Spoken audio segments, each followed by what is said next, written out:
Me. At the same time dodging behind Durdles, and snarling at Jasper, now from this side of him. And now from that, prepared, if pounced upon, to dart away in all manner of curvilinear directions. And, if run down after all, to grovel in the dust, and cry. Now, hit me when I'm down. Do it. Single quote. Don't hurt the boy, Mr. Jasper, urges Durdles, shielding him.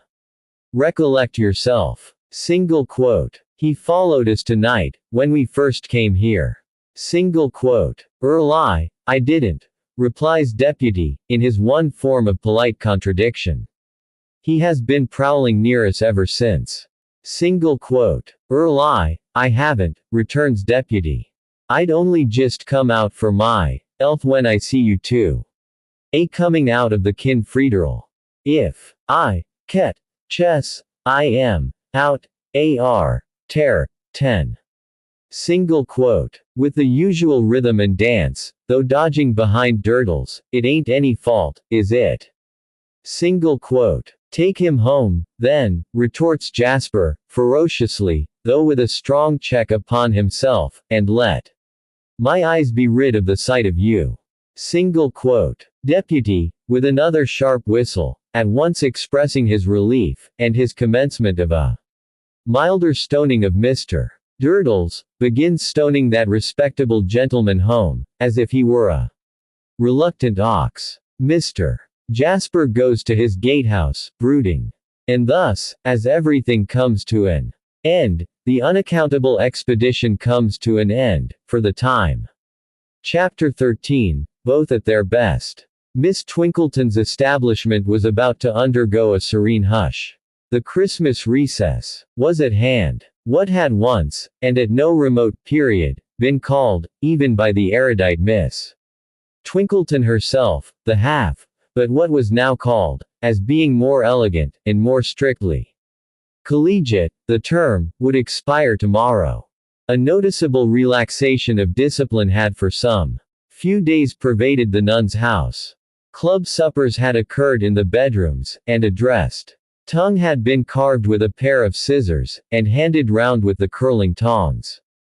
Portions of marmalade had likewise been distributed on a service of plates constructed of curl paper, and cowslip wine had been quaffed from the small squat measuring glass in which little Ricketts A. Junior of weakly constitution took her steel drops daily.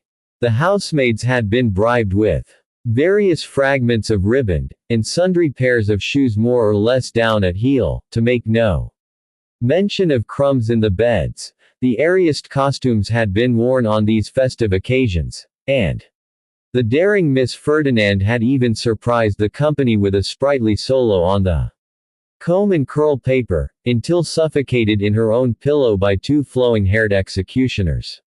Nor were these the only tokens of dispersal. Boxes appeared in the bedrooms where they were capital at other times, and a surprising amount of packing took place, out of all proportion to the amount packed. Largesse, in the form of odds and ends of cold cream and pomatum, and also of hairpins, was freely distributed among the attendants, on charges of inviolable secrecy. Confidences were interchanged respecting golden youth of England expected to call at home on the first opportunity. Miss Giggles, deficient in sentiment, did indeed profess that she, for her part, acknowledged such homage by making faces at the golden youth, but this young lady was outvoted by an immense majority. On the last night before a recess, it was always expressly made a point of honor that nobody should go to sleep, and that ghosts should be encouraged by all possible means. This compact invariably broke down, and all the young ladies went to sleep very soon, and got up very early. The concluding ceremony came off at 12 o'clock on the day of departure, when Miss Twinkleton, supported by Mrs. Tisher, held a drawing room in her own apartment, the Globes, already covered with brown holland, where glasses of white wine and plates of cut pound cake were discovered on the table. Miss Twinkleton then said, "Ladies, another revolving year had brought us round to that festive period at which the first feelings of our nature bounded in our. Miss Twinkleton was annually going to add, bosoms, but annually stopped on the brink of that expression, and substituted, hearts. Hearts. Our hearts. Again a revolving year, ladies, had brought us to a pause in our studies, let us hope our greatly advanced studies, and, like the mariner in his bark, the warrior in his tent, the captive in his dungeon, and the traveler in his various conveyances, we yearned for home. Did we say, on such an occasion, in the opening words of Mr. Addison's impressive tragedy, "The dawn is overcast, the morning lowers, and heavily in clouds brings on the day. The great, important day." Single quote. Not so. From horizon to zenith all was colored a rose, for all was redolent of our relations and friends. Might we find them prospering as we expected? Might they find us prospering as they expected? Ladies, we would now, with our love to one another, wish one another goodbye, and happiness, until we met again. And when the time should come for our resumption of those pursuits which here a general depression set in all round, pursuits which, then let us ever remember what was said by the Spartan general, in words too trite for repetition, at the battle it were superfluous to specify. The handmaidens of the establishment, in their best caps, then handed the trays, and the young ladies sipped and crumbled, and the bespoken coaches began to choke the street. Then, leave-taking was not long about, and Miss Twinkleton, in saluting each young lady's cheek, confided to her an exceedingly neat letter, addressed to her next friend at law, with Miss Twinkleton's best compliments, in the corner. This missive she handed with an air as if it had not the least connection with the bill, but were something in the nature of a delicate and joyful surprise. So many times had Rosa seen such dispersals, and so very little did she know of any other home, that she was contented to remain where she was, and was even better contented than ever before, having her latest friend with her. And yet her latest friendship had a blank place in it of which she could not fail to be sensible. Helena Landless, having been a party to her brother's revelation about Rosa, and having entered into that compact of silence with Mr. Crisparkle, shrank from any allusion to Edwin Drood's name. Why she so avoided it, was mysterious to Rosa, but she perfectly perceived the fact. But for the fact, she might have relieved her own little perplexed heart of some of its doubts and hesitations, by taking Helena into her confidence. As it was, she had no such vent. She could only ponder on her own difficulties, and wonder more and more why it would have made a pretty picture, so many pretty girls kissing Rosa in the cold porch of the nun's house, and that sunny little creature peeping out of it unconscious of sly faces carved on spout and gable peeping at her, and waving farewells to the departing coaches, as if she represented the spirit of rosy youth abiding in the place to keep it bright and warm in its desertion. The Horse High Street became musical with the cry, in various silvery voices, "Goodbye, Rosebud, darling," and the effigy of Mr.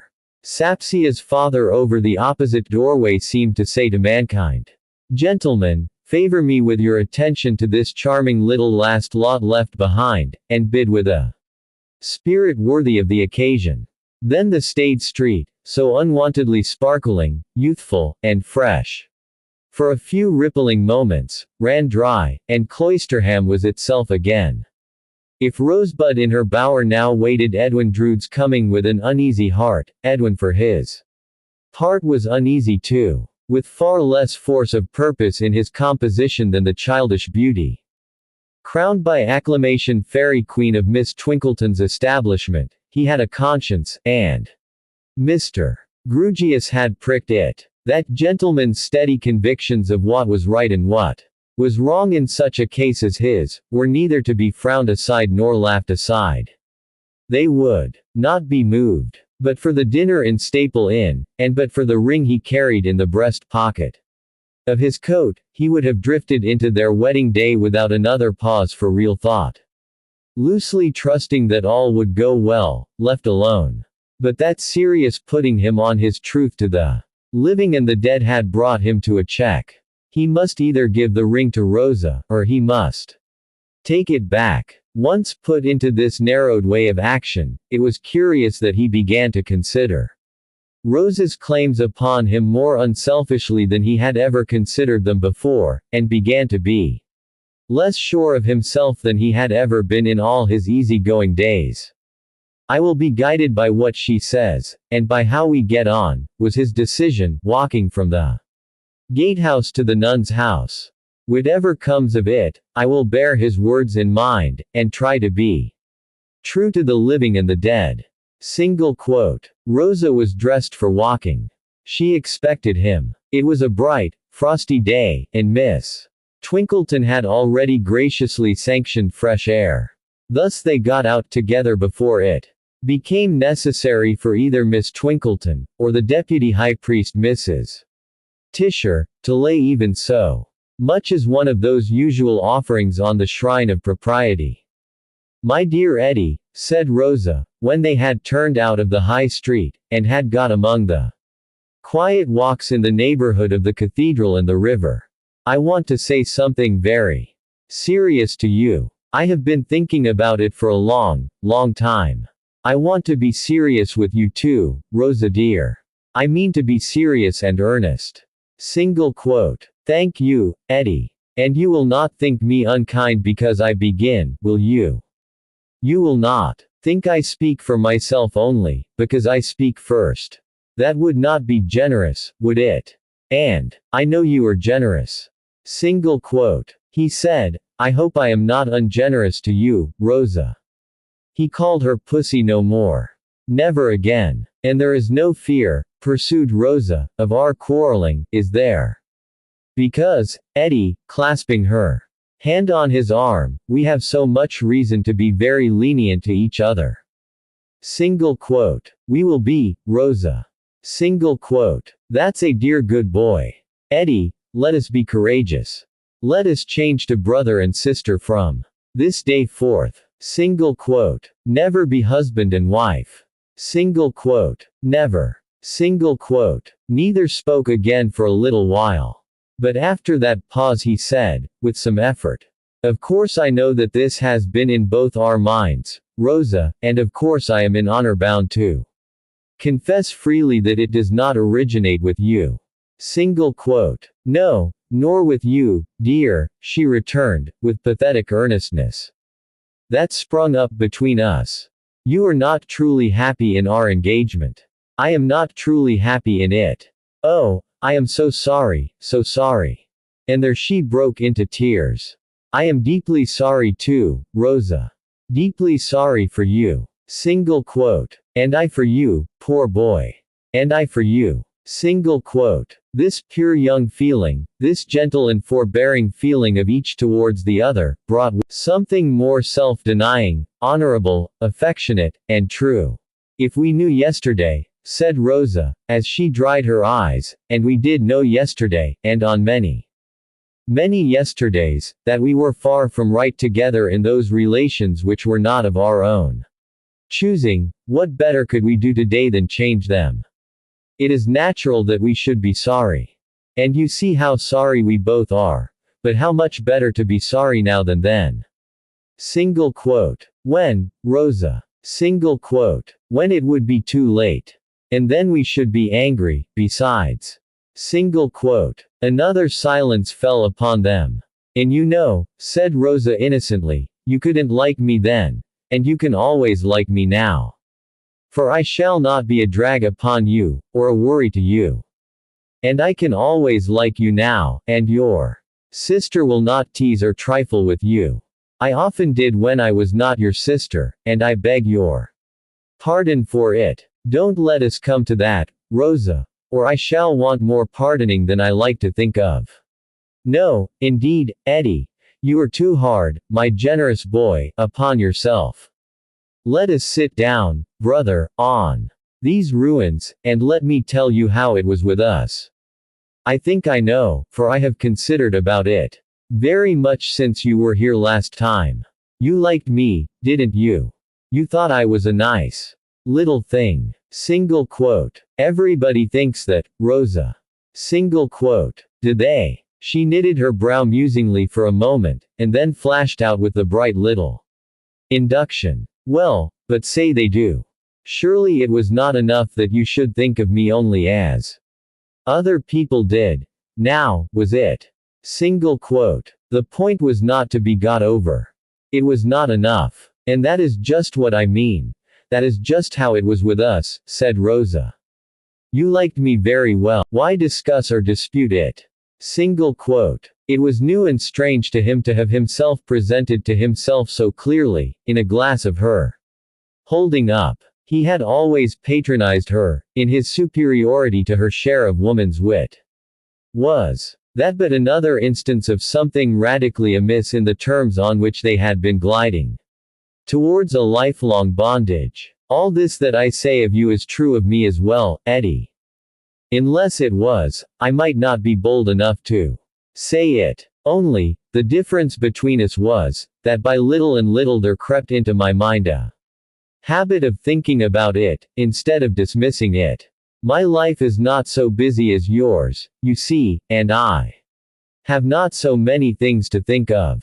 So I thought about it very much, and I cried about it very much too, though that was not your fault, poor boy, when all at once my guardian came down, to prepare for my leaving the nun's house. I tried to hint to him that I was not quite settled in my mind, but I hesitated and failed, and he didn't understand me. But he is a good man. And he put before me so kindly, and yet so strongly, how seriously we ought to consider, in our circumstances, that I resolved to speak to you the next moment we were alone and grave. And if I seemed to come to it easily just now, because I came to it all at once, don't think it was so really, Eddie, for oh, it was very, very hard, and oh, I am very, very sorry. Single quote. Her full heart broke into tears again. He put his arm about her waist, and they walked by the riverside together. Your guardian has spoken to me too, Rosa dear. I saw him before I left London. His right hand was in his breast, seeking the ring, but he checked it, as he thought. If I am to take it back, why should I tell her of it?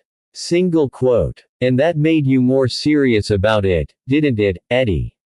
And if I had not spoken to you, as I have, you would have spoken to me. I hope you can tell me so. I don't like it to be all my doing, though it is so much better for us. Yes, I should have spoken. I should have put that's my dear brother. She kissed his hand in a little rapture. The dear girls will be dreadfully disappointed, added Rosa, laughing, with the dewdrops glistening in her bright eyes. They have looked forward to it so, poor pets. Single quote. Ah, but I fear it will be a worse disappointment to Jack, said Edwin Drood, with a start. I never thought of Jack. Single quote. Her swift and intent look at him as he said the words could no more be recalled than a flash of lightning can. But it appeared as though she would have instantly recalled it, if she could. For she looked down, confused, and breathed quickly. You don't doubt its being a blow to Jack, Rosa. Single quote. She merely replied, and that evasively and hurriedly. Why should she? She had not thought about it. He seemed, to her, to have so little to do with it. My dear child, can you suppose that any one so wrapped up in another, Mrs. Tope's expression, not mine, as Jack is in me, could fail to be struck all of a heap by such a sudden and complete change in my life? I say sudden, because it will be sudden to him, you know. Single quote. She nodded twice or thrice, and her lips parted as if she would have assented. But she uttered no sound, and her breathing was no slower.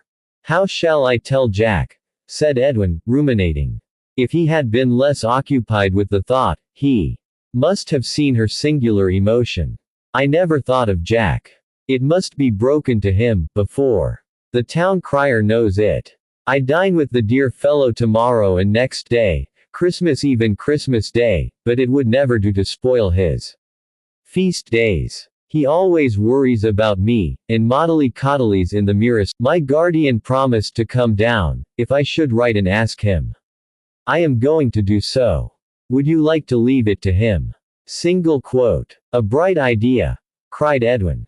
The other trustee. Nothing more natural. He comes down, he goes to Jack, he relates what we have agreed upon, and he states our case better than we could.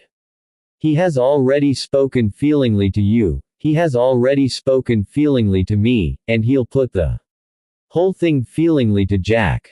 That's it. I am not a coward, Rosa, but to tell you a secret, I am a little afraid of Jack. Single quote. No, no, you are not afraid of him, cried Rosa, turning white, and clasping her hands. Why, Sister Rosa, what do you see from the turret? Said Edwin, rallying her. My dear girl. Single quote. You frightened me. Most unintentionally, but I am as sorry as if I had meant to do it. Could you possibly suppose for a moment, from any loose way of speaking of mine, that I was literally afraid of the dear fond fellow? What I mean is, that he is subject to a kind of paroxysm, or fit. I saw him in it once, and I don't know but that so great a surprise, coming upon him direct from me whom he is so wrapped up in, might bring it on perhaps. Which, and this is the secret I was going to tell you, is another reason for your guardian's making the communication. He is so steady, precise, and exact, that he will talk Jack's thoughts into shape, in no time, whereas with me Jack is always impulsive and hurried, and, I may say, almost womanish. Single quote. Rosa seemed convinced. Perhaps from her own very different point of view of Jack, she felt comforted and protected by the interposition of Mr.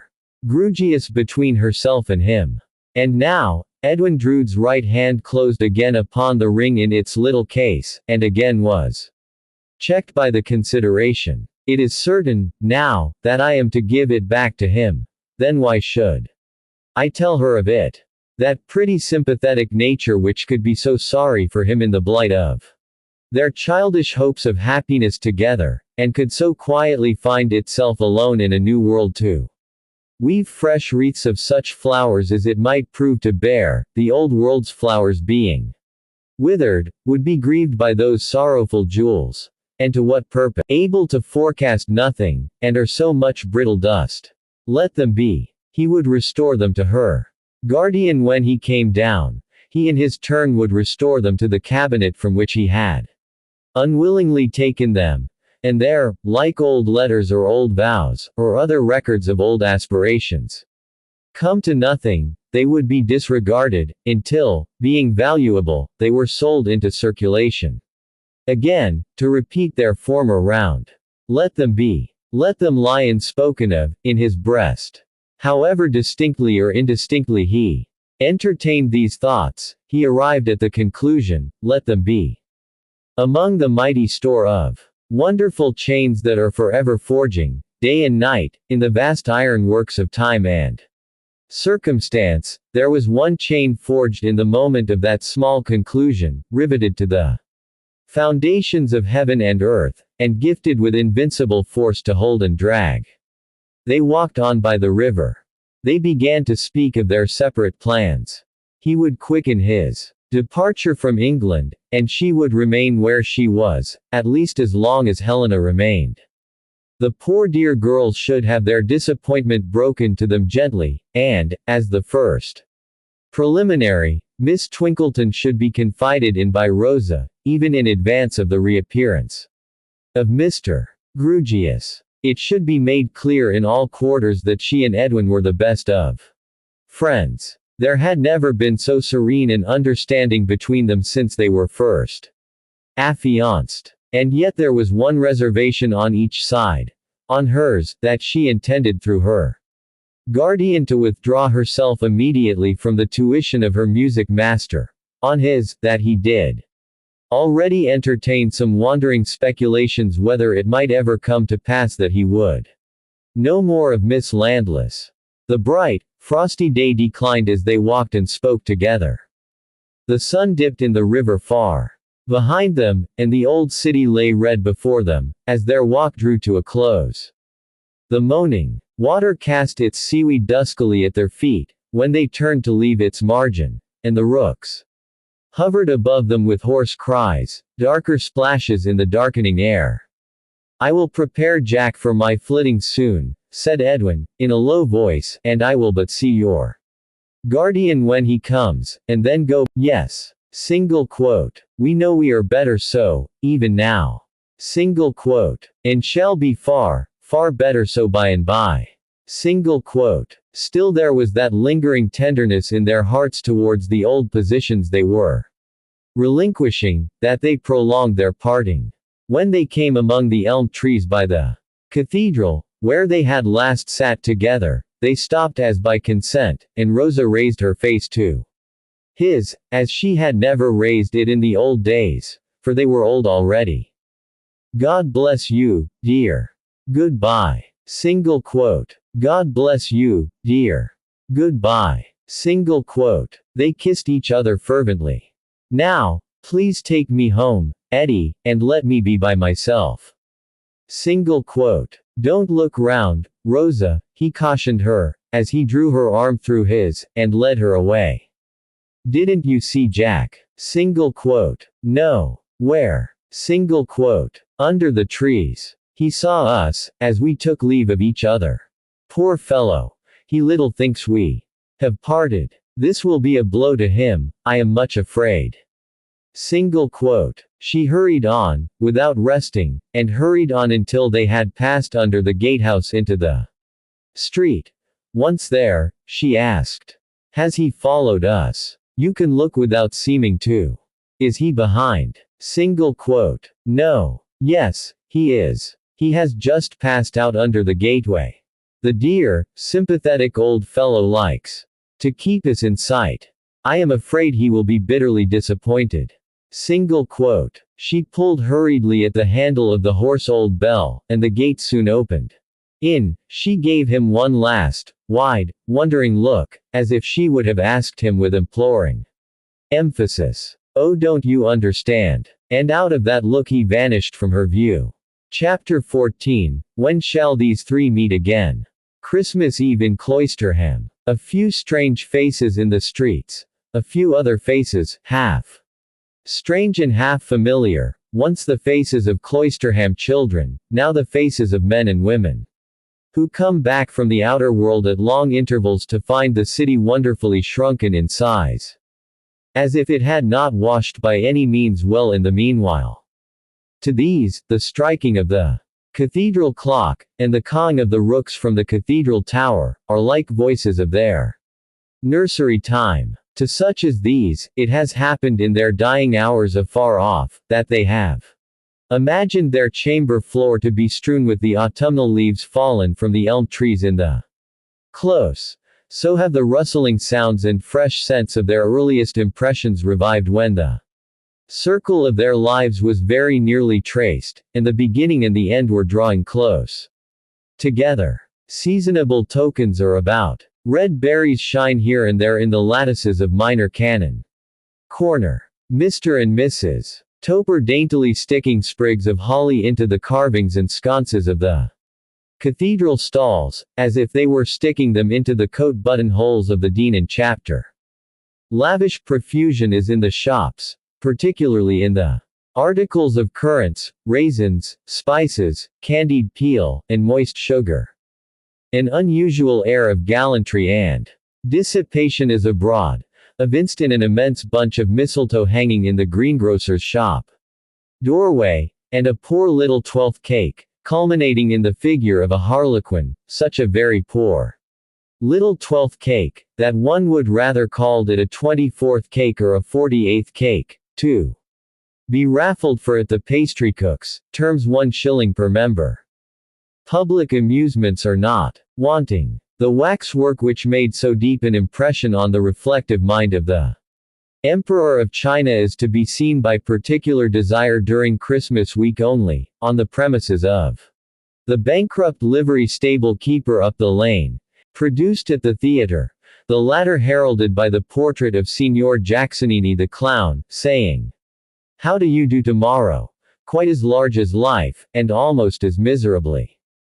In short, Cloisterham is up and doing, though from this description the high school and Miss Twinkletons are to be excluded. From the former establishment the scholars have gone home, every one of them in love with one of Miss Twinkleton's young ladies who knows nothing about it, and only the handmaidens flutter occasionally in the windows of the latter.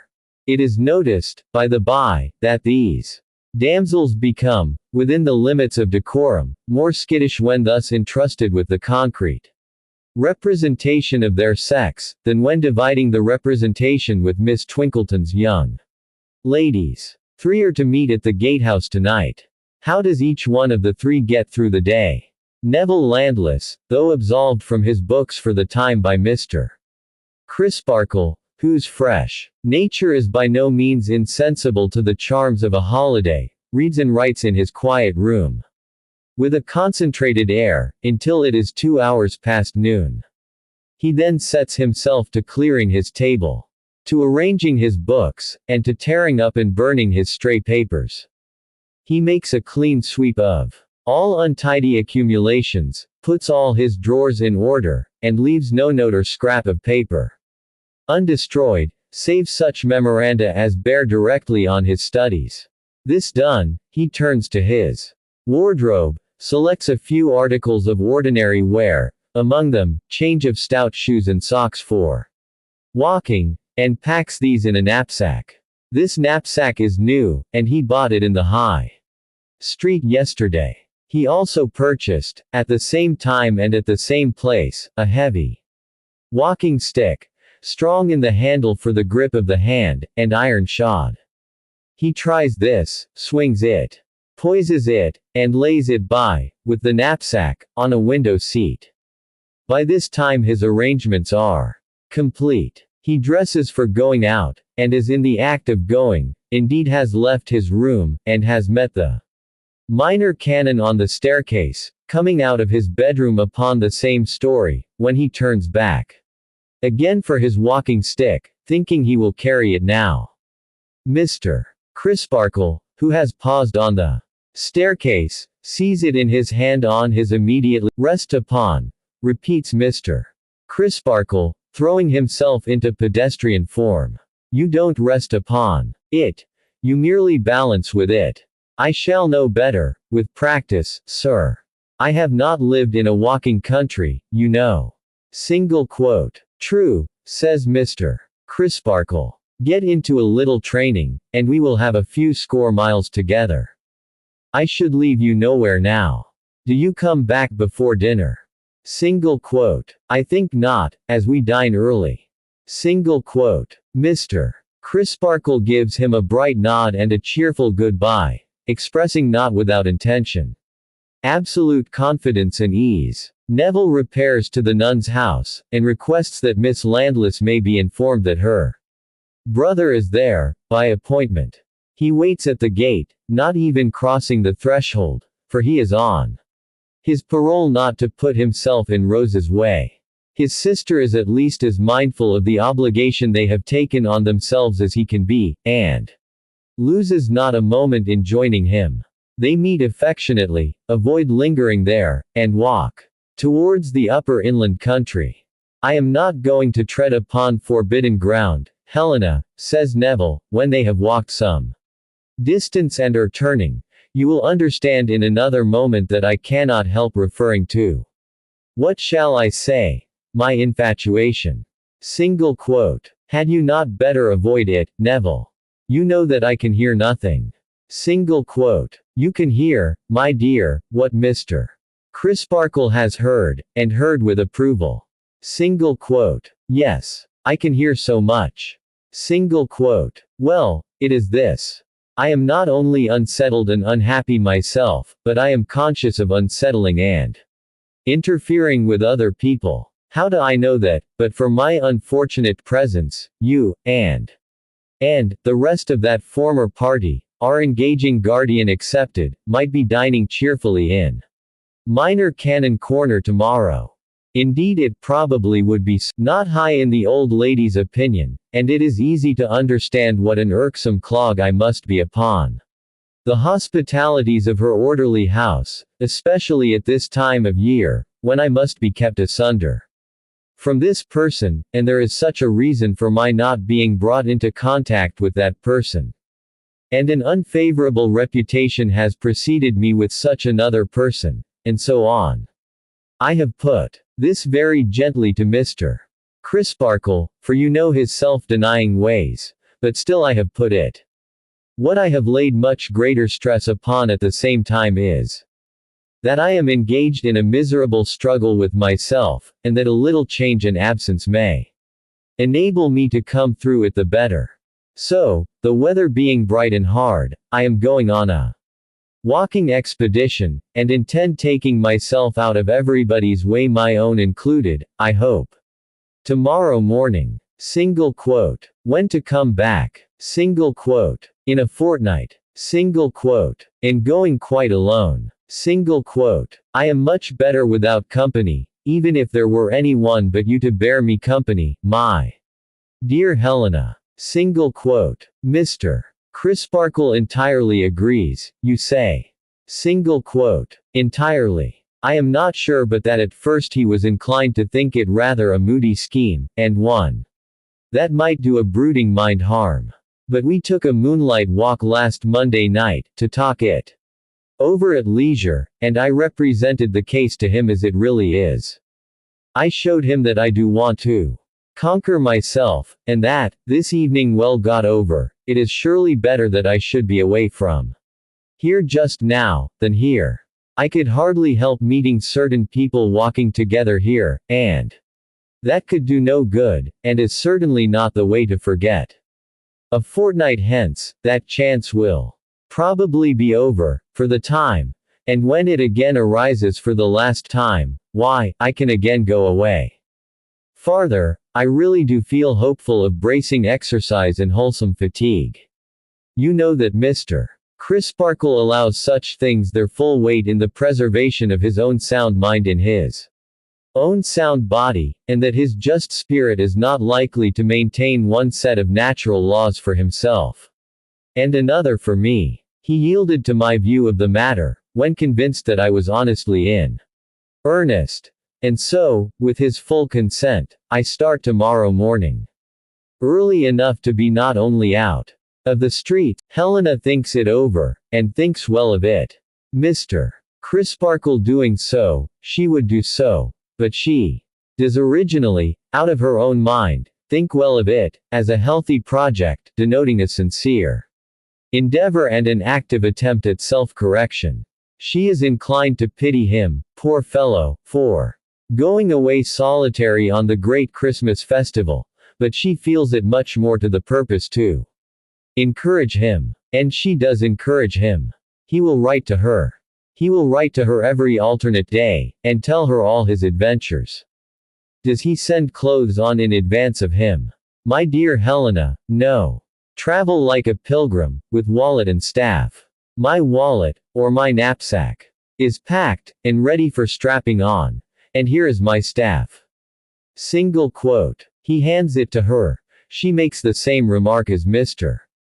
Crisparkle, that it is very heavy, and gives it back to him, asking what wood it is. Iron wood. Up to this point he has been extremely cheerful. Perhaps, the having to carry his case with her, and therefore to present it in its brightest aspect, has roused his spirits. Perhaps, the having done so with success, is followed by a revulsion. As the day closes in, and the city lights begin to spring up before them, he grows depressed. I wish I were not going to this dinner, Helena. Single quote. Dear Neville, is it worthwhile to care much about it? Think how soon it will be over. Single quote. How soon it will be over, he repeats gloomily. Yes. But I don't, Helena, I don't know. I only know that I don't like it.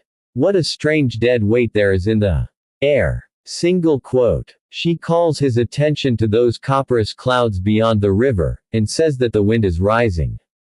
He scarcely speaks again, until he takes leave of her, at the gate of the nun's house. She does not immediately enter, when they have parted, but remains looking after him along the street. Twice. He passes the gatehouse, reluctant to enter. At length, the cathedral clock chiming 1/4.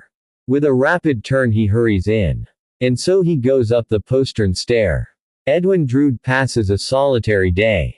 Something of deeper moment than he had thought, has gone out of his life, and in the silence of his own chamber he wept for it last night. Though the image of Miss Landless still hovers in the background of his mind, the pretty little affectionate creature, so much firmer and wiser than he had supposed, occupies its stronghold. It is with some misgiving of his own unworthiness that he thinks of her, and of what they might have been to one another, if he had been more in earnest some time ago, if he had set a higher value on her, if, instead of accepting his lot in life as an inheritance of course, he had studied the right way to its appreciation and enhancement. And still, for all this, and though there is a sharp heartache in all this, the vanity and caprice of youth sustain that handsome figure of Miss Landless in the background of his mind. That was a curious look of Rose's when they parted at the gate. Did it mean that she saw below the surface of his thoughts, and down into their twilight depths? Scarcely that, for it was a look of astonished and keen inquiry. He decides that he cannot understand it, though it was remarkably expressive. As he only waits for Mr. Grewgious now, and will depart immediately after having seen him, he takes a sauntering leave of the ancient city and its neighborhood. He recalls the time when Rosa and he walked here or there, mere children, full of the dignity of being engaged. Poor children, he thinks, with a pitying sadness. Finding that his watch has stopped, he turns into the jeweler's shop, to have it wound and set. The jeweler is rather diminutive style of beauty. Finding the bracelet but coldly looked at, the jeweler invites attention to a tray of rings for gentlemen. Here's a style of ring, now, he remarks, a very chaste signet, which gentlemen are much given to purchasing, when changing their condition. A ring of a very responsible appearance, with the date of their wedding day engraved inside. Several gentlemen have preferred it to any other kind of memento. The rings are as coldly viewed as the bracelet. Edwin tells the tempter that he wears no jewelry, but his watch and chain, which were his father's, and his shirt pin. That I was aware of, is the jeweler's reply, for Mr. Jasper dropped in for a watch glass the other day, and, in fact, I showed these articles to him, remarking that if he should wish to make a present to a gentleman relative, on any particular occasion, but he said with a smile that he had an inventory in his mind of all the jewelry his gentleman relative ever wore, namely, his watch and chain, and his shirt pin. Still the jeweler considers that might not apply to all times, though applying to the present time. 20 minutes past 2, Mr. Drood, I set your watch at. Let me recommend you not to let it run down, sir. Single quote. Edwin takes his watch, puts it on, and goes out, thinking, dear old Jack, if I were to make an extra crease in my neckcloth, he would think it worth noticing. Single quote. He strolls about and about, to pass the time until the dinner hour. It somehow happens that Cloisterham seems reproachful to him today, has fault to find with him, as if he had not used it well, but is far more pensive with him than angry. His wonted carelessness is replaced by a wistful looking at, and dwelling upon, all the old landmarks. He will soon be far away, and may never see them again, he thinks. Poor youth! Poor youth! As dusk draws on, he paces the monk's vineyard. He has walked to and fro, full half an hour by. The cathedral chimes, and it has closed in dark, before he becomes quite aware of a woman crouching on the ground near a wicket gate in a corner. Her eyes are staring, with an unwinking, blind sort of steadfastness, before her. Always kindly, but moved to be unusually kind this evening, and having bestowed kind words on most of the children and aged people he has met, he at once bends down, and speaks to this woman. Are you ill? Single quote. No, dearie, she answers, without looking at him, and with no departure from her strange blind stare. Are you blind? Single quote. No, dearie. Single quote. Are you lost, homeless, faint? What is the matter, that you stay here in the cold so long, without moving? Single quote. By slow and stiff efforts, she appears to contract her vision until it can rest upon him, and then a curious film passes over her, and she begins to shake. He straightens himself, recoils a step, and looks down at her in a dread amazement, for he seems to know her. Good heaven, he thinks, next moment. Like Jack that night. Single quote. As he looks down at her, she looks up at him, and whimpers. My lungs is weakly. My lungs is drefful bad. Poor me, my cough is rattling dry. And coughs in confirmation horribly. Where do you come from? Single quote. Come from London, dearie. Her cough still rending her. Where are you going to? Single quote. Back, sixpence, and don't you be afeard for me. I'll get back to London then, and trouble no one. I'm in a business. Ah, me. It's slack, and times is very bad, but I can make a shift to live by it. Do you eat opium? Single quote. Smokes it, she replies with difficulty, still racked by her cough. Give me 3 and 6pence. And I'll lay it out well, and get back. If you don't give me 3 and 6pence, don't give me a brass farden. And if you do give me 3 and 6pence, dearie, I'll tell you something. Single quote. He counts the money from his pocket, and puts it in her hand. She instantly clutches it tight, and rises to her feet with a croaking laugh of satisfaction. Bless ye. Harkee, dear Jenum. What's your christen name? Single quote. Edwin. Single quote. Edwin, she repeats, trailing off into a drowsy repetition of the word, and then asks. Suddenly. Is the short of that name Eddie? Single quote. It is sometimes called so, he replies, with the color starting to his face. Don't sweethearts call it so? She asks, pondering. How should I know? Single quote. Haven't you a sweetheart, upon your soul? Single quote. None. Single quote. She is moving away, with another, bless ye, and thank ye, dearie, when he adds. You were to tell, because it's a bad name to have just now. Single quote. How a bad name. Single quote. A threatened name. A dangerous name. Single quote. The proverb says that threatened men live long, he tells her, lightly. Then Ned, so threatened is he, wherever he may be while I am talking to you, dearie, should live to all eternity, replies the woman. She has leaned forward to say it in his ear, with her forefinger shaking before his eyes, and now huddles herself together, and with another, bless ye, and thank ye, goes away in the direction of the travelers' lodging house. This is not an inspiriting close to a dull day. Alone, in a sequestered place, surrounded by vestiges of old time and decay, it rather has a tendency to call a shudder into being. He makes for the better lighted streets, and resolves as he walks on to say nothing of this tonight, but to mention it to Jack, who alone calls him Ned, as an odd coincidence, tomorrow, of course only as a coincidence, and not as anything better worth remembering. Still, it holds to him, as many things much better worth remembering never did. He has another mile or so to linger out before the dinner hour, and, when he walks over the bridge and by the river, the woman's words are in the rising wind, in the angry sky, in the troubled water, in the flickering lights. There is some solemn echo of them even in the cathedral chime, which strikes a sudden surprise to his heart as he turns in under the archway of the gatehouse. And so he goes up the postern stair. John Jasper passes a more agreeable and cheerful day than either of his guests. Having no music lessons to give in the holiday season, his time is his own, but for the cathedral services.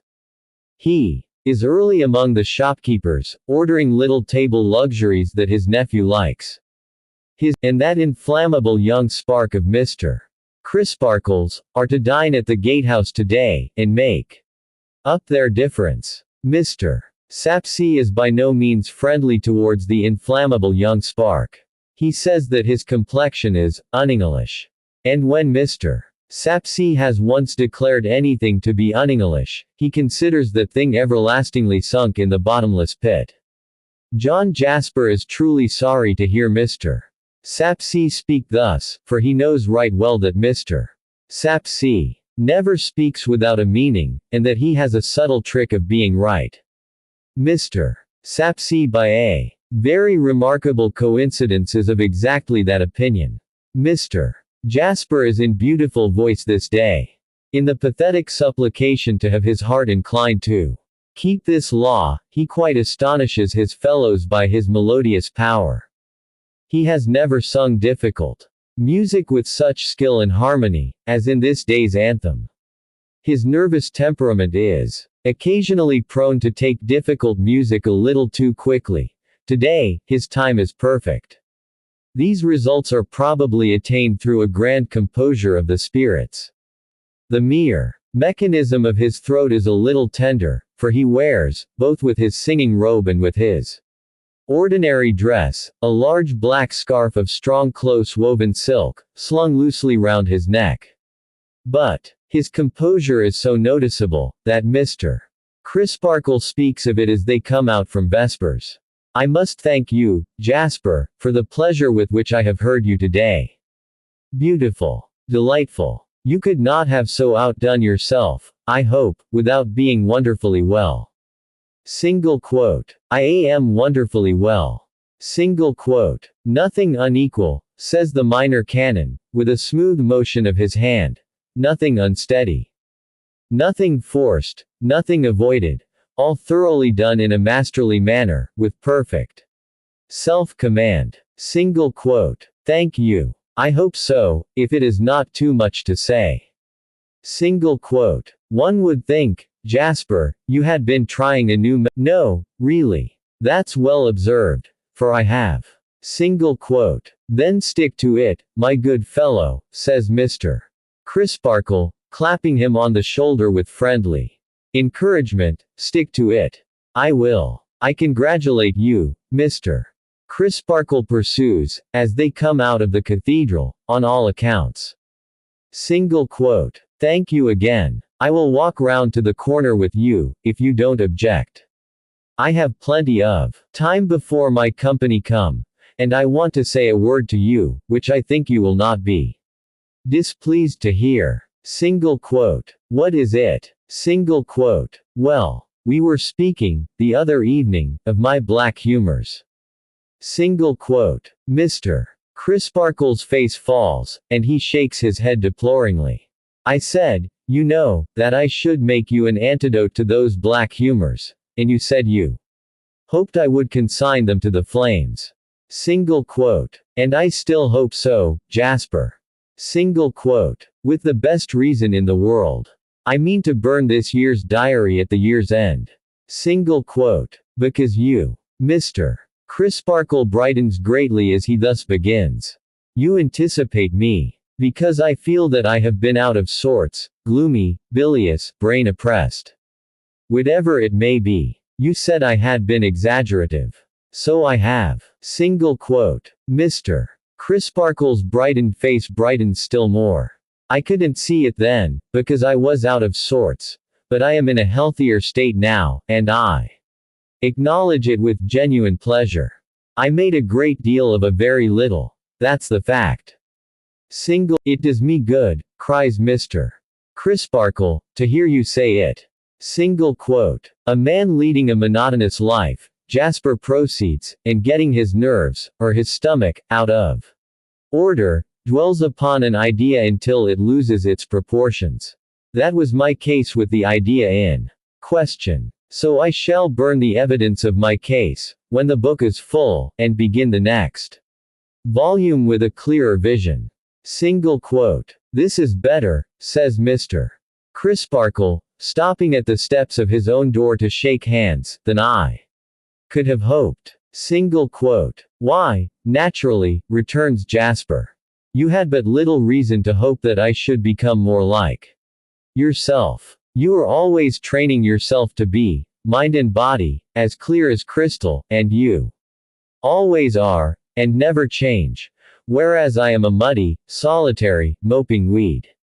However, I have got over that mope. Shall I wait, while you ask if Mr. Neville has left for my place? If not, he and I may walk round together. Single quote. I think, says Mr. Crisparkle, opening the entrance door with his key, that he left some time ago. At least I know he left, and I think he has not come back. But I'll inquire. You won't come in. Single quote. My company wait, said Jasper, with a smile. The minor canon disappears, and in a few moments returns. As he thought, Mr. Neville has not come back. Indeed, as he remembers now, Mr. Neville said he would probably go straight to the gatehouse. Bad manners in a host, says Jasper. My company will be there before me. What will you bet? That I don't find my company embracing. Single quote. I will bet, or I would, if ever I did bet, returns Mr. Crisparkle, that your company will have a gay entertainer this evening. Single quote. Jasper nods, and laughs good night. He retraces his steps to the cathedral door, and turns down past it to the gatehouse. He sings, in a low voice and with delicate expression, as he walks along. It still seems, arched entrance of his dwelling. He pauses for an instant in the shelter to pull off that great black scarf, and bang it in a loop upon his arm. For that brief time, his face is knitted and stern. But it immediately clears, as he resumes his singing, and his way. And so he goes up the postern stair. The red light burns steadily all the evening in the lighthouse on the margin of the tide of busy life. Softened sounds and hum of traffic pass it and flow on irregularly into the lonely precincts, but very little else goes by, save violent rushes of wind. It comes on to blow a boisterous gale. The precincts are never particularly well lighted, but the strong blasts of wind blowing out many of the lamps, in some instances shattering the frames too, and bringing the glass rattling to the ground. They are unusually dark tonight.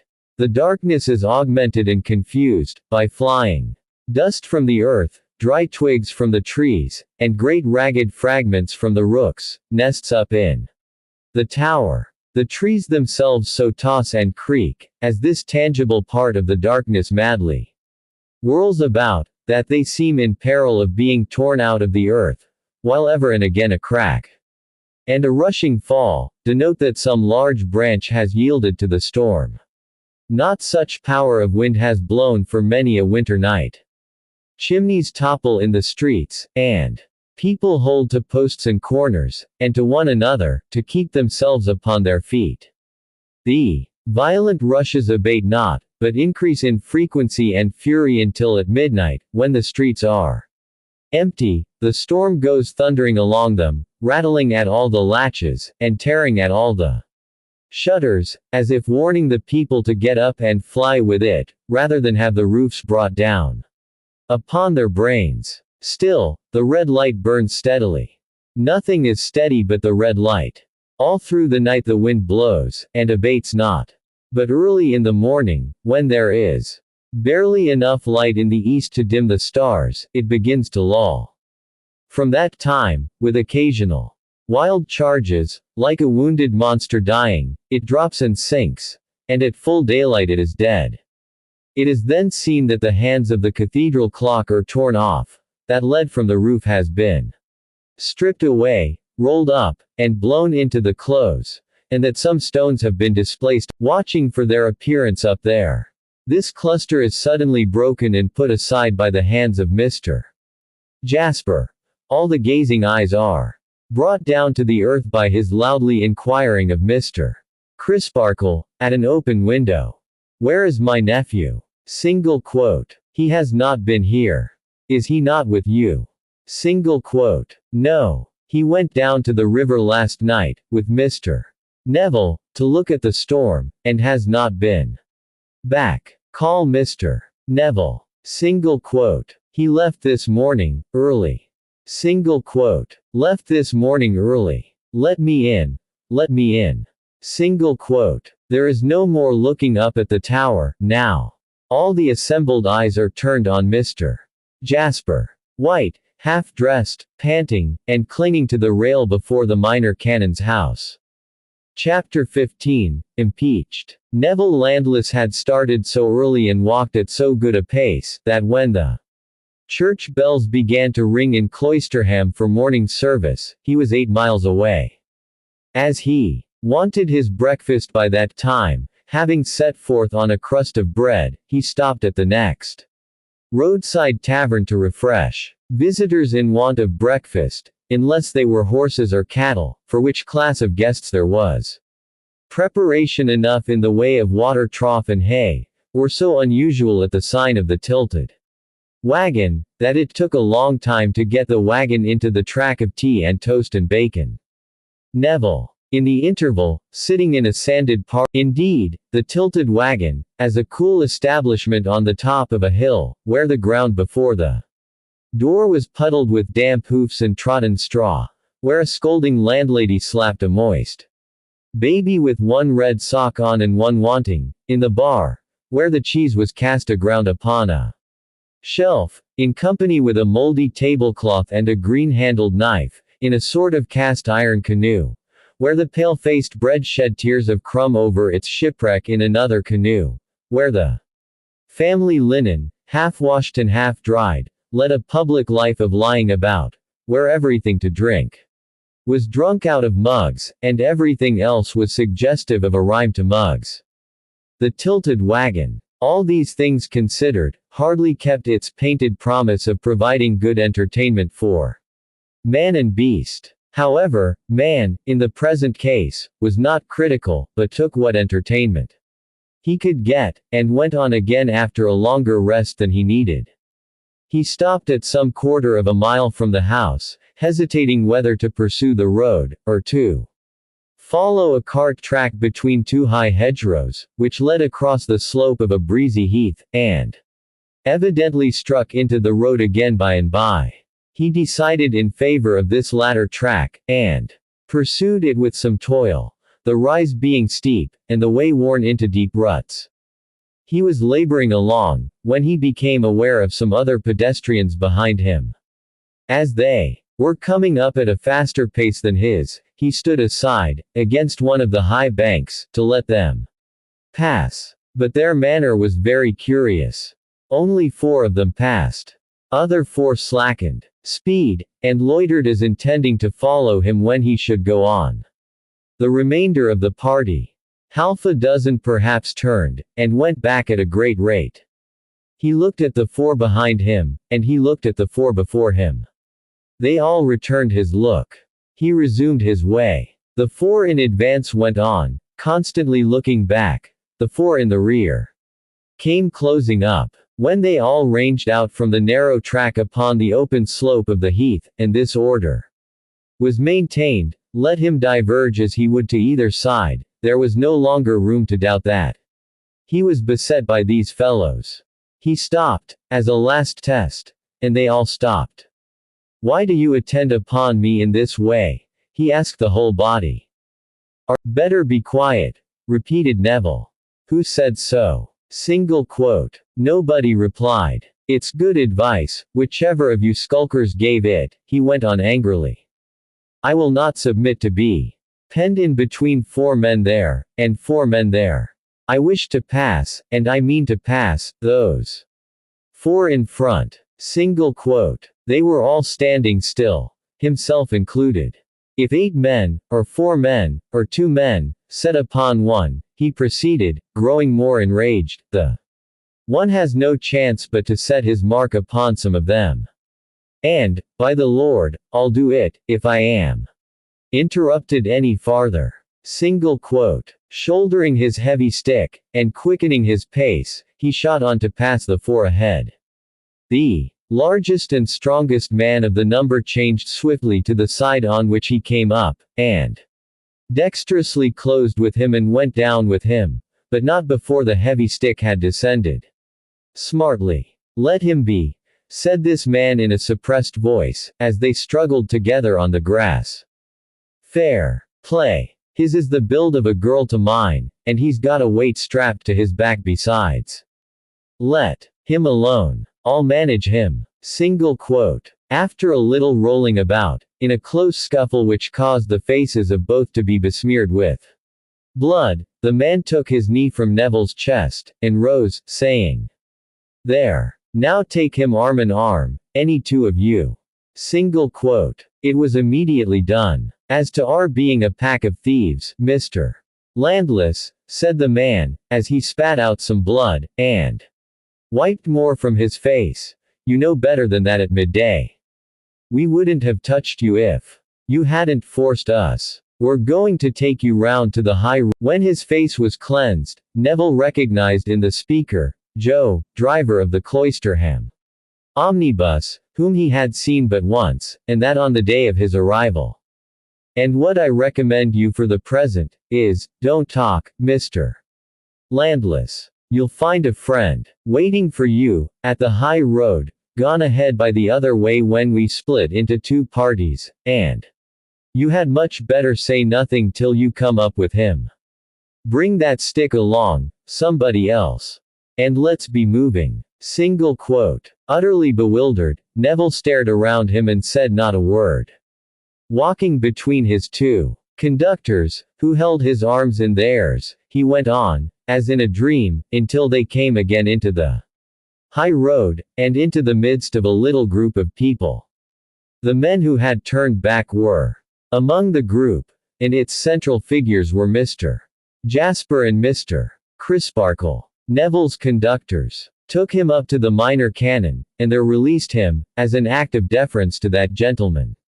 What is all this, sir? What is the matter? I feel as if I had lost my senses, cried Neville, the group closing in around him. Where is my nephew? Asked Mr. Jasper, wildly. Where is your nephew? Repeated Neville, why do you ask me? Single quote. I ask you, retorted Jasper, because you were the last person in his company, and he is not to be found. Not to be found, cried Neville, aghast. Stay, stay, said Mr. Crisparkle. Permit me, Jasper. Mr. Neville, you are confounded. Collect your thoughts. It is of great importance that you should collect your thoughts. Attend to me. I will try, sir, but at what hour? Single quote. Was it at 12 o'clock? Asked Neville, with his hand to his confused head, and appealing to Jasper. Quite right, said Mr. Crisparkle. The hour Mr. Jasper has already named to me. You went down to the river together. Single quote. Undoubtedly. To see the action of the wind there. Single quote. What followed? How long did you stay there? Single quote. About 10 minutes. I should say not more. We then walked together to your house, and he took leave of me at the door. Single quote. Did he say that he was going down to the river again? Single quote. No. He said that he was going straight back. Single quote. The bystanders looked at one another, and at Mr. Crisparkle, to whom Mr.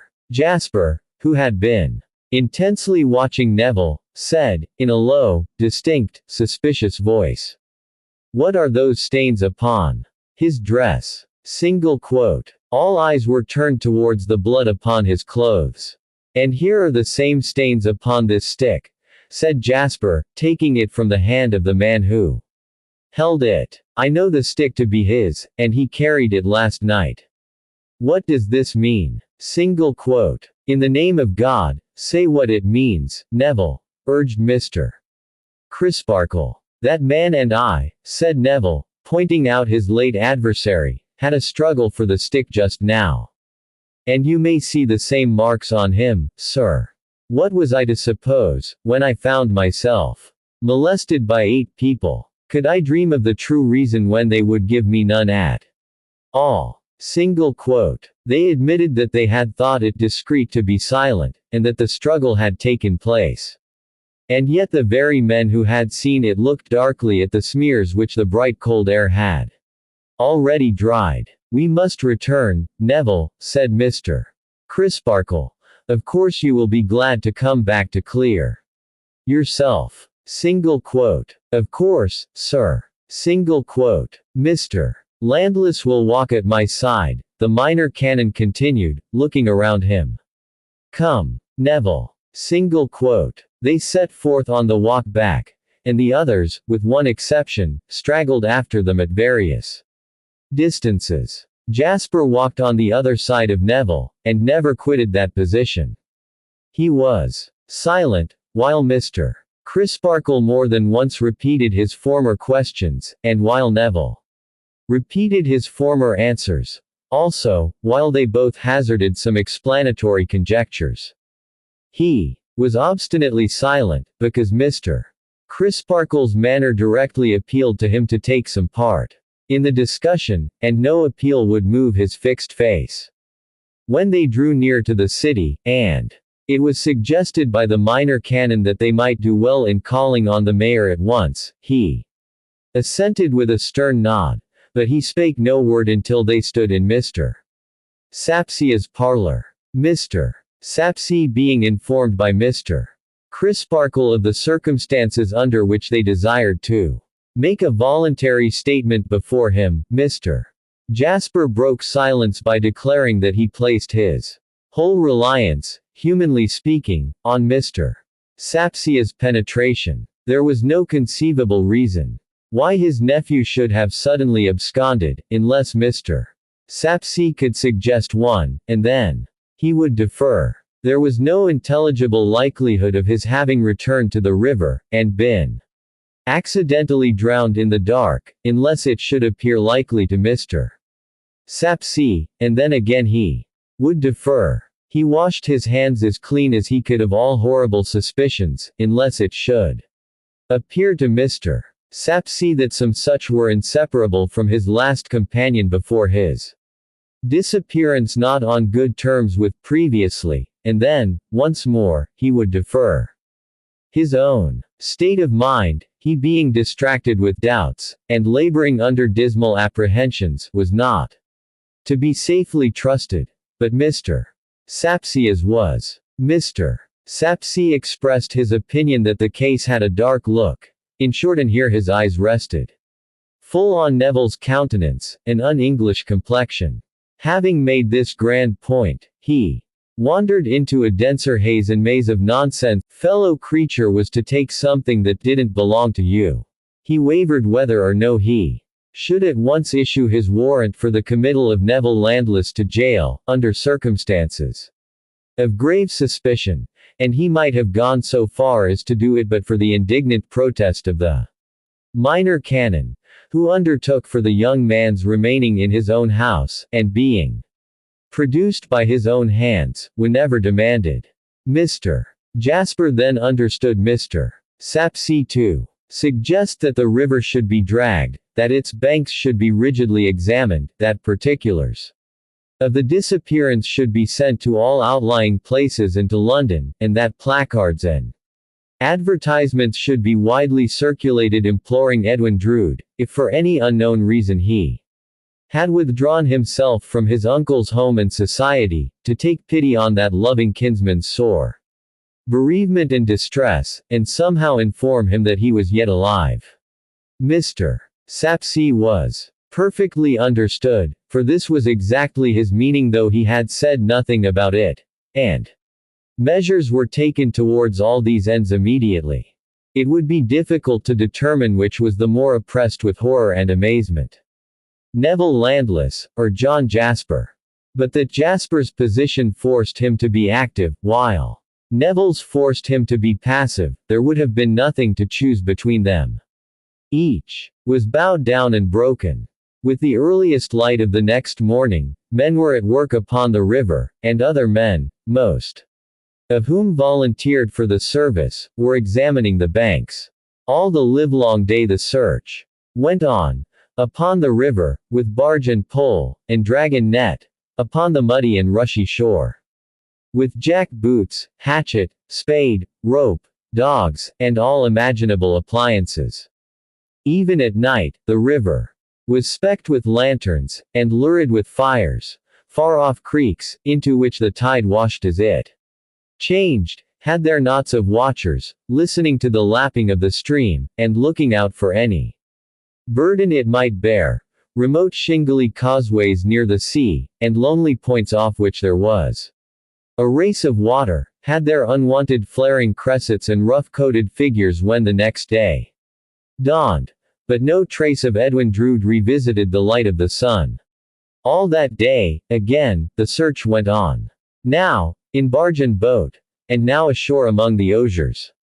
Or tramping amidst mud and stakes and jagged stones in low-lying places, where solitary watermarks and signals of strange shapes showed like specters, John Jasper worked and toiled. But to no purpose, for still no trace of Edwin Drood revisited the light of the sun. Setting his watches for that night again, Grewgious stood before him. "This is strange news," said Mr. Grewgious. "Strange and fearful news." Single quote. Jasper had merely lifted up his heavy eyes to say it, and now dropped them again as he drooped, worn out, over one side of his easy chair. Mr.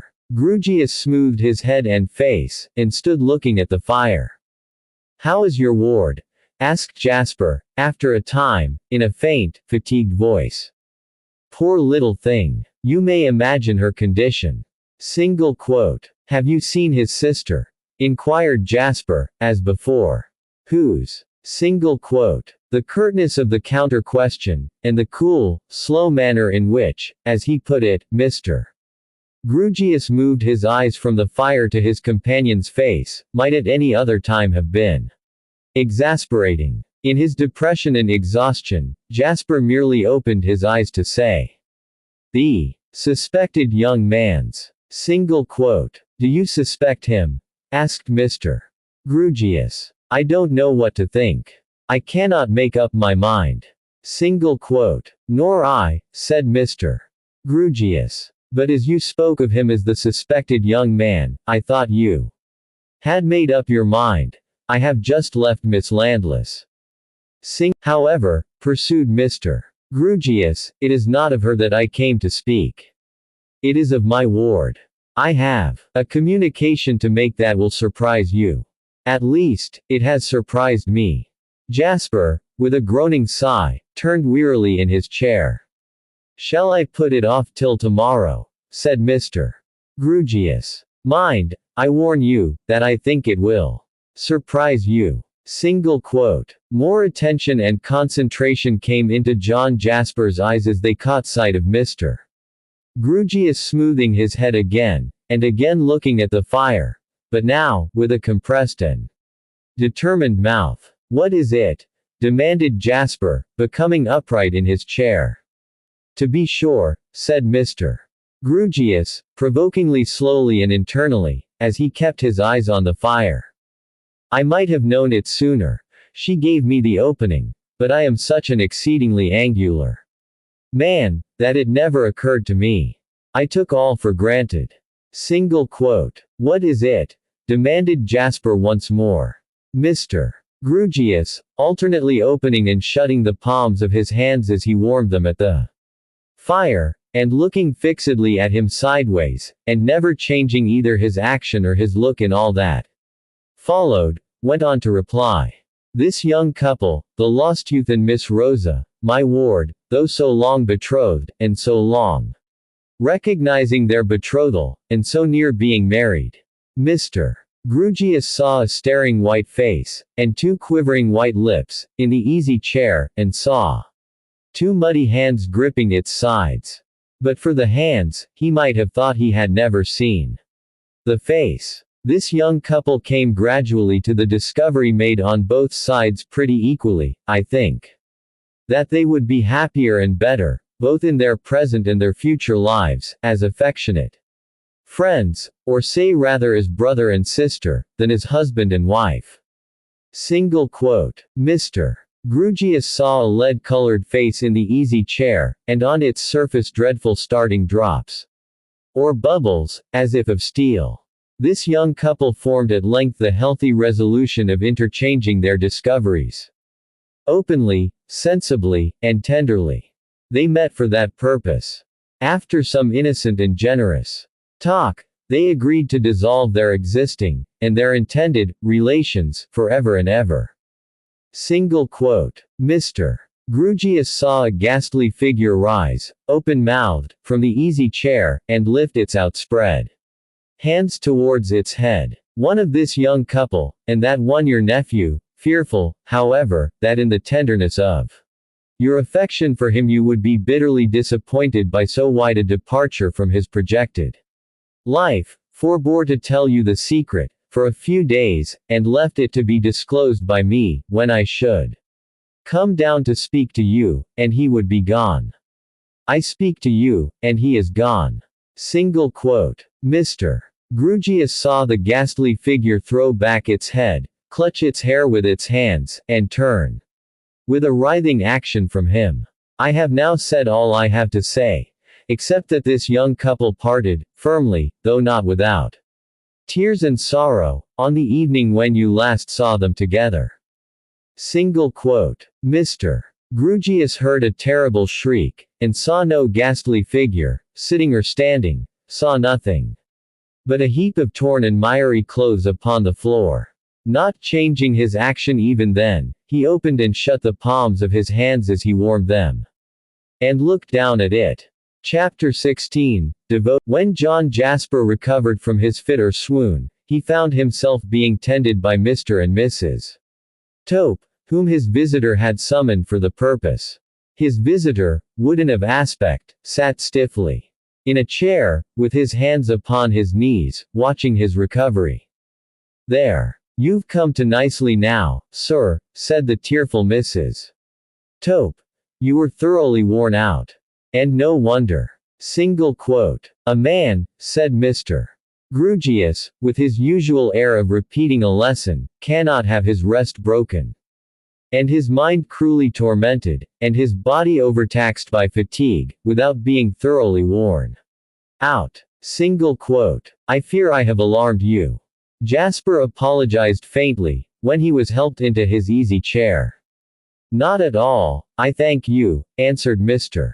Grewgious. You are too considerate. Single quote. Not at all, I thank you, answered Mr. Grewgious again. You must take some wine, sir, said Mrs. Tope, and the jelly that I had ready for you, and that you wouldn't put your lips to at noon, though I warned you what would come of it, you know, and you not breakfasted, and you must have a wing of the roast fowl that has been put back 20 times if it's been put back once. It shall all be on table in 5 minutes, and this good gentleman belike will stop and see you take it. This good gentleman replied with a snort, which might mean yes, or no, or anything or nothing, and which Mrs. Tope would have found highly mystifying, but that her attention was divided by the service of the table. You will take something with me, said Jasper, as the cloth was laid. I couldn't get a morsel down my throat, I thank you, answered Mr. Grewgious. Jasper both ate and drank almost voracious, in the meantime sat upright, with no expression in his face, and a hard kind of imperturbably polite protest all over him, as though he would have said, in reply to some invitation to discourse, I couldn't originate the faintest approach to an observation on any subject whatever, I thank you. Single quote. Do you know, said Jasper, when he had pushed away his plate and glass, and had sat meditating for a few minutes, do you know that I find some crumbs of comfort in the communication with which you have so much amazed me. Single quote. Do you? Returned Mr. Grewgious, pretty plainly adding the unspoken clause. I don't, I thank you. Single quote. After recovering from the shock of a piece of news of my dear boy, so entirely unexpected, and so destructive of all the castles I had built for him, and after having had time to think of it, yes. Single quote. I shall be glad to pick up your crumbs, said Mr. Grewgious, dryly. Is there not, or is there, if I deceive myself, tell me so, and shorten my pain, is there not, or is there, hope that, finding himself in this new position, and becoming sensitively alive to the awkward burden of explanation, in this quarter, and that, and the other, with which it would load him, he avoided the awkwardness, and took to flight. Single quote. Such a thing might be, said Mr. Grewgious, pondering. Such a thing has been. I have read of cases in which people, rather than face a 7 days wonder, and have to account for themselves to the idle and impertinent, have taken themselves away, and been long unheard of. I believe such things have happened, said Mr. Grewgious, pondering still. When I had, and could have, no suspicion, pursued Jasper, eagerly following the new track, that the dear lost boy had withheld anything from me, most of all, such a leading matter as this, what gleam of light was there for me in the whole black sky? When I supposed that his intended wife was here, and his marriage close at hand, how could I entertain the possibility of his voluntarily leaving this place, in a manner that would be the fact of his having just parted from your ward, is in itself a sort of reason for his going away. It does not make his mysterious departure the less cruel to me, it is true, but it relieves it of cruelty to her. Mr. Grewgious could not but assent to this. And even as to me, continued Jasper, still pursuing the new track, with ardor, and, as he did so, brightening with hope, he knew that you were coming to me, he knew that you were entrusted to tell me what you have told me, if your doing so has awakened a new train of thought in my perplexed mind, it reasonably follows that, from the same premises, he might have foreseen the inferences that I should draw. Grant that he did foresee them, and even the cruelty to me, and who am I? John Jasper, music master, vanishes. Single quote dash. Once more, Mr. Grewgious could not but assent to this. I have had my distrusts, and terrible distrusts they have been, said Jasper, but your disclosure, overpowering as it was at first, showing me that my own dear boy had had a great disappointing reservation from me, who so fondly loved him, kindles hope within me. You do not extinguish it when I state it, but admit it to be a reasonable hope. I begin to believe it possible, here he clasped his hands, that he may have disappeared from among us of his own accord, and that he may yet be alive and well. Single quote. Mr. Crisparkle came in at the moment. To whom Mr. Jasper repeated, I begin to believe it possible that he may have disappeared of his own accord, and may yet be alive and well. Single quote. Mr. Crisparkle taking a seat, and inquiring, why so? Mr. Jasper repeated the arguments he had just set forth. If they had been less plausible than they were, the good minor canon's mind would have been in a state of preparation to receive them, as exculpatory of his unfortunate pupil. But he, too, did really attach great importance to the lost young man's having been, so immediately before his disappearance, placed in a new and embarrassing relation towards every one acquainted with his projects and affairs, and the fact seemed to him to present the question in a new light. I stated to Mr. Sapsea, when we waited, their first meeting was unfortunately very far from amicable, but all went smoothly and quietly. When they were last together at my house, my dear boy was not in his usual spirits, he was depressed. I noticed that, and I am bound henceforth to dwell upon the circumstance the more. Now that I know there was a special reason for his being depressed, a reason, moreover, which may possibly have induced him to absent himself. Single quote. I pray to heaven it may turn out so, exclaimed Mr. Crisparkle. I pray to heaven it may turn out so, repeated Jasper. You know, and Mr. Grewgious should now know likewise, that I took a great prepossession against Mr. Neville Landless, arising out of his furious conduct on that first occasion. You know that I came to you, extremely apprehensive, on my dear boy's behalf, of his mad violence. You know that I even entered in my diary, and showed the entry to you, that I had dark forebodings against him.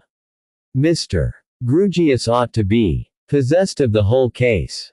He shall not, through any suppression of mine, be informed of a part of it, and kept in ignorance of another part of it. I wish him to be good enough to understand that the communication he has made to me has hopefully influenced my mind, in spite of its having been, before this mysterious occurrence took place, profoundly impressed against young Landless. Single quote. This fairness troubled the minor canon much. He felt that he was not as open in his own dealing.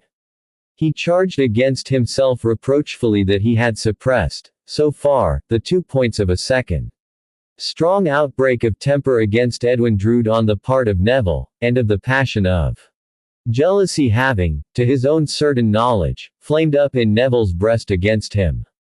He was convinced of Neville's innocence of any part in the ugly disappearance, and yet so many little circumstances combined so fully against him, that he dreaded to add 2 more to their cumulative weight. He was among the truest of men, but he had been balancing in his mind, much to its distress, whether his volunteering to tell these 2 fragments of truth, at this time, would not be tantamount to a piecing together of falsehood in the place of truth. However, here was a model before him. He hesitated no longer. Addressing Mr. Grewgious, as one placed in authority by the revelation he had brought to bear on the mystery and surpassingly angular Mr. Grewgious became when he found himself in that unexpected position. Mr. Crisparkle bore his testimony to Mr. Jasper's strict sense of justice, and, expressing his absolute confidence in the complete clearance of his pupil from the least taint of suspicion, sooner or later, avowed that his confidence in that young gentleman had been formed, in spite of his confidential, the same young lady. The sanguine reaction manifest in Mr. Jasper was proof even against this unlooked-for declaration. It turned him paler, but he repeated that he would cling to the hope he had derived from Mr. Grewgious, and that if no trace of his dear boy were found, leading to the dreadful inference that he had been made away with, he would cherish unto the last stretch of possibility the idea that he might have absconded of his own wild will. Now, it fell out that Mr. Crisparkle, going away from this conference still very uneasy in his mind, and very much troubled on behalf of the young man whom he held as a kind of prisoner in his own house, took a memorable night walk. He walked to Cloisterham Weir. He often did so, and consequently there was nothing remarkable in his footsteps tending that way. But the preoccupation of his mind so hindered him from planning any walk, or taking heed of the objects he passed, that his first consciousness of being near the weir was derived from the sound of the falling water close at hand. How did I come here? Was his first thought, as he stopped. Why did I come here? Was his second. Then, he stood intently listening to the water.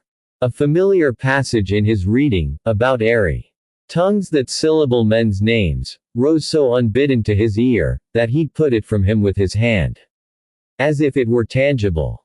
It was starlight. The weir was full 2 miles above the spot to which the young men had repaired to watch the storm. No search had been made up here, for the tide had been running strongly down, at that time of the night of Christmas Eve, and the likeliest places for the discovery of a body. If a fatal accident had happened under such circumstances, all lay, both when the tide ebbed, and when it flowed again, between that spot and the sea. The water came over the weir, with its usual sound on a cold starlight night, and little could be seen of it. Yet Mr. Crisparkle had a strange idea that something unusual hung about the place. He reasoned with himself. What was it? No sense reported anything unusual there. He listened again, and his sense of hearing again checked the water coming over the weir, with its usual sound on a cold starlight night. Knowing very well that the mystery with which his mind was occupied, might of itself give the place this haunted air, he strained those hawk's eyes of his for the correction of his sight. He got closer to the weir, and peered at its well-known posts and timbers. Nothing in the least unusual was remotely shadowed forth, but he resolved that he would come back early in the morning. The weir ran through his broken sleep, all night, and he was back again at sunrise. It was a bright, frosty morning. The whole composition before him, when he stood where he had stood last night, was clearly discernible in its minutest details. He had surveyed it closely for some minutes, and was about to withdraw his eyes, when they were attracted keenly to one spot. He turned his back upon the weir, and looked far away at the sky, and at the earth, and then looked again at that one spot. It caught his sight again immediately, and he concentrated his vision upon it. He could not lose it now, though it was but such a speck in the landscape. It fascinated his sight. His hands began plucking off his coat. For it struck him that at that spot, a corner of the weir, something glistened, which did not move and come over with the glistening water drops, but remained stationary. He assured himself of this. He threw off his clothes, he plunged into the icy water, and swam for the spot. Climbing the timbers, he took from them, caught among their interstices by its chain, a gold watch, bearing engraved upon its back E.D. He brought the watch to the bank, swam to the weir again, climbed it, and dived off. He knew every hole and corner of all the depths, and dived and dived and dived, until he could bear the cold no more. His notion was, that he would find the body.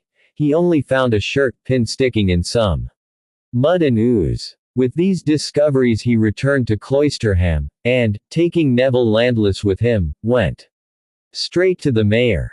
Mr. Jasper was sent for, the watch and shirt pin were identified, Neville was detained, and the wildest frenzy and fatuity of evil report rose against him. He was of that vindictive and violent nature, that but for his poor sister, who alone had vaguely supposed in Cloisterham to be always black, always of great virtue, always calling themselves me, and everybody else massa or missy according to sex, and always reading tracts of the obscurest meaning, in broken English, but always accurately understanding them in the purest mother tongue. He had nearly brought Mrs. Crisparkle's gray hairs with sorrow to the grave. Those original expressions were Mr. Sapsia's. He had repeatedly said he would have Mr.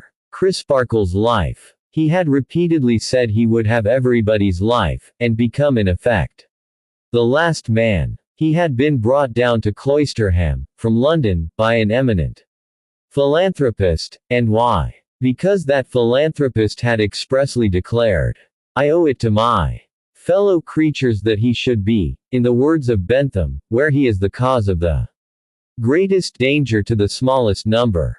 Single quote. These dropping shots from the blunderbusses of blunderheadedness might not have hit him in a vital place. But he had to stand against a trained and well-directed fire of arms of precision too.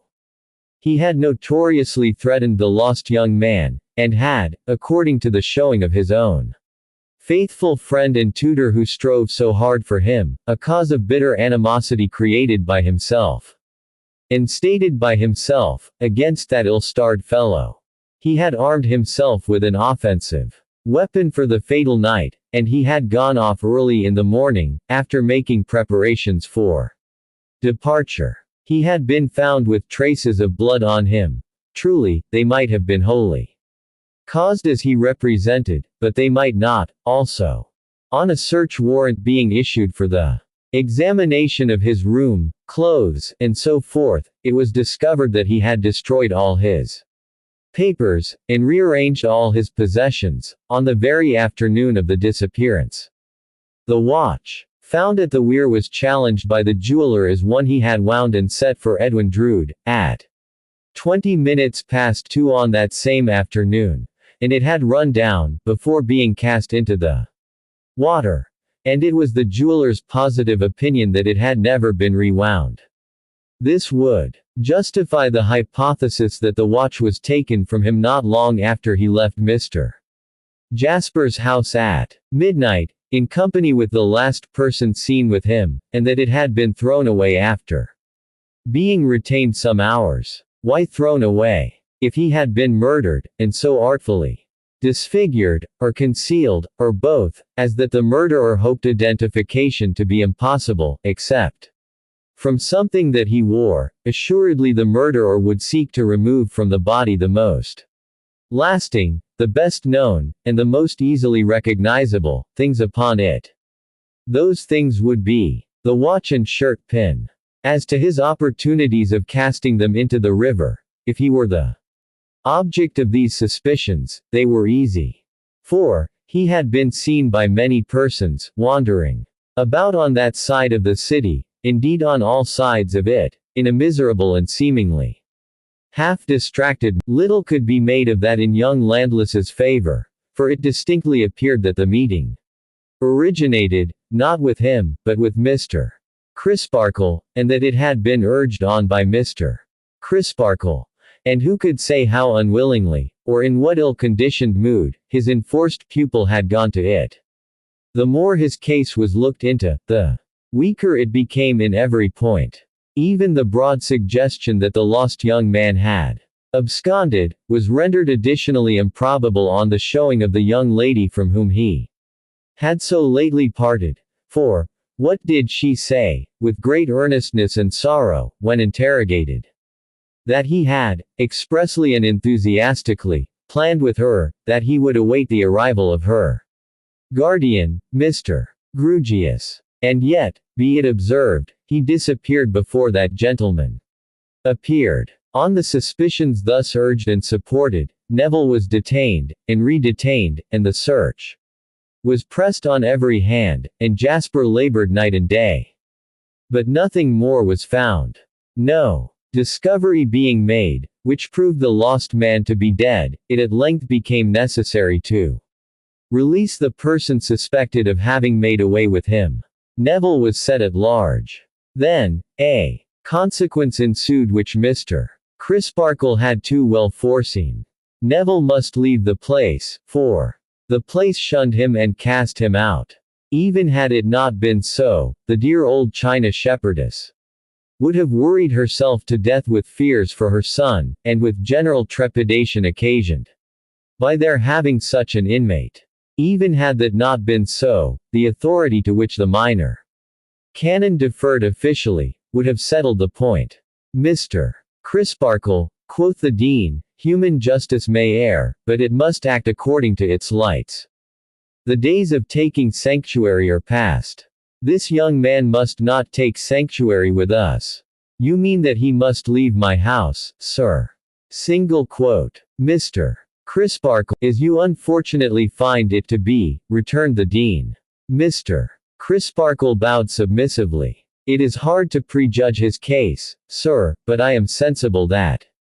Just so. Perfectly. As you say, Mr. Crisparkle, interposed the dean, nodding his head smoothly. There is nothing else to be done. No doubt, no doubt. There is no alternative, as your good sense has discovered. Single quote. I am entirely satisfied of his perfect innocence, sir, nevertheless. Single quote. Said the dean, in a more confidential tone, and slightly glancing around him, I would not say so, generally.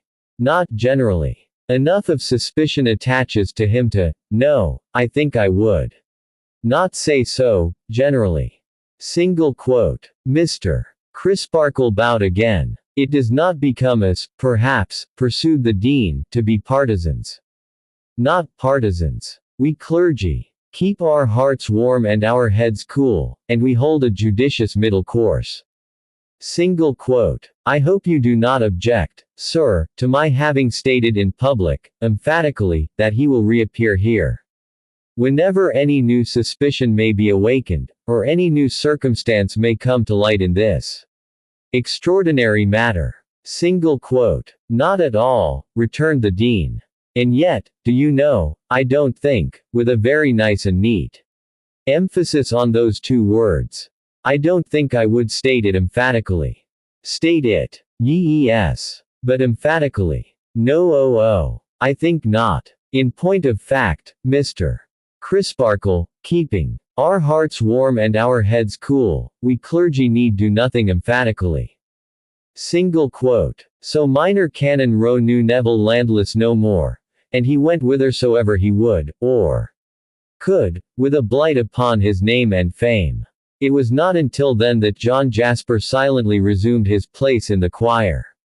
Haggard and red-eyed, his hopes plainly had deserted him, his sanguine mood was gone, and all his worst misgivings had come back. A day or two afterwards, while unrobing, he took his diary from a pocket of his coat, turned the leaf, handed this entry to Mr.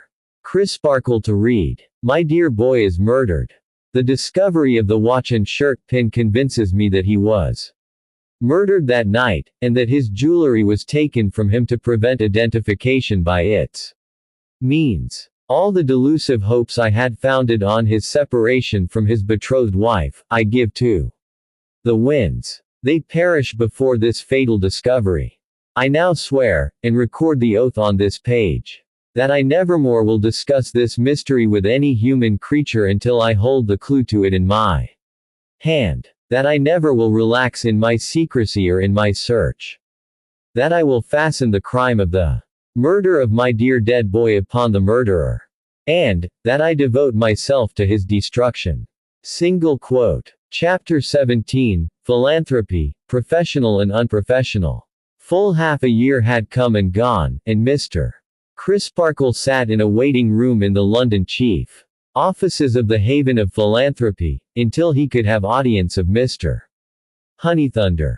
In his college days of athletic exercises, Mr. Crisparkle had known professors of the noble art of fisticuffs, and had attended 2 or 3 of their gloved gatherings. He had now an opportunity of observing that as to the phrenological formation of the backs of their heads, the professing philanthropists were uncommonly like the pugilists. In the development of all those organs which constitute, or attend, a propensity to pitch into your fellow creatures, the philanthropists were remarkably favored. There were several professors passing in and out, with exactly the aggressive air upon them of being ready for a turn-up with any novice who might happen to be on hand, that Mr. Crisparkle well remembered in the circles of the fancy. Preparations were in progress for a moral little mill somewhere on the rural circuit, and other professors were backing this or that. Mr. Crisparkle recognized in a suit of black the counterpart of a deceased benefactor of his species, an eminent public character, once known to fame as Frosty-Faced Fogo, who in days of yore superintended the formation of the magic circle with the ropes and stakes. There were only 3 conditions of resemblance wanting between these professors and those. Firstly, the philanthropists were in very bad training, much too fleshy, and presenting, both in face and figure, a superabundance of what is known to pugilistic experts as suet pudding. Secondly, the philanthropists had not the good temper of the pugilists, and used worse language. Thirdly, their fighting code stood in great need of revision, as empowering them not only to bore their man to the ropes, but to bore him to the confines of distraction, also to hit him when he was down, hit him anywhere and anyhow, kick him, stamp upon him, gouge him, and maul him behind his back without mercy. In these last particulars the professors of the noble art were much nobler than the professors of philanthropy. Mr. Crisparkle was so completely lost in musing on these similarities and dissimilarities, at the same time watching the crowd which came and went by, always, as it seemed, on errands of antagonistically snatching something from somebody, and never giving anything to anybody, that his name was called before he heard it. On his at length responding, he was shown by a miserably shabby and underpaid stipendiary philanthropist who could hardly have done worse if he had taken service with a declared enemy of the human race to Mr. Honeythunder's room. "Sir," said Mr. Honeythunder, in his tremendous voice, like a schoolmaster issuing orders to a boy of whom he had a bad opinion, "sit down." Mr. Crisparkle seated himself. Mr. Honeythunder having signed the remaining few score of a few thousand circulars, calling upon a corresponding number of families without means to come forward, stump up instantly, and be philanthropists, or go to the devil, another shabby stipendiary philanthropist highly disinterested, if in earnest, gathered these into a basket and walked off with them. "Now, Mr. Crisparkle," said Mr. Honeythunder, turning his chair half round towards him when they were alone, and squaring his arms with his hands on his knees, and his brows knitted, as if he added, "I am going to make short work of you. Now, Mr. Crisparkle, we entertain different views, you and I, sir, of the sanctity of human life." "Do we?" returned the minor canon. "We do, sir." "Might I ask you," said the minor canon, "what are your views on that subject?" "That human life is a thing to be held sacred, sir." "Might I ask you," pursued the minor canon as before, "what you suppose to be my views on that subject?" "By George, sir," returned the philanthropist, squaring his arms still more, as he frowned on Mr. Crisparkle, "they are best known to yourself." "Readily admitted. But you began by saying that we took different views, you know. Therefore, or you could not say so, you must have set up some views as mine. Pray, what views have you set up as mine?" "Here is a man, and a young man," said Mr. Honeythunder, as if that made the matter infinitely worse, and he could have easily borne the loss of an old one, swept off the face of the earth by a deed of violence. "What do you call that?"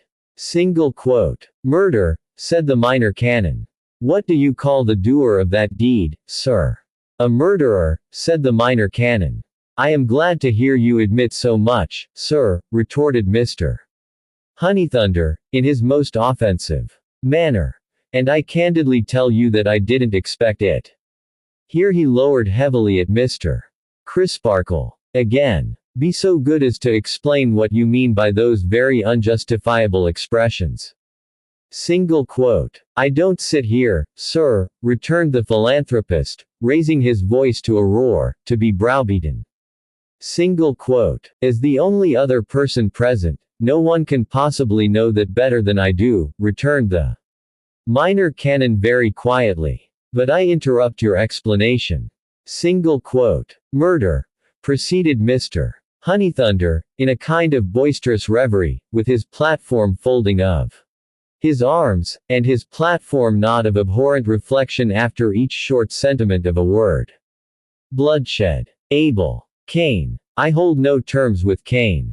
I repudiate with a shudder the red hand, when it is offered me." Instead of instantly leaping into his chair and cheering himself hoarse, as the brotherhood in public meeting assembled would infallibly have done on this cue, Mr. Crisparkle merely reversed the quiet crossing of his legs, and said mildly, "Don't let me interrupt your explanation, when you begin it. The commandments say, no murder." "No murder, sir," proceeded Mr.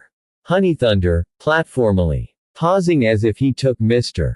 Crisparkle to task for having distinctly asserted that they said, "You may do a little murder, and then leave off. And they also say, you shall bear no false witness," observed Mr. Crisparkle. Enough! Bellowed Mr. Honeythunder, with a solemnity and severity that would have brought the house down at a meeting, nah. My late wards being now of age, and I being released from a trust which I cannot contemplate without a thrill of horror, there are the accounts which you have undertaken to accept on their behalf, and there is a statement of the balance which you have undertaken to receive, and which you cannot receive too soon. And let me tell you, sir, I wish that, as a man and a minor canon, you were better employed, with a nod. Better employed, with another nod. Better employed, with another, and the three nods added up.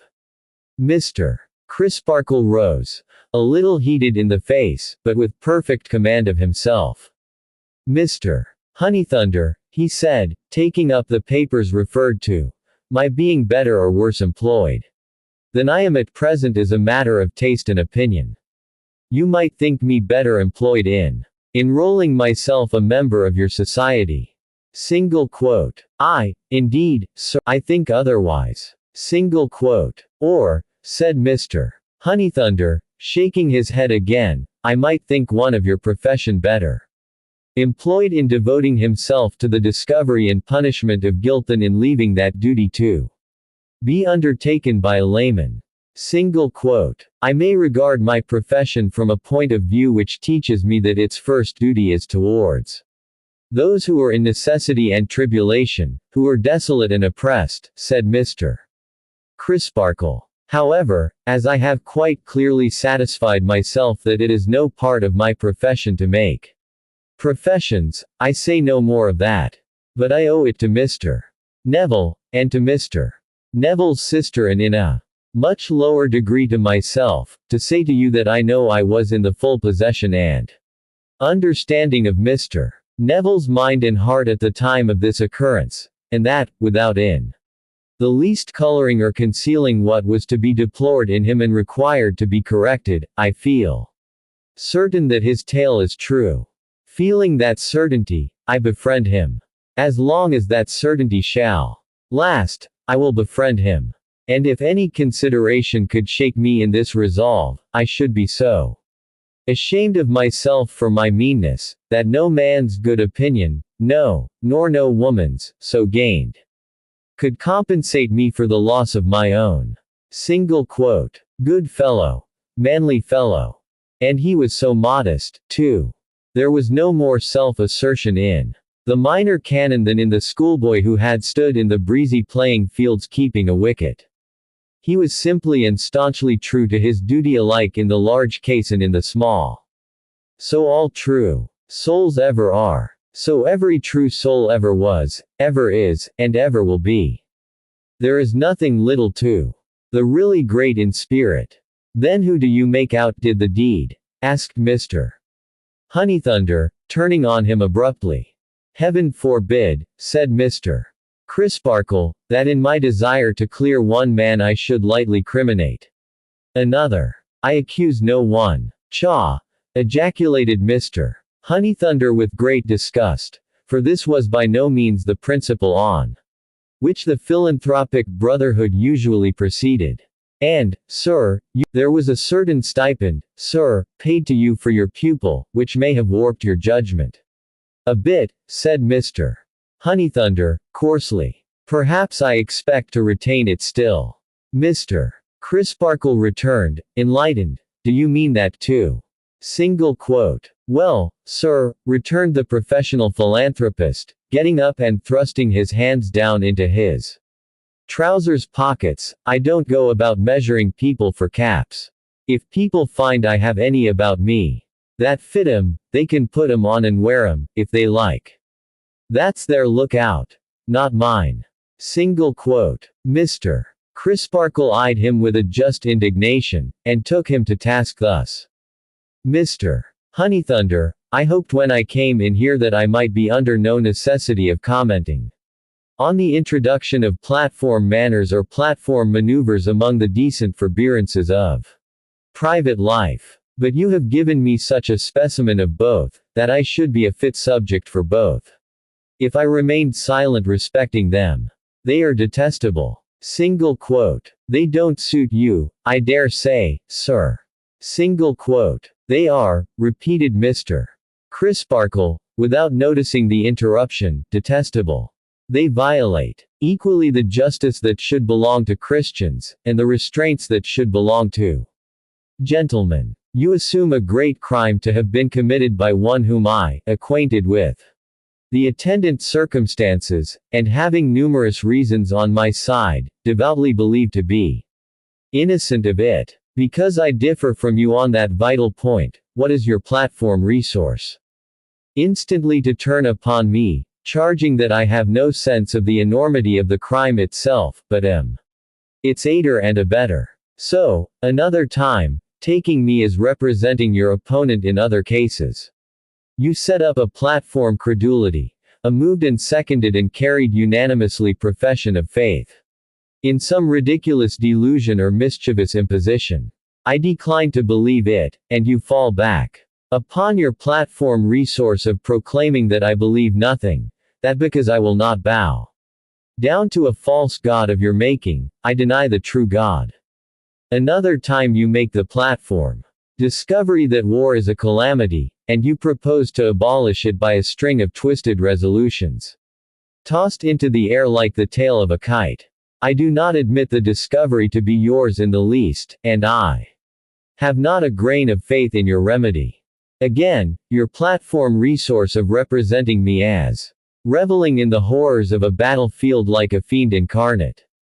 Another time, in another of your undiscriminating beasts. In all such cases your movers, and your seconders, and your supporters, your regular professors of all degrees, run amok like so many mad Malays, habitually attributing the lowest and basest motives with the utmost recklessness. Let me call your attention to a recent instance in yourself for which you should blush, and quoting figures which you know to be as willfully one-sided as a statement of any complicated account that should be all creditor side and no debtor, or all debtor side and no creditor.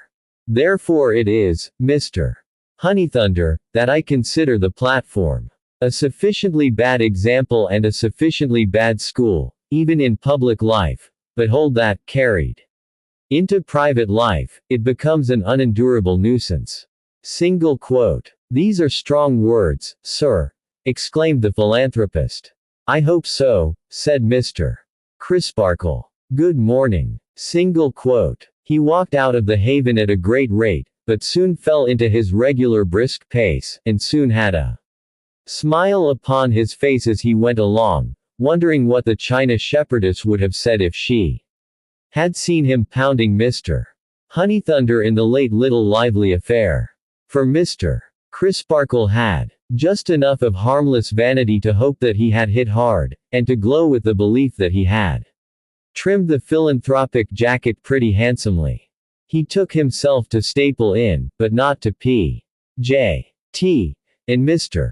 Grewgious. Full many a creaking stair he climbed before he reached some attic rooms in a corner, turned the latch of their unbolted door, and stood beside the table of Neville Landless. An air of retreat and solitude hung about the rooms and about their inhabitant. He was much worn, and so were they. Their sloping ceilings, cumbrous rusty locks and grates, and heavy wooden bins and beams, slowly moldering withal, had a prisonous look, and he had the haggard face of a prisoner. Yet the sunlight shone in at the ugly garret window, which had a penthouse to itself, thrust out among the tiles, and on the cracked and smoke-blackened parapet beyond, some of the deluded sparrows of the place rheumatically hopped, like little feathered cripples who had left their crutches in their nests, and there was a play of living leaves at hand that changed the air, and made an imperfect sort of music in it that would have been melody in the country. The rooms were sparely furnished, but with good store of books. Everything expressed the abode of a poor student. That Mr. Crisparkle had been either chooser, lender, or donor of the books, or that he combined the three characters, might have been easily seen in the friendly beam of his eyes upon them as he entered. How goes it, Neville? Single quote. I am in good heart, Mr. Crisparkle, and working away. Single quote. I wish your eyes were not quite so large and not quite so bright, said the minor canon, slowly releasing the hand he had taken in his. They brighten at the sight of you, returned Neville. If you were to fall away from me, they would soon be dull enough. Single quote. Rally, rally, urged the other, in a stimulating tone. Fight for it, Neville. Single quote. If I were dying, I feel as if a word from you would rally me. If my pulse had stopped, I feel as if your touch would make it beat again, said Neville. But I have rallied, and am doing famously. Single quote. Mr. Crisparkle turned him with his face a little more towards the light. I want to see a ruddier touch here, Neville, he said, indicating his own healthy cheek by way of pattern. I want more sun to shine upon you. Single quote. Neville drooped suddenly, as he replied in a lowered voice. I am not hardy enough for that, yet. I may become so, but I cannot bear it yet. If you had gone through those Cloisterham streets as I did, if you had seen, as I did, those averted eyes, and the better sort of people silently giving me too much room to pass, that I might not touch them or come near them, you wouldn't think it quite unreasonable that I cannot go about in the daylight. Single quote. My poor fellow, said the minor canon, in a tone so purely sympathetic that the young man caught his hand. I never said it was unreasonable. Never thought so. But I should like you to do it. And that would give me the strongest motive to do it. But I cannot yet. I cannot persuade myself that the eyes of even the stream of strangers I pass in this vast city. If I could have changed my name, said Neville, I would have done so. But as you wisely pointed out to me, I can't do that, for it would look like guilt. If I could have gone to some distant place, I might have found relief in that, but the thing is not to be thought of, for the same reason. Hiding and escaping would be the construction in either case. It seems a little hard to be so tied to a stake. And innocent. But I don't complain. Single quote. And you must expect no miracle to help you, Neville, said Mr. Crisparkle, compassionately. No, sir, I know that. The ordinary fullness of time and circumstances is all I have to trust to. It will right you at last, Neville. Single quote. So I believe, and I hope I may live to know it. But perceiving that the despondent mood into which he was falling cast a shadow on the minor canon, and it may be feeling that the broad hand upon his shoulder was not then quite as steady as its own natural strength had rendered it when it first touched him just now, he brightened and said, excellent circumstances for study, anyhow. And you know, Mr. Crisparkle, what need I have of study in all ways? Not to mention that you have advised me to study for the difficult profession of the law, specially, and that of course I am guiding myself by the advice of such a friend and helper. Such a good friend and helper.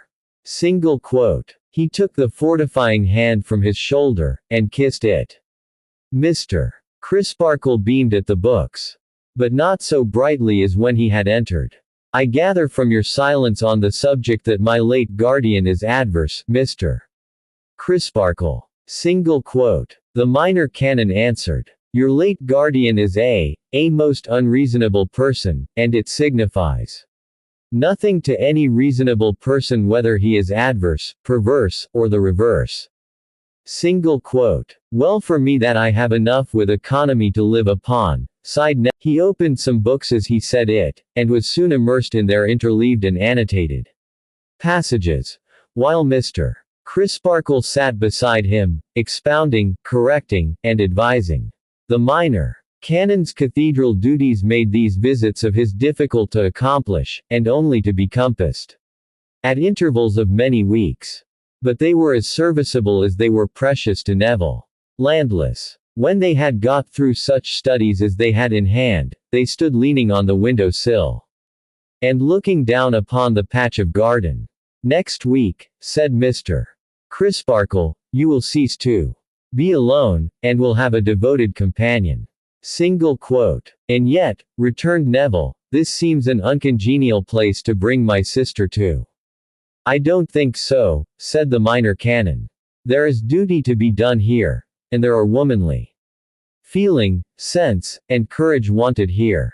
Single quote. I meant, explained Neville, that the surroundings are so dull and unwomanly, and that Helena can have no suitable friend or society here. Single quote. You have only to remember, said Mr. Crisparkle, that you are here yourself, and that she has to draw you into the sunlight. Single quote. They were silent for a little while, and then Mr. Crisparkle began anew. When we first spoke together, Neville, you told me that your sister had risen out of the disadvantages of your past lives as superior to you as the tower of Cloisterham Cathedral is higher than the chimneys of Minor Canon Corner.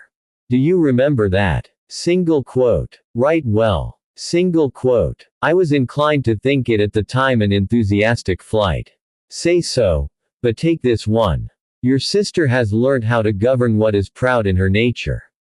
She can dominate it even when it is wounded through her sympathy with you. No doubt she has suffered deeply in those same streets where you suffer deeply. No doubt her life is darkened by the cloud that darkens yours. But bending her pride into a grand composure that is not haughty or aggressive, but is a sustained confidence in you and in the truth, she has won her way through those streets until she passes along them as high in the general respect as any one who treads them. Every day and hour of her life since Edwin Drood's disappearance, she has faced malignity and folly, for you, as only a brave nature well directed can. So it will be with her to the end. Another and weaker kind of pride might sink broken-hearted, but never such a pride as hers, which knows no shrinking, and can get no mastery over her. The pale cheek beside him flushed under the comparison, and the hint implied in it. I will do all I can to imitate her, said Neville. Do so, and be a truly brave man, as she is a truly brave woman, answered Mr. Crisparkle stoutly. It is growing dark. Will you go my way with me, when it is quite dark? Mind, it is not I who wait for darkness. Single quote. Neville replied, that he would accompany him directly. But Mr. Crisparkle said he had a moment's call to make on Mr. Grewgious as an act of courtesy, and would run across to that gentleman's chambers, and rejoin Neville on his own doorstep, if he would come down there to meet him. Mr. Grewgious, bolt upright as usual, sat taking his wine in the dusk at his open window, his wineglass and decanter on the round table at his elbow, himself and his legs on the window seat, only one hinge in his whole body, like a bootjack. How do you do, reverend sir? Said Mr. Grewgious, with abundant offers of hospitality, which were as cordially declined as made. And how is your charge getting on over the way in the set that I had the pleasure of recommending to you as vacant and eligible? Single quote. Mr. Crisparkle replied suitably. I am glad you approve of them, said Mr. Grewgious, because I entertain a sort of fancy for having him under my eye. Single quote. As Mr. Grewgious had to turn his eye up considerably before he could see the chambers, the phrase was to be taken figuratively and not literally. And how did you leave Mr. Jasper, reverend sir? Said Mr. Grewgious. Mr. Crisparkle had left him pretty well. And where did you leave Mr. Jasper, reverend sir? Mr. Crisparkle had left him at Cloisterham. And when did you leave Mr.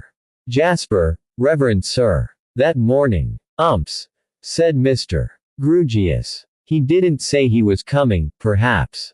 Single quote. Coming where? Single quote. Anywhere, for instance, said Mr. Grewgious. No. Single quote. Because here he is, said Mr.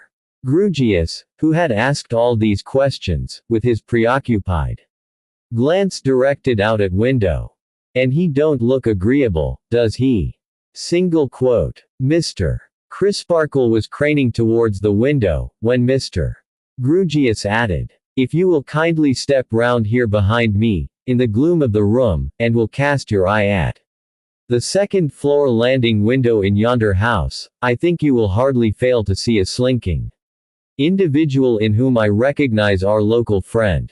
Single quote. "You are right," cried Mr. Crisparkle. "Umps," said Mr.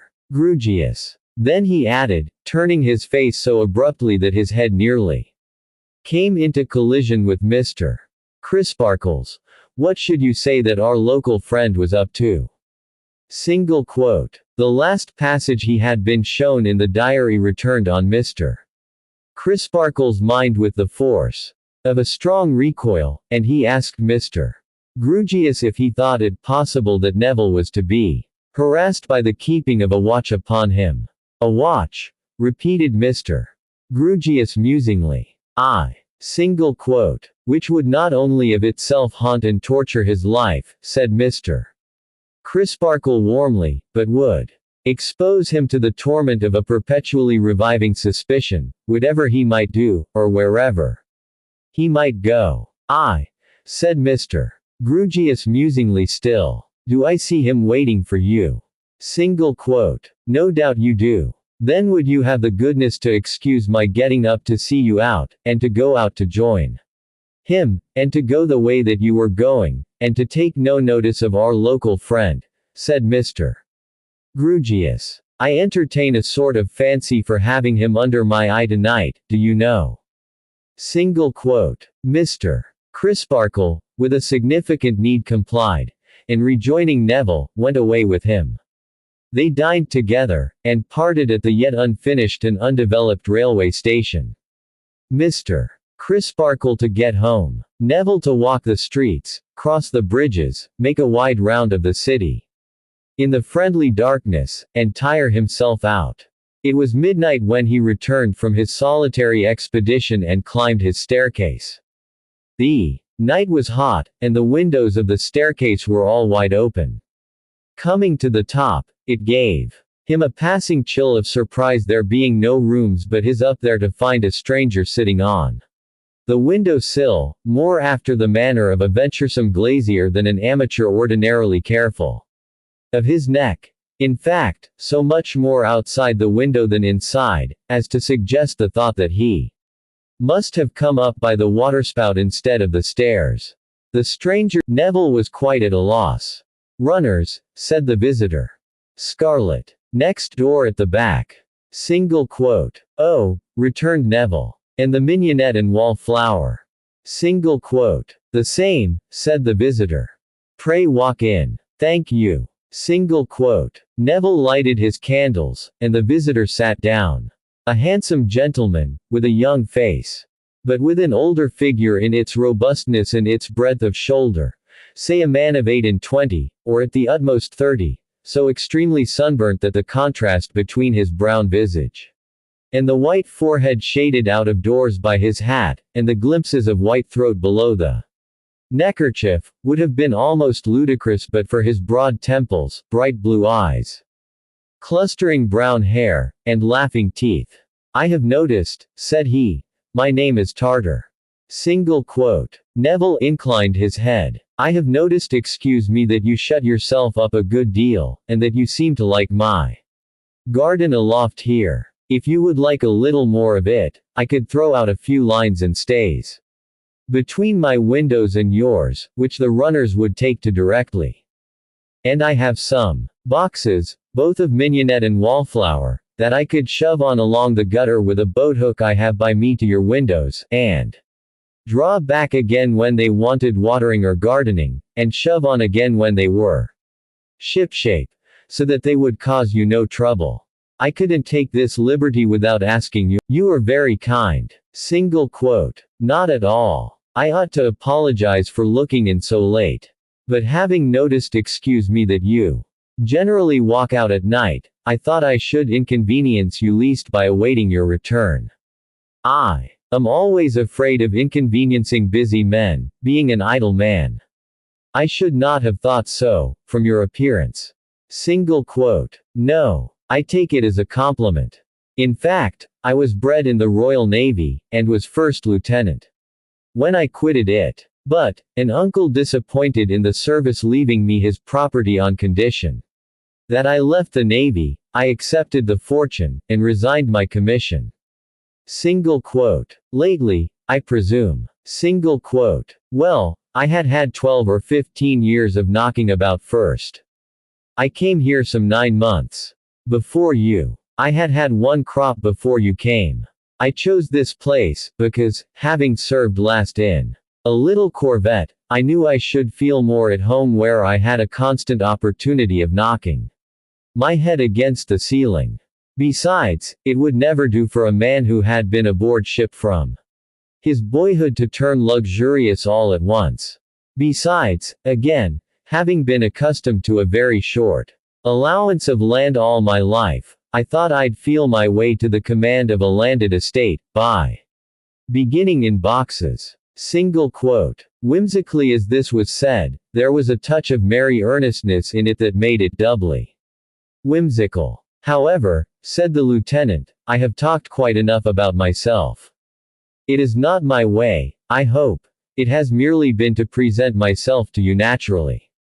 If you will allow me to take the liberty I have described, it will be a charity, for it will give me something more to do. And you are not to suppose that it will entail any interruption or intrusion on you, for that is far from my intention. Single quote. Neville replied that he was greatly obliged, and that he thankfully accepted the kind proposal. I am very glad to take your windows in tow, said the lieutenant. From what I have seen of you, I have undergone some mental distress, said Neville, confused, which has stood me in the stead of illness. Single quote. Pardon me, said Mr. Tartar. With the greatest delicacy he shifted his ground to the windows again, and asked if he could look at one of them. On Neville's opening it, he immediately sprang out, as if he were going aloft with a whole watch in an emergency, and were setting a bright example. For heaven's sake, cried Neville, don't do that. Where are you going, Mr. Tartar? You'll be dashed to pieces. Single quote. All well, said the lieutenant, coolly looking about him on the housetop. All taut and trim here. Those lines and stays shall be rigged before you turn out in the morning. May I take this short cut home, and say good night? Single quote. Mr. Tartar, urged Neville. Pray. It makes me giddy to see you. Single quote. But Mr. Tartar, with a wave of his hand and the deftness of a cat, had already dipped through his scuttle of scarlet runners without breaking a leaf, and gone below. Single quote. Mr. Grewgious, his bedroom window blind held aside with his hand, happened at the moment to have Neville's chambers under his eye for the last time that night. Fortunately his eye was on the front of the house and not the back, or this remarkable appearance and disappearance might have broken his rest as a phenomenon. But Mr. Grewgious, seeing nothing there, not even a light in the windows, his gaze wandered from the windows to the stars, as if he would have read in them something that was hidden from him. Many of us would, if we could. But none of us so much as know our letters in the star. About this time a stranger appeared in Cloisterham, a white-haired personage, with black eyebrows. Being buttoned up in a tightish blue surtout, with a buff waistcoat and grey trousers, he had something of a military air, but he announced himself at the Crozier, the Orthodox Hotel, where he put up with a portmanteau as an idle dog who lived upon his means. And he farther announced that he had a mind to take a lodging in the picturesque old city for a month or two, with a view of settling down there altogether. Both announcements were made in the coffee room of the Crozier, to all whom it might or might not concern, by the stranger as he stood with his back to the empty fireplace, waiting for his fried sole, veal cutlet, and pint of sherry. And the waiter business being chronically slack at the Crozier represented all whom it might or might not concern, and absorbed the whole of the information. This gentleman's white head was unusually large, and his shock of white hair was unusually thick and ample. I suppose, waiter, he said, shaking his shock of hair, as a Newfoundland dog might shake his before sitting down to dinner, that a fair lodging for a single buffer might be found in these parts, eh. Single quote. The waiter had no doubt of it. Something old, said the gentleman. Take my hat down for a moment from that peg, will you? No, I don't want it. Look into it. What do you see written there? Single quote. The waiter read. Datchery. Single quote. Now you know my name, said the gentleman. Dick Datchery. Hang it up again. I was saying, something old is what I should prefer, something odd and out of the way, something venerable, architectural, and inconvenient. Single quote. We have a good choice of inconvenient lodgings in the anything cathedraly, now, Mr. Datchery suggested. Mr. Tope, said the waiter, brightening, as he rubbed his chin with his hand, would be the likeliest party to inform in that line. Single quote. Who is Mr. Tope? Inquired Dick Datchery. The waiter explained that he was the verger, and that Mrs. Tope had indeed once upon a time let lodgings herself or offered to let them, but that as nobody had ever taken them, Mrs. Tope's window bill, long a Cloisterham institution, had disappeared, probably had tumbled down one day, and never been put up again. I'll call on Mrs. Tope, said Mr. Datchery, after dinner. Single quote. So when he had done his dinner, he was duly directed to the spot, and sallied out for it. But the Crozier being an hotel of a most retiring disposition, and the waiter's directions being fatally precise, he soon became bewildered, and went boggling about and about the cathedral tower, whenever he could catch a glimpse of it, with a general impression on his mind that Mrs. Tope's was somewhere very near it, and that, like the children in the game of hot-boiled beans and very good butter, he was warm in his search when he saw the tower, and cold when he didn't see it. He was getting very cold indeed when he came upon a fragment of burial ground in which an unhappy sheep was grazing. Unhappy, because a hideous small boy was stoning it through the railings, and had already lamed it in one leg, and was much excited by the benevolent, sportsmanlike purpose of breaking its other 3 legs, and bringing it down. I am again, cried the boy, as the poor creature leapt, and made a dint in his wool. Single quote. Let him be, said Mr. Datchery. Don't you see you have lamed him? Single quote. I, returned the sportsman. I won't. I'll come when can catch me. Stay there then, and show me which is Mr. Tope's. Single quote. How can I stay here and show you which is Tops's, when Tops's is t'other side the Kinfriederl, and over the crossings, and round ever so many comers. Stupid. Ya. Single quote. Show me where it is, and I'll give you something. Single quote. Come on, then. Single quote. This brisk dialogue concluded, the boy led the way, and by stopped at some distance from an arched passage, pointing. Looky yonder. You see that there winder and door. Single quote. That's Tope's. Single quote. It ain't. That's Jarsper's. Single quote. Indeed. Said Mr. Datchery, with a second look of some interest. Yes, and I ain't goin' no nearer. I am, I tell her. Single quote. Why not? Single quote. 'Cause I ain't goin' to be lifted off my legs and avenue my braces bust and be choked. Not if I knows it. And not by, I am. Wait till I set a jolly good flint flyin' at the back is jolly old, Ed some day. Now look t'other side the hark. Not the side where Jarsper's door is. T'other side. Single quote. I see. Single quote. A little way in, that side, there's a low door, down 2 steps.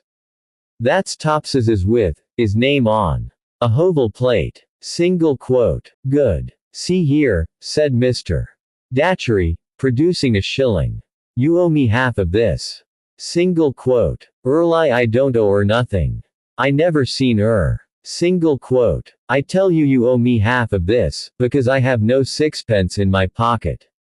So the next time you meet me you shall do something else for me, to pay me. All right, give us, old. Single quote. What is your name, and where do you live?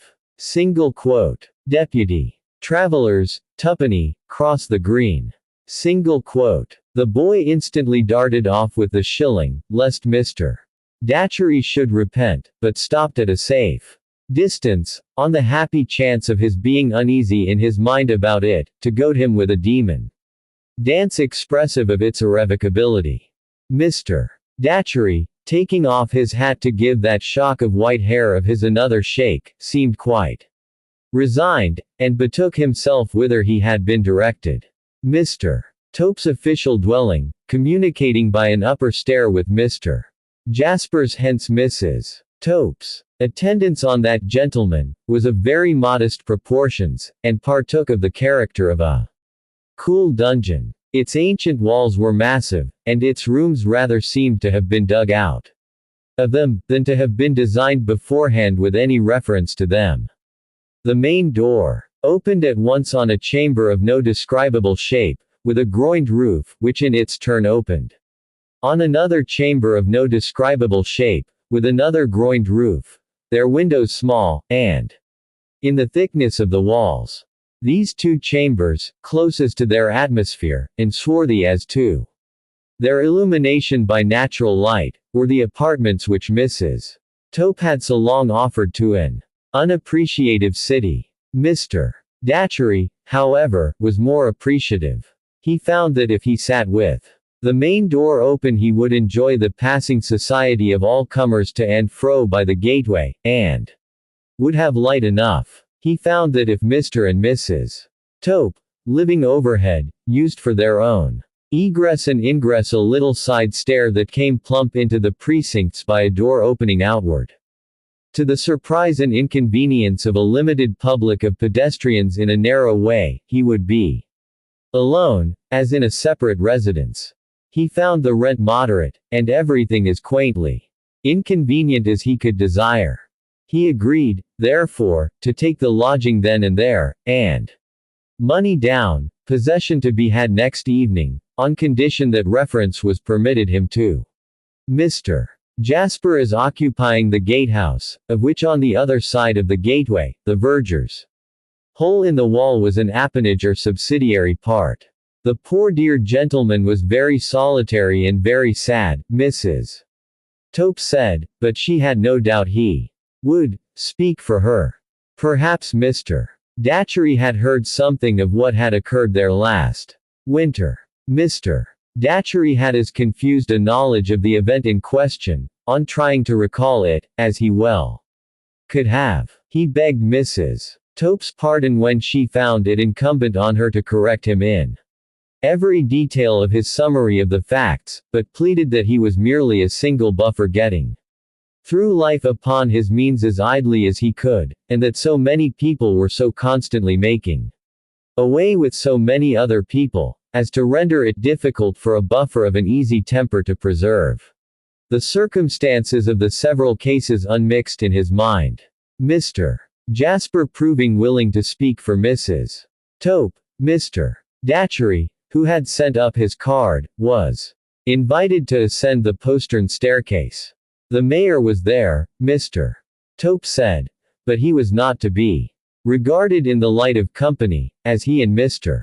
Jasper were great friends. I beg pardon, said Mr. Datchery, making a leg with his hat under his arm, as he addressed himself equally to both gentlemen, a selfish precaution on my part, and not personally interesting to anybody but myself. But as a buffer living on his means, and having an idea of doing it in this lovely place in peace and quiet, for remaining span of life, I beg to ask if the Tope family are quite respectable. Single quote. Mr. Jasper could answer for that without the slightest hesitation. That is enough, sir, said Mr. Datchery. My friend the mayor, added Mr. Jasper, presenting Mr. Datchery with a courtly motion of his hand towards that potentate, whose recommendation is actually much more important to a stranger than that of an obscure person like myself, will testify in their behalf, I am sure. Single quote. The worshipful the mayor, said Mr. Datchery, with a low bow, places me under an infinite obligation. Single quote. Very good people, sir, Mr. and Mrs. Opinions. Very well behaved. Very respectful. Much approved by the dean and chapter. Single quote. The worshipful the mayor gives them a character, said Mr. Datchery, of which they may indeed be proud. I would ask his honor if I might be permitted whether there are not many objects of great interest in the city which is under his beneficent sway. Single quote. We are, sir, returned Mr. Sapsea, an ancient city, and an ecclesiastical city. We are a constitutional city, as it becomes such a city to be, and we uphold and maintain our glorious privileges. Single quote. His honor, said Mr. Datchery, bowing, inspires me with a desire to know more of the city, and confirms me in my inclination to end my days in the city. Single quote. Retired from the army, sir, suggested Mr. Sapsea. His honor the mayor does me too much credit, returned Mr. Datchery. Navy, sir, suggested Mr.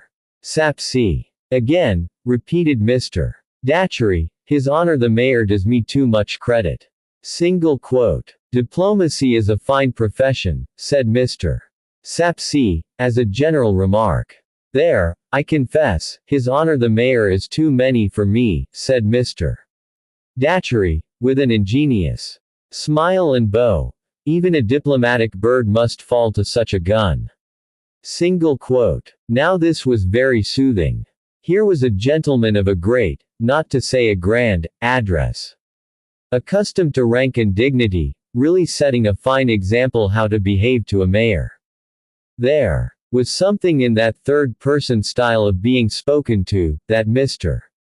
Sapsea found particularly recognizant of his merits and position. But I crave pardon, said Mr. Datchery. His honor the mayor will bear with me, if for a moment I have been deluded into occupying his time, and have forgotten the humble claims upon my own. Of my hotel, the Crozier. Single quote. Not at all, sir, said Mr. Sapsea. I am returning home, and if you would like to take the exterior our cathedral in your way, I shall be glad to point it out. Single quote. His honor the mayor, said Mr. Datchery, is more than kind and gracious. Single quote. As Mr. Datchery, when he had made his acknowledgments to Mr. Jasper, could not be induced to go out of the room before the worshipful led the way downstairs. Mr. Datchery, following with his hat under his arm, and his shock of white hair streaming in the evening breeze. Might I ask his honor, said Mr. Datchery, whether that gentleman we have just left is the gentleman of whom I have heard in the neighborhood is being much afflicted by the loss of a nephew, and concentrating his life on avenging the loss. Single quote. That is the gentleman. John Jasper, sir. Single quote. Would his honor allow me to inquire whether there are strong suspicions of any one? Single quote. More than suspicions, sir, returned Mr. Sapsea. All but certainties. Single quote. Only think now, cried Mr. Datchery. But proof, sir, proof must be built up stone by stone, said the mayor. As I say, the end crowns the work. It is not enough that justice should be morally certain, she must be immorally certain. Legally, that is. His honor, said Mr. Datchery, reminds me of the nature of the law. Immoral. How true. Single quote. As I say, sir, pompously went on the mayor, the arm of the law is a strong arm, and a long arm. That is the may I put it. A strong arm and a long arm. Single quote. How forcible. And yet, again, how true. murmured Mr. Datchery. And without betraying what I call the secrets of the prison house, without, I say, betraying them, I predict to you, knowing the iron will of the gentleman we have just left, I take the bold step of calling it iron, on account of its strength, that in this case the long arm will reach, and the strong arm will strike. This is our cathedral, sir. The best judges are pleased to admire it, and the best among our townsmen own to being a little vain of it. All this time Mr. Datchery had walked with his hat under his arm, and his white hair streaming. He had an odd momentary appearance upon him of having forgotten his hat, when Mr. Sapsea now touched it, and he clapped his hand up to his head as if with some vague expectation of finding another hat upon it. Pray be covered, sir, entreated Mr. Sapsea, magnificently plying. I shall not mind it, I assure you. Single quote. His honor is very good, but I do it for coolness, said Mr. Datchery. Then Mr. Datchery admired the cathedral, and Mr. Sapsea pointed it out as if he himself had invented and built it. There were a few details indeed of which he did not approve, but those he glossed over, as if the workman had made mistakes in his absence. The cathedral disposed of, he led the way by the churchyard, and stopped to extol the beauty of the evening, by chance, in the immediate vicinity of Mrs. Sapsea's epitaph. And by the by, said Mr. Sapsea, appearing to descend from an elevation to remember it all of a sudden, like Apollo shooting down from Olympus to pick up his forgotten lyre. That is one of our small lions. The partiality of our people has made it so, and strangers have been seen taking a copy of it now and then. I am not a judge of it myself, for it is a little work of my own. But it was troublesome to turn, sir. I may say, difficult to turn with elegance. Single quote. Mr. Datchery became so ecstatic over Mr. Sapsea's composition, that, in spite of his intention to end his days in Cloisterham, and therefore his probably having in reserve many opportunities of copying it, he would have transcribed it into his pocket book on the spot, but for the slouching towards them of its material producer and perpetuator, Durdles, whom Mr. Sapsea hailed, not sorry to show him a bright example of behavior to superiors. Ah, Durdles. This is the mason, sir. One of our Cloisterham worthies. Everybody here. I wouldn't do it if I was him, growled Durdles. We're a heavy lot. Single quote. You surely don't speak for yourself, Mr. Durdles, returned Mr. Datchery, any more than for his honor. Single quote. Who's his honor? Demanded Durdles. His honor the mayor. Single quote. I never was brought afore him, said Durdles, with anything but the look of a loyal subject of the mayoralty, and it'll be time enough for me to honor him when I am. Until which, and when, and where. Mr. Sapsea is his name. England is his nation. Cloisterham's his dwelling place. Auctioneer's his occupation. Single quote. Here, deputy preceded by a flying oyster shell appeared upon the scene, and requested to have the sum of 3d instantly chucked to him by Mr. Durdles, whom he had been vainly seeking up and down, as lawful wages overdue. While that gentleman, with his bundle under his arm, slowly found and counted out the money, Mr.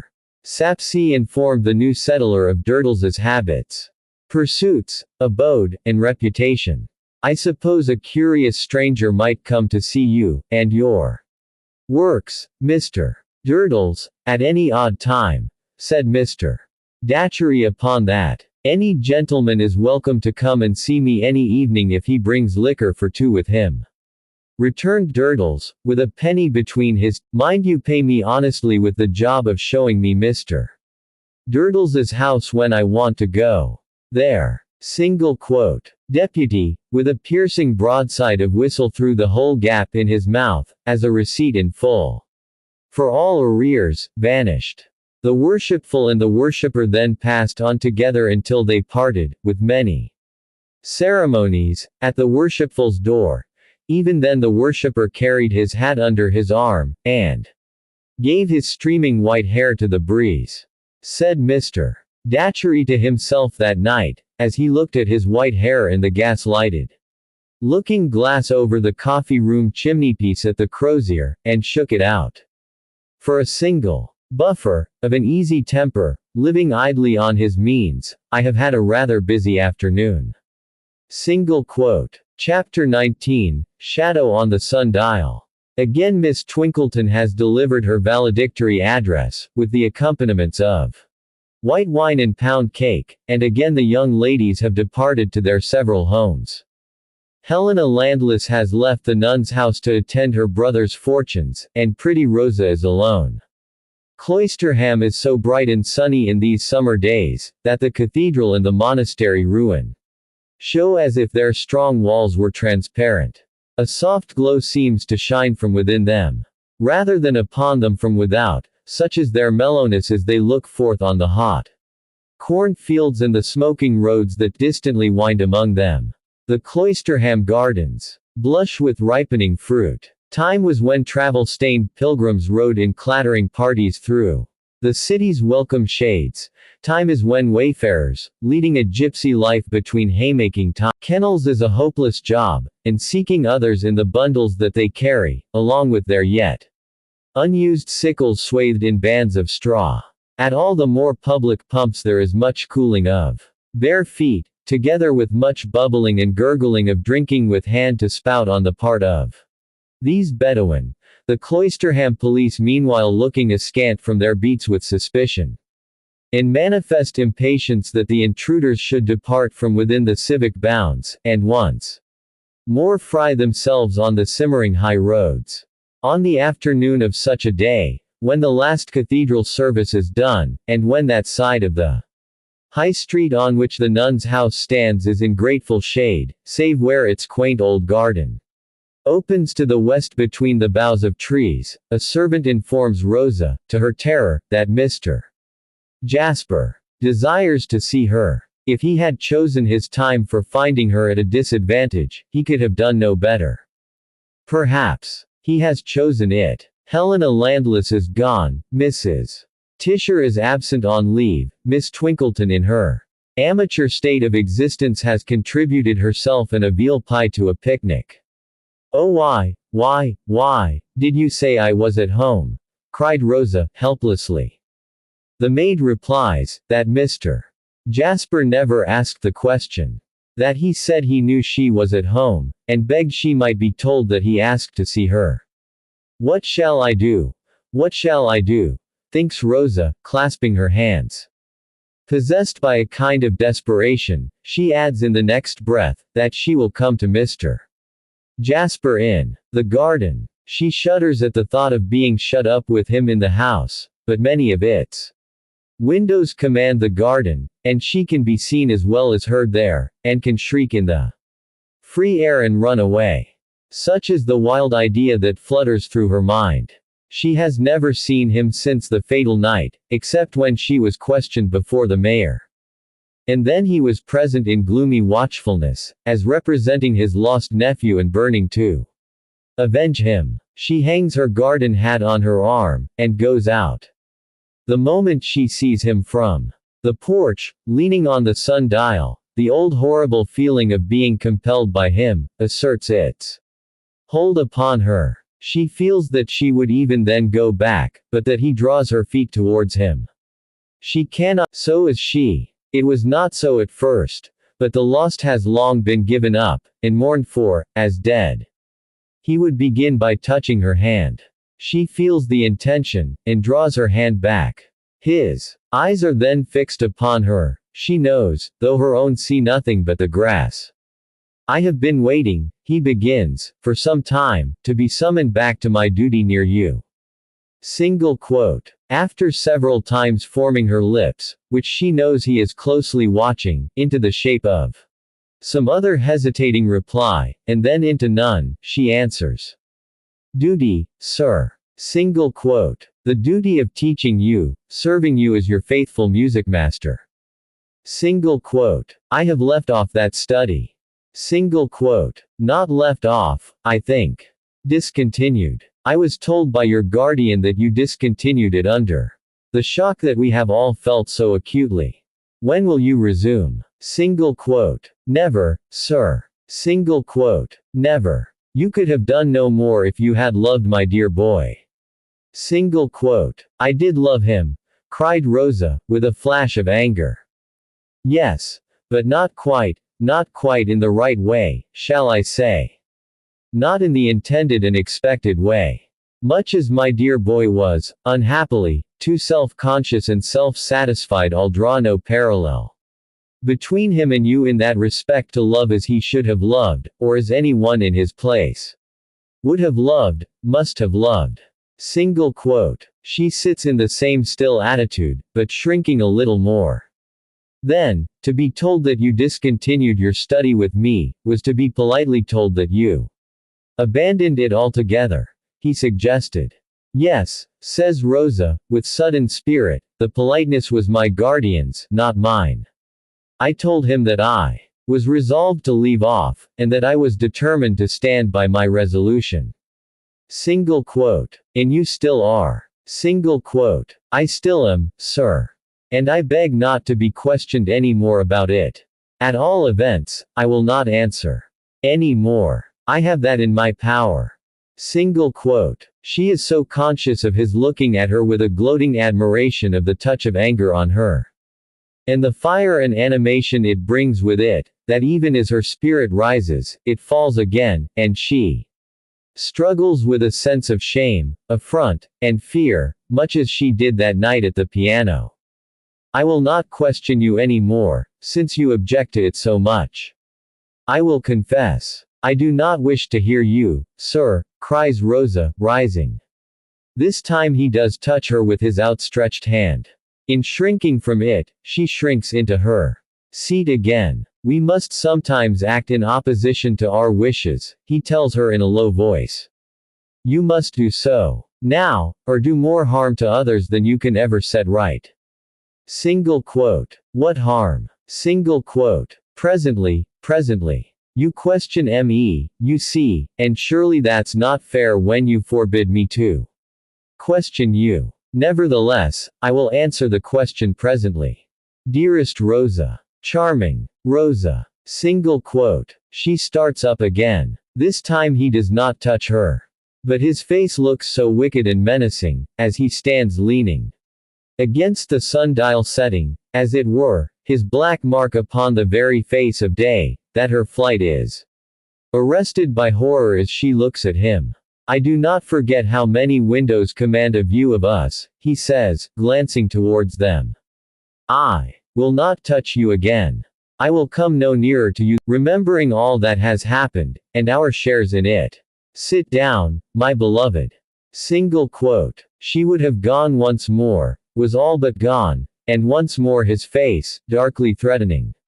What would follow if she went, has stopped her. Looking at him with the expression of the instant frozen on her face, she sits down on the seat again. Rosa, even when my dear boy was affianced to you, I loved you madly, even when I thought his happiness in having you for his wife was certain, I loved you madly, even when I strove to make him more ardently devoted to you, I loved you madly, even when he gave me the picture of your lovely face so carelessly traduced by him, which I feigned to hang always in my sight for his sake. But worshipped in torment for years, I loved you madly.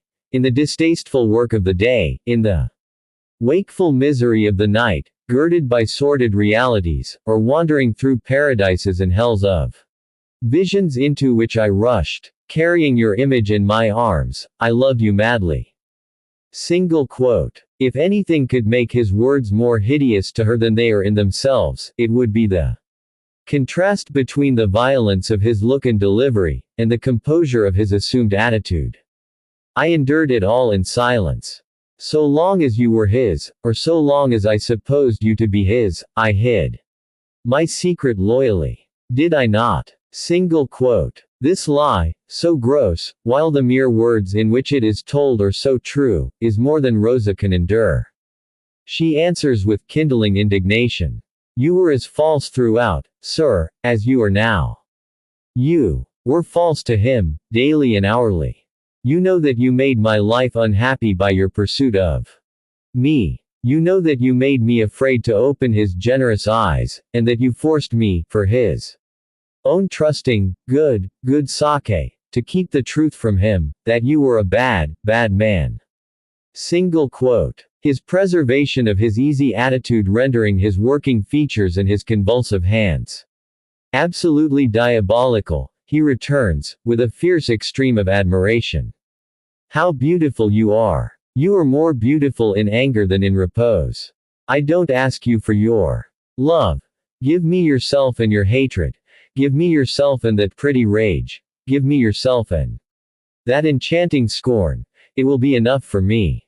Impatient tears rise to the eyes of the trembling little beauty, and her face flames, but as she I told you, you rare charmer, you sweet witch, that you must stay and hear me, or do more harm than can ever be undone. You asked me what harm. Stay, and I will tell you. Go, and I will do it. Single quote. Again Rosa quails before his threatening face, though innocent of its meaning, and she remains. Her panting breathing comes and goes as if it would choke her, but with a repressive hand upon her bosom, she remains. I have made my confession that my love is mad. It is so mad, that had the ties between me and my dear lost boy been one silken thread less strong, I might have swept even him from your side. When you favored him. Single quote. A film come over the eyes she raises for an instant, as though he had turned her faint. Even him, he repeats. Yes, even him. Rosa, you see me and you hear me. Judge for yourself. Whether any other admirer shall love you and live, whose life is in my hand. Single quote. What do you mean, sir?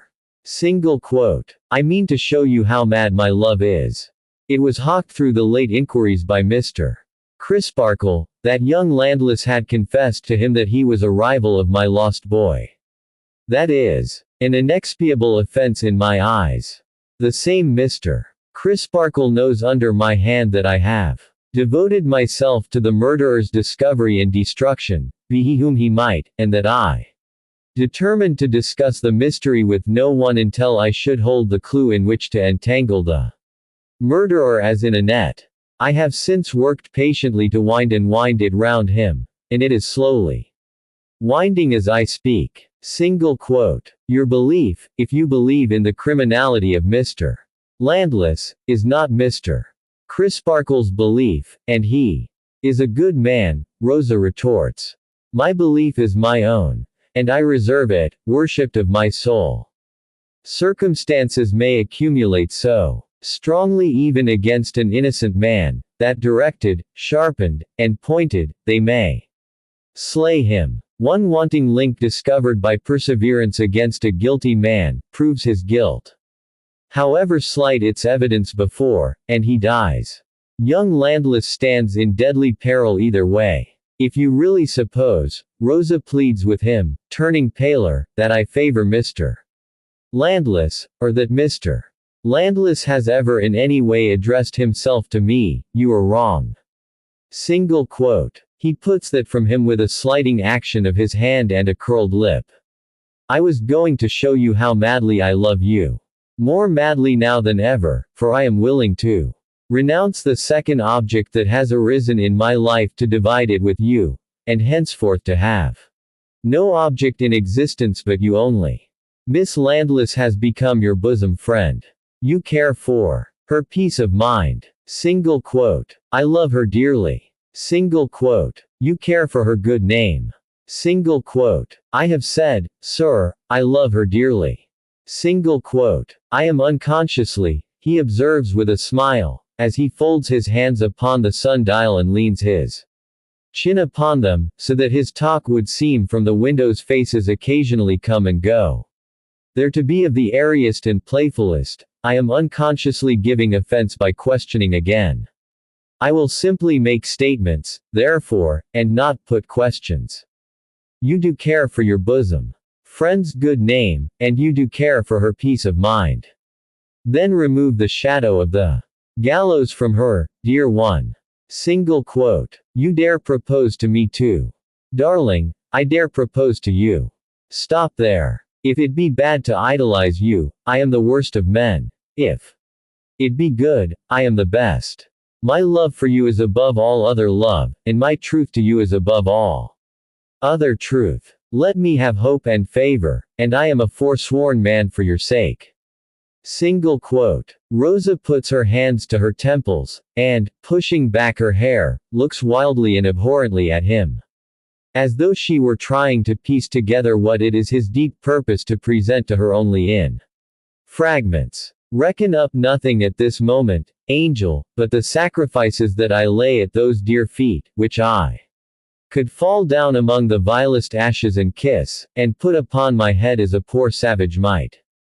There is my fidelity to my dear boy, with an action of his hands, as though he cast down something precious. There is the inexpiable offense against my adoration of you. Spurn it. Single quote. With a similar action. There are my labors in the cause of a just vengeance for 6 toiling months. Crush them. Single quote. With another repetition of the action. There is my past and my present wasted life. There is the desolation of my heart and my soul. There is my peace. There is my despair. Stamp them into the dust, so that you take me, were it even mortally hating me. Single quote. The frightful vehemence of the man, now reaching its full height, so additionally terrifies her as to break the spell that has held her to the spot. She swiftly moves towards the porch, but in an instant he is at her side, and speaking in her ear. Rosa, I am self-repressed again. I am walking calmly beside you to the house. I shall wait for some encouragement and hope. I shall not strike too soon. Give me a sign that you attend to me. She slightly and constrainedly moves her hand. Not a word of this to any one, or it will bring down the blow, as certainly as night follows day. Another sign that you attend to me. She moves her hand once more. I love you, love you, love you. If you were to cast me off now, but you will not, you would never be rid of me. No one should come between us. I would pursue you to the death. Single quote. The handmaid coming out to open the gate for him, he quietly pulls off his hat as a parting salute. And goes away with no greater show of bed. A thunderstorm is coming on, the maids say, and the hot and stifling air has overset the pretty dear. No wonder. They have felt their own knees all of a tremble all day long. Chapter XX, A Flight. Rosa no sooner came to herself than the whole of the late interview was before her. It even seemed as if it had pursued her into her insensibility, and she had not had a moment's unconsciousness of it. What to do, she was at a frightened loss to know. The only one clear thought in her mind was, that she must fly from this terrible man. But where could she take refuge, and how could she go? She had never breathed her dread of him to any one but Helena. If she went to Helena, and told her what had passed, that very act might bring down the irreparable mischief that he threatened he had the power, and that she knew he had the will, to do. The more fearful he appeared to her excited memory and imagination, the more alarming her responsibility appeared, seeing that a slight mistake on her part, either in action or delay, might let his malevolence loose on Helena's brother. Rosa's mind throughout the last 6 months had been stormily confused. A half-formed, wholly unexpressed suspicion tossed in it, now heaving itself up, and now sinking into the deep, now gaining palpability, and now losing it. Jasper's self-absorption in his nephew when he was alive, and his unceasing pursuit of the inquiry how he came by his death, if he were dead, were themes so rife in the place, that no one appeared able to suspect the possibility of foul play at his hands. She had asked herself the question, am I so wicked in my thoughts as to conceive a wickedness that Others cannot imagine. Then she had considered, did the suspicion come of her previous recoiling from him before the fact? And if so, was not that a proof of its baselessness? Then she had reflected, what motive could he have, according to my accusation? She was ashamed to answer in her mind, the motive of gaining me. She ran over in her mind again, all that he had said by the sundial in the garden. He had persisted in treating the disappearance as murder, consistently with his whole public course since the finding of the watch and shirt pin. If he were afraid of the crime being traced out, would he not rather encourage the idea of a voluntary disappearance? He had even declared that if the ties between him and his nephew had been less strong, he might have swept, even him, away from her side. Was that like his having really done so? He had spoken of laying his 6 months' labors in the cause of a just vengeance at her feet. Would he have done that, with that violence of passion, if they were a pretense?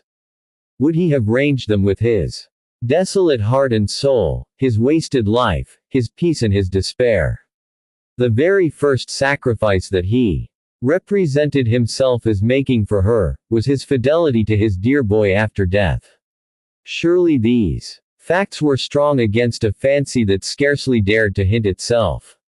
And yet he was so terrible a man. In short, the poor girl, for what could she know of the criminal intellect, which its own professed students perpetually misread, because they persist in trying to reconcile it with the average intellect of average men, instead of identifying it as a horrible wonder apart could get by.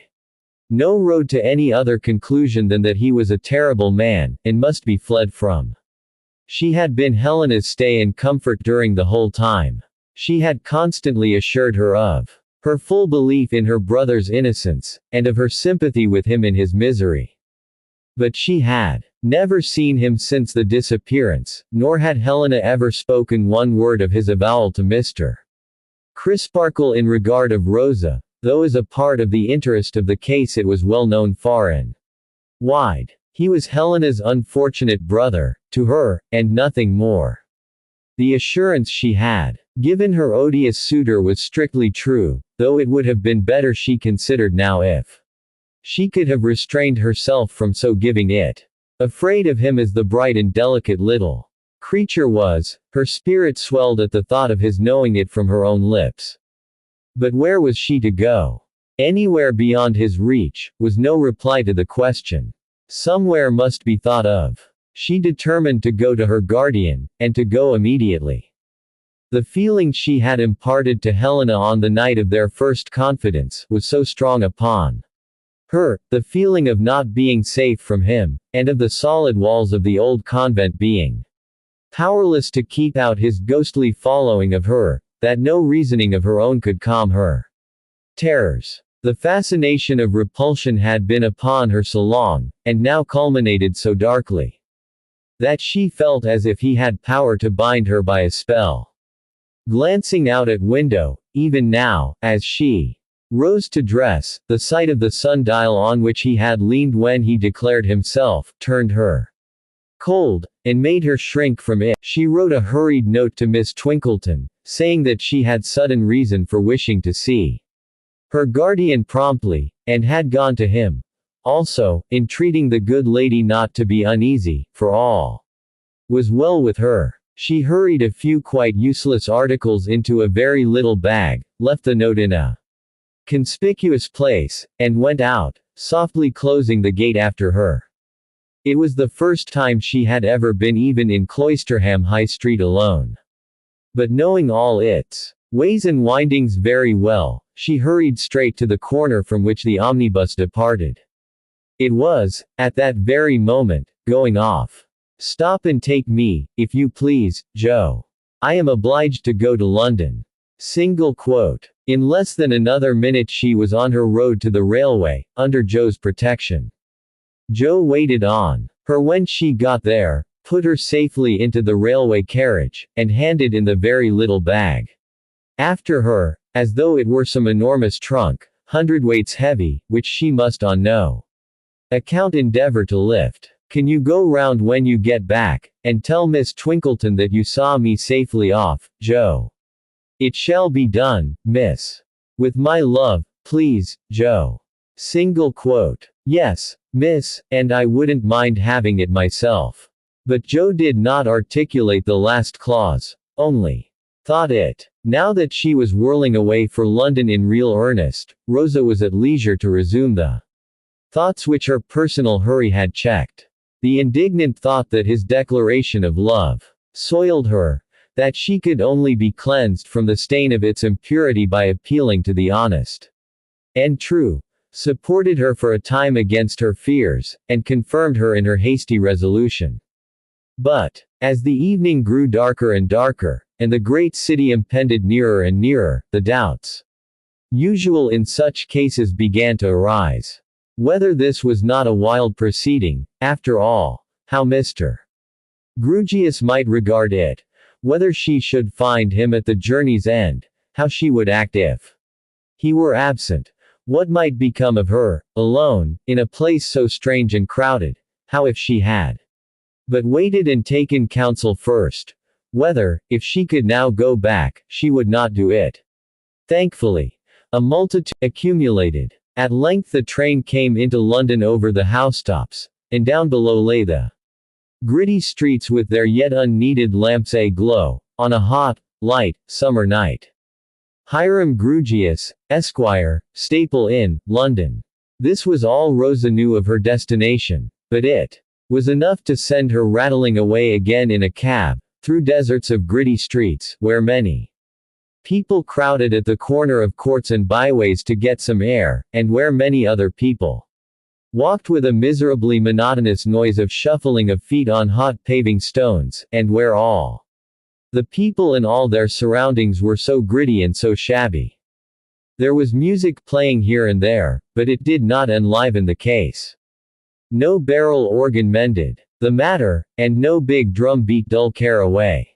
Like the chapel bells that were also going here and there, they only seemed to evoke echoes from brick surfaces, and dust from everything. As to the flat wind instruments, they seemed to have cracked their hearts and souls in pining for the country. Her jingling conveyance stopped at last at a fast-closed gateway, which appeared to belong to somebody who had gone to bed very early, and was much afraid of housebreakers. Rosa, discharging her conveyance, timidly knocked at this gateway, and was let in, very little bag and all, by a watchman. Does Mr. Grewgious live here? Single quote. Mr.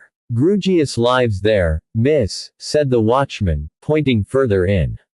So Rosa went further in, and, when the clocks were striking 10, stood on P. J. T.'s doorsteps, wondering what P. J. T. had done with his street door. Guided by the painted name of Mr. Grewgious, she went upstairs and softly tapped and tapped several times. But no one answering, and Mr.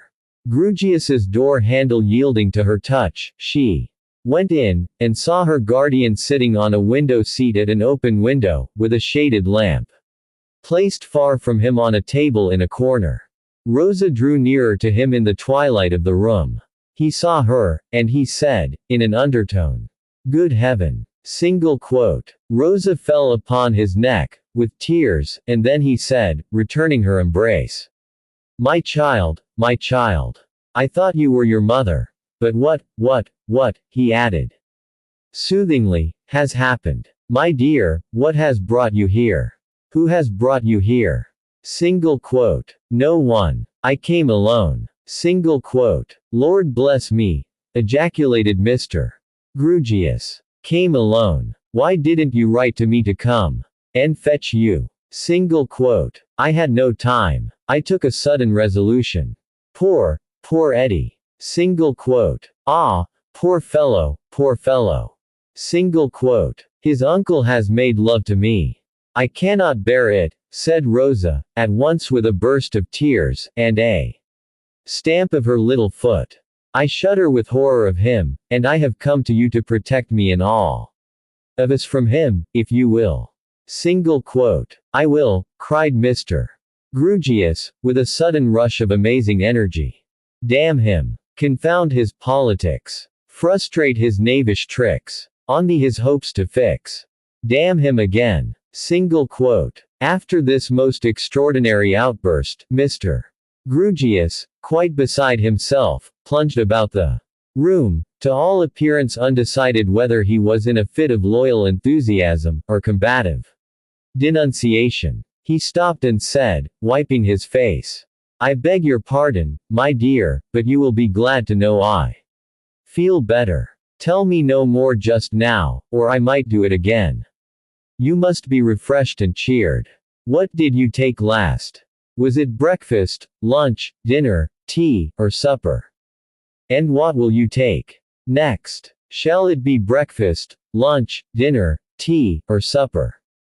Single quote. The respectful tenderness with which, on one knee before her, he helped her to remove her hat, and, your rest too must be provided for, he went on, and you shall have the prettiest chamber in Furnival's. Your toilet must be provided for, and you shall have everything that an unlimited head chambermaid, by which expression I mean a head chambermaid not limited as to outlay, can procure. Is that a bag? He looked hard at it. Sooth to say, it required hard looking at to be seen at all in a dimly lighted room. And is it your property, my dear? Single quote. Yes, sir. I brought it with me. It is not an extensive bag, said Mr. Grugius, candidly, though admirably calculated to contain a day's provision for a canary bird. Perhaps you brought a canary bird. Single quote. Rosa smiled and shook her head. If you had, he should have been made welcome, said Mr. Grugius, and I think he would have been pleased to be hung upon a nail outside and pit himself against our staple sparrows, whose execution must be admitted to be not quite equal to their intention. Which is the case with so many of us. You didn't say what meal, my dear. Have a nice jumble of all meals. Single quote. Rosa thanked him, but said she could only take a cup of tea. Mr.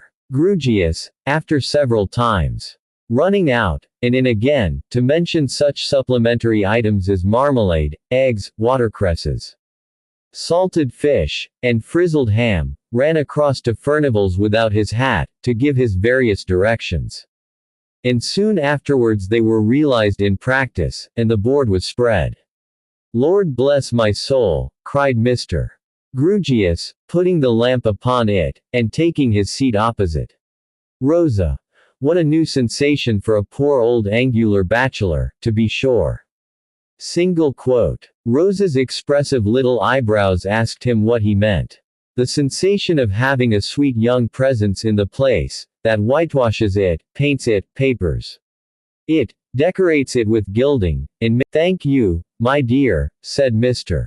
Grugius. Ahem. Let's talk. Single quote. Do you always live here, sir?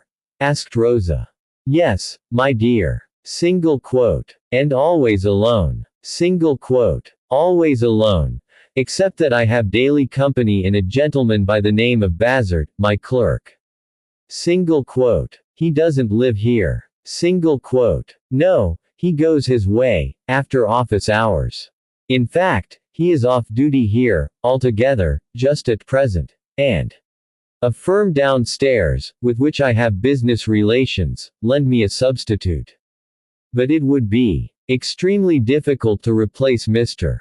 Bazard. Single quote. He must be very fond of you, said Rosa. He bears up against it with commendable fortitude if he is, returned Mr. Grugius, after considering the matter. But I doubt if he is. Not particularly so. You see, he is discontented. Poor fellow. Single quote. Why isn't he contented? Was the natural inquiry. Misplaced, said Mr.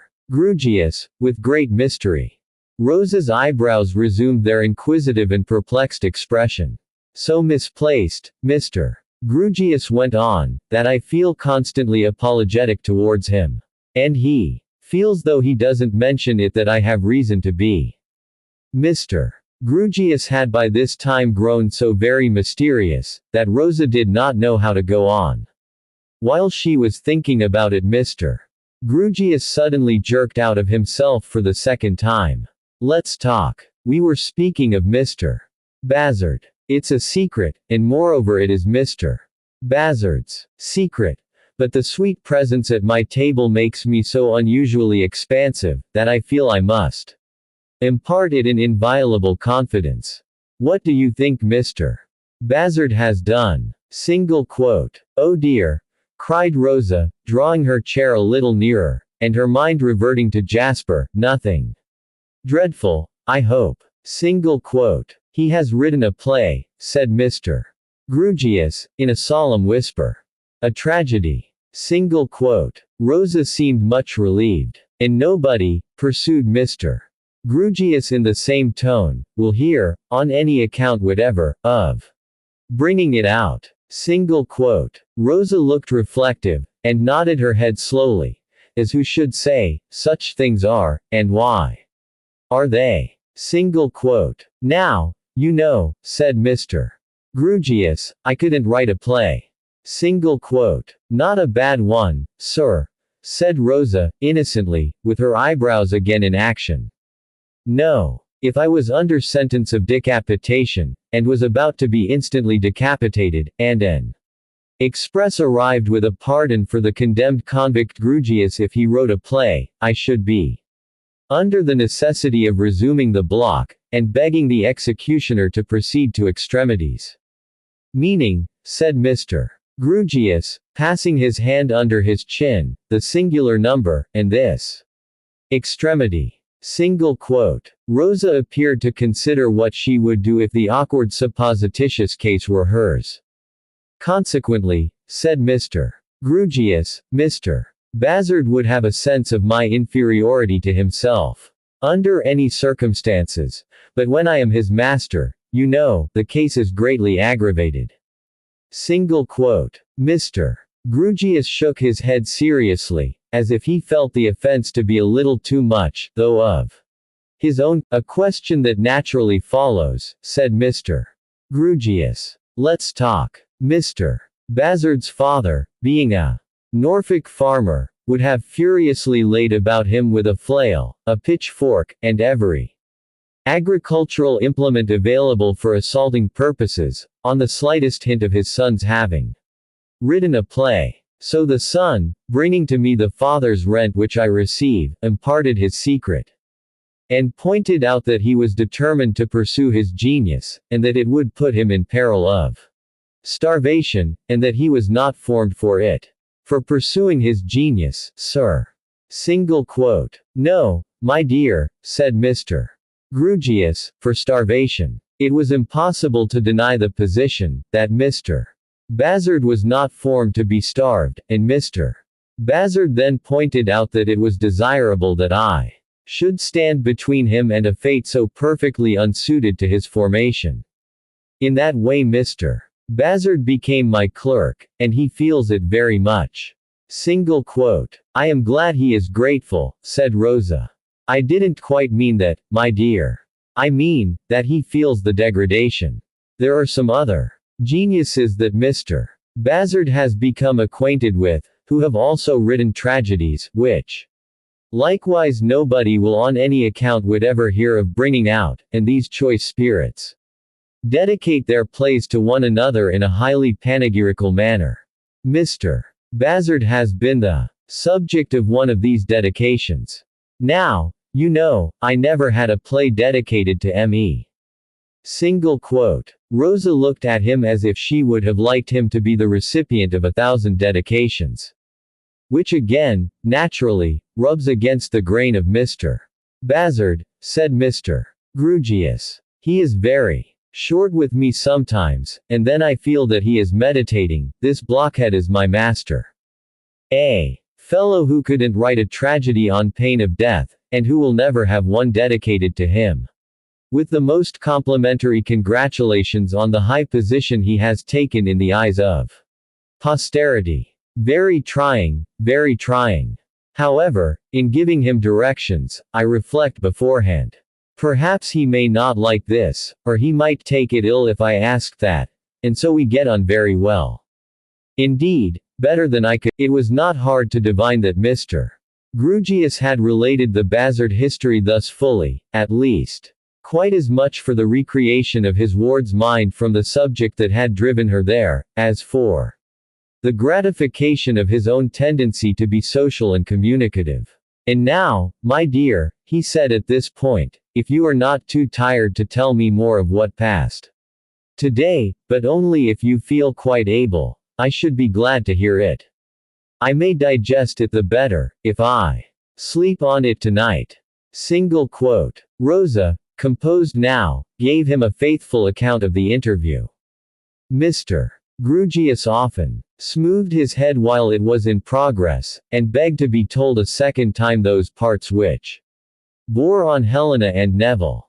When Rosa had finished, he sat grave, silent, and meditative for a while. Clearly narrated, was his only remark at last, and, I hope, clearly put away here, smoothing his head again. See, my dear, taking her to the open window, where they live. The dark windows. Over yonder. Single quote. I may go to Helena tomorrow? Asked Rosa.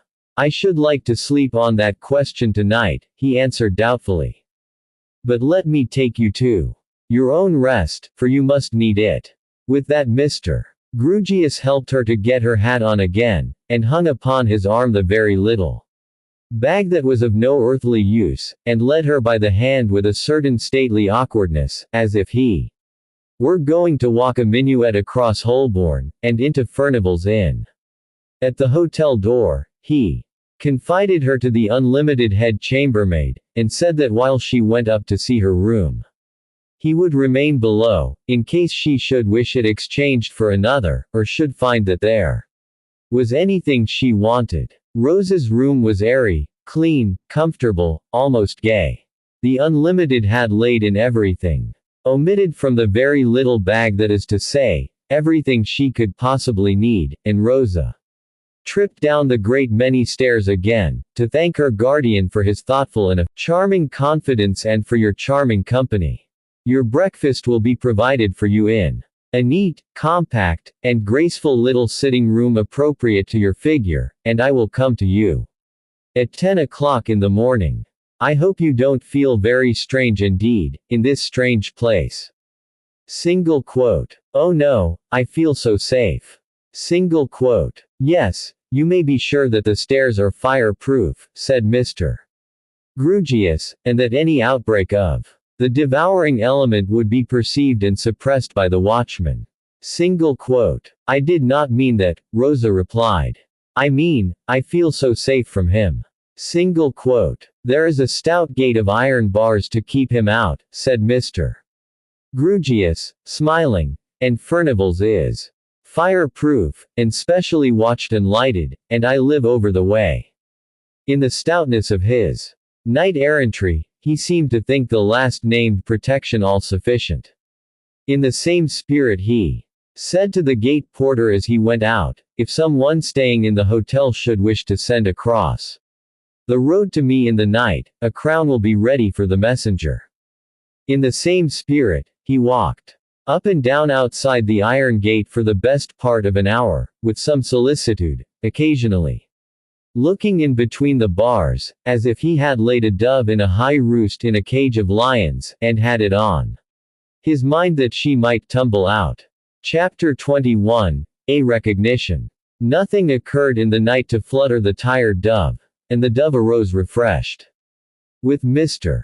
Grewgious, when the clocks, Miss Twinkleton was so uneasy, Miss Rosa, he explained to her, and came round to Ma and me with your note, in such a state of wonder, that, to quiet her, I volunteered on this service by the very first train to be caught in the morning.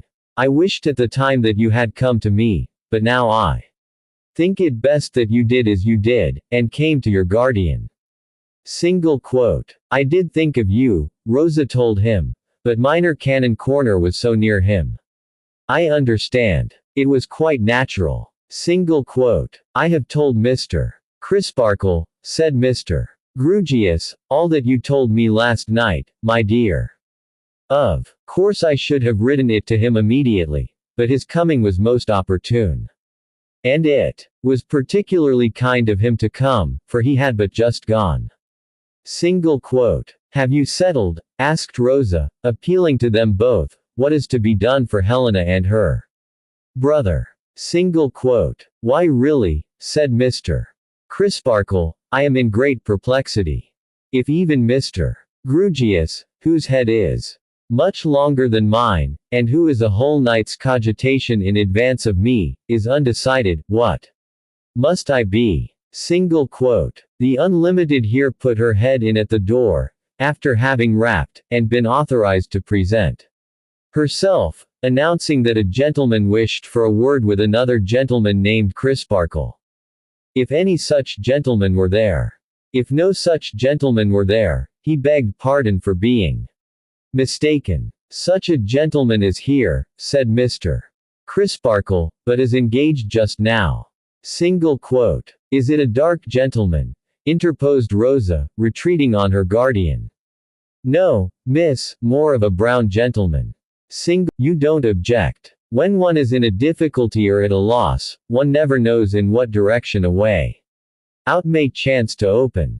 It is a business principle of mine, in such a case, not to close up any direction, but to keep an eye on every direction that may present itself. I could relate an anecdote in point, but that it would be premature. Single quote. If Miss Rosa will allow me, then let the gentleman come in, said Mr. Crisparkle. The gentleman came in, apologized, with a frank but modest grace, for not finding Mr. Crisparkle alone, turned to Mr. Crisparkle, and smilingly asked the unexpected question. Who am I? Single quote. You are the gentleman I saw smoking under the trees in Staple Inn, a few minutes ago. Single quote. True. There I saw you. Who else am I? Single quote. Mr. Crisparkle concentrated his attention on a handsome face, much sunburnt, and the ghost of some departed boy seemed to rise, gradually and dimly, in the room. The gentleman saw a struggling recollection lighten up the minor canon's features, and smiling again, said, What will you have for breakfast this morning? You are out of jam. Wait a moment, cried Mr. Crisparkle, raising his right hand. Give me another instant. Tartar. Single quote. The two shook hands with the greatest heartiness, and then went the wonderful length, for Englishmen, of laying their hands each on the other's shoulders, and looking joyfully each into the other's face. My old fag, said Mr. Crisparkle. My old master, said Mr. Tartar. You saved me from drowning, said Mr. Amen, said Mr. Tartar. And then they fell to shaking hands most heartily again. Imagine, exclaimed Mr. Crisparkle, with glistening eyes. Miss Rosa Budd and Mr. Grugius. Imagine Mr. Tartar, when he was the smallest of juniors, diving for me, catching me, a big heavy senior, by the hair of the head, and striking out for the shore with me like a water giant. Single quote. Imagine my not letting him sink, as I was his fag, said Mr.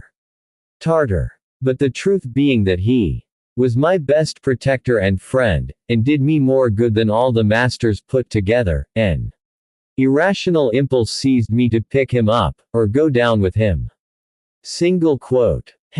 Permit me, sir, to have the honor, said Mr. Grugius, advancing with extended hand. For an honor I truly esteem it. I am proud to make your acquaintance. I hope you didn't take cold. I hope you were not inconvenienced by swallowing too much water. How have you been since? Single quote. It was by no means apparent that Mr. Grugius knew what he said, though it was very apparent that he meant to say something highly friendly and appreciative. If heaven, Rosa thought, had but sent such courage and skill to her poor mother's aid. And he too have been so slight and young then. I don't wish to be complimented upon it, I thank you, but I think I have an idea, Mr. Grugius announced, after taking a jog trot or two across the room, so unexpected and unaccountable that they all stared at him, doubtful whether he was choking or had the cramp. I think I have an idea. I believe I have had the pleasure of seeing Mr. Tartar's name as tenant of the top set in the house. Next, the top set in the corner. Single quote. Yes, sir, returned Mr. Tartar. You are right so far. Single quote. I am right so far, said Mr. Grugius. Tick that off. Which he did, with his right thumb on his left. Might you happen to know the name of your neighbor in the top set on the other side of the party wall? Coming very close to Mr. Tartar, to lose nothing of his face. Tick that off, said Mr. Grugius, taking another trot, and then coming back. No personal knowledge, I suppose, sir. Single quote. Slight, but some. Single quote. Tick that off, said Mr. Grugius, taking another trot, and again coming back. Nature of knowledge, Mr. Tartar. Single quote. I thought he seemed to be a young fellow in a poor way, and I asked his leave, only within a day or so, to share my flowers up there with him. That is to say, to extend my flower garden to his windows. Single quote. Would you have the kindness to take seats? Said Mr. Grugius. I have an idea. Single quote. They complied. Mr. Tartar none the less readily, for being all abroad, and Mr. Grugius, seated in the center, with his hands upon his knees, thus stated his idea, with his usual manner of having got the statement by heart. I cannot as yet make up my mind whether it is prudent to hold open communication under present circumstances, and on the part of the fair member of the present company, with Mr. Neville or Miss Helena. I have reason to know that a local friend of ours on whom I beg to bestow a passing but a hearty malediction, with the kind permission of my reverend friend sneaks to and fro, and dodges up and down. When not doing so himself, he may have some informant skulking about, in the person of a watchman, porter, or such like hanger-on of staple. On the other hand, Miss Rosa very naturally wishes to see her friend Miss Helena, and it would seem important that at least Miss Helena, if not her brother too, through her should privately know from Miss Rosa's lips what has occurred, and what has been threatened. I agreed with generally in the views I take. Single quote. I entirely coincide with them, said Mr. Crisparkle, who had been very attentive. As I have no doubt I should, added Mr. Tartar, smiling, if I understood them. Single quote. Fair and softly, sir, said Mr. Grugius. Neville. He reporting, to our local friend, who comes and goes there, our local friend would supply for himself, from his own previous knowledge, the identity of the parties. Nobody can be set to watch all staple, or to concern himself with comers and goers to other sets of chambers, unless, indeed, mine. Single quote. I begin to understand to what you tend, said Mr. Crisparkle, and highly approve of your caution. Single quote. I needn't repeat that I know nothing yet of the why and wherefore, said Mr. Tartar. But I also understand to what you tend, so let me say at once that my chambers are freely at your disposal. Single quote. There! Cried Mr. Grugius, smoothing his head triumphantly, now we have all got the idea. You have it, my dear. Single quote. I think I have, said Rosa, blushing a little as Mr. Tartar looked quickly towards her. You see, you go over to Staple with Mr. Crisparkle and Mr. Tartar, said Mr. Grugius. I going in, and out and in alone, in my usual way. You go up with those gentlemen to Mr. Tartar's rooms. You look into Mr. Tartar's flower garden. You wait for Miss Helena's appearance there, or you signify to Miss Helena that you are close by, and you communicate with her freely, and no spy can be the wiser. Single quote. I am very much afraid I shall be. Be what, my dear? asked Mr. Grugius, as she hesitated. Not frightened. Single quote. No, not that, said Rosa, shyly, in Mr. Tartar's way. We seem to be appropriating Mr. Tartar's residence so very coolly. Single quote. I protest to you, returned that gentleman, that I shall think the better of it forevermore, if your voice sounds in it only once. Single quote. Rosa, not quite knowing what to say about that, cast down her eyes, and turning to Mr. Grugius, dutifully asked if she should put her hat on. Mr. Grugius being of opinion that she could not do better, she withdrew for the purpose. Mr. Crisparkle took the opportunity of giving Mr. Tartar gave his arm to Rosa, and Mr. Crisparkle walked, detached, in front. Poor Eddie, thought Rosa, as they went along. Mr. Tartar waved his right hand as he bent his head down over Rosa, talking in an animated way. It was not so powerful or so sun-browned when it saved Mr. Crisparkle, thought Rosa, glancing at it, but it must have been very steady and determined even then. Single quote. Mr. Tartar told her he had been a sailor, roving everywhere for years and years. When are you going to sea again? Asked Rosa. Never. Single quote. Rosa wondered what the girls would say if they could see her crossing the wide street on the sailor's arm. And she fancied that the passers-by must think her very little and very helpless. Contrasted with the strong figure that could have caught her up and carried her out of any danger. Miles and miles without resting. She was thinking further, that his far-seeing blue eyes looked as if they had been used to watch danger afar off, and to watch it without flinching, drawing nearer and nearer. When, happening to raise her own eyes, she found that he seemed to be thinking something about them. This a little confused Rosebud, and may account for her never afterwards quite knowing how she ascended with his help to his garden in the air, and seemed to get into a marvelous country that came into sudden bloom like the country on the summit of the magic beanstalk. May it flourish. For Chapter 22, a gritty state of things comes on. Mr. Tartar's chambers were the neatest, the cleanest, and the best-ordered chambers ever seen under the sun, moon, and stars. The floors were scrubbed to that extent, that you might have supposed the London blacks emancipated forever, and gone out of the land for good. Every inch of brass work in Mr. Tartar's possession was polished and burnished, till it shone like a brazen mirror. No speck, nor spot, nor spatter soiled the purity of any of Mr. Tartar's household gods, large, small, or middle-sized.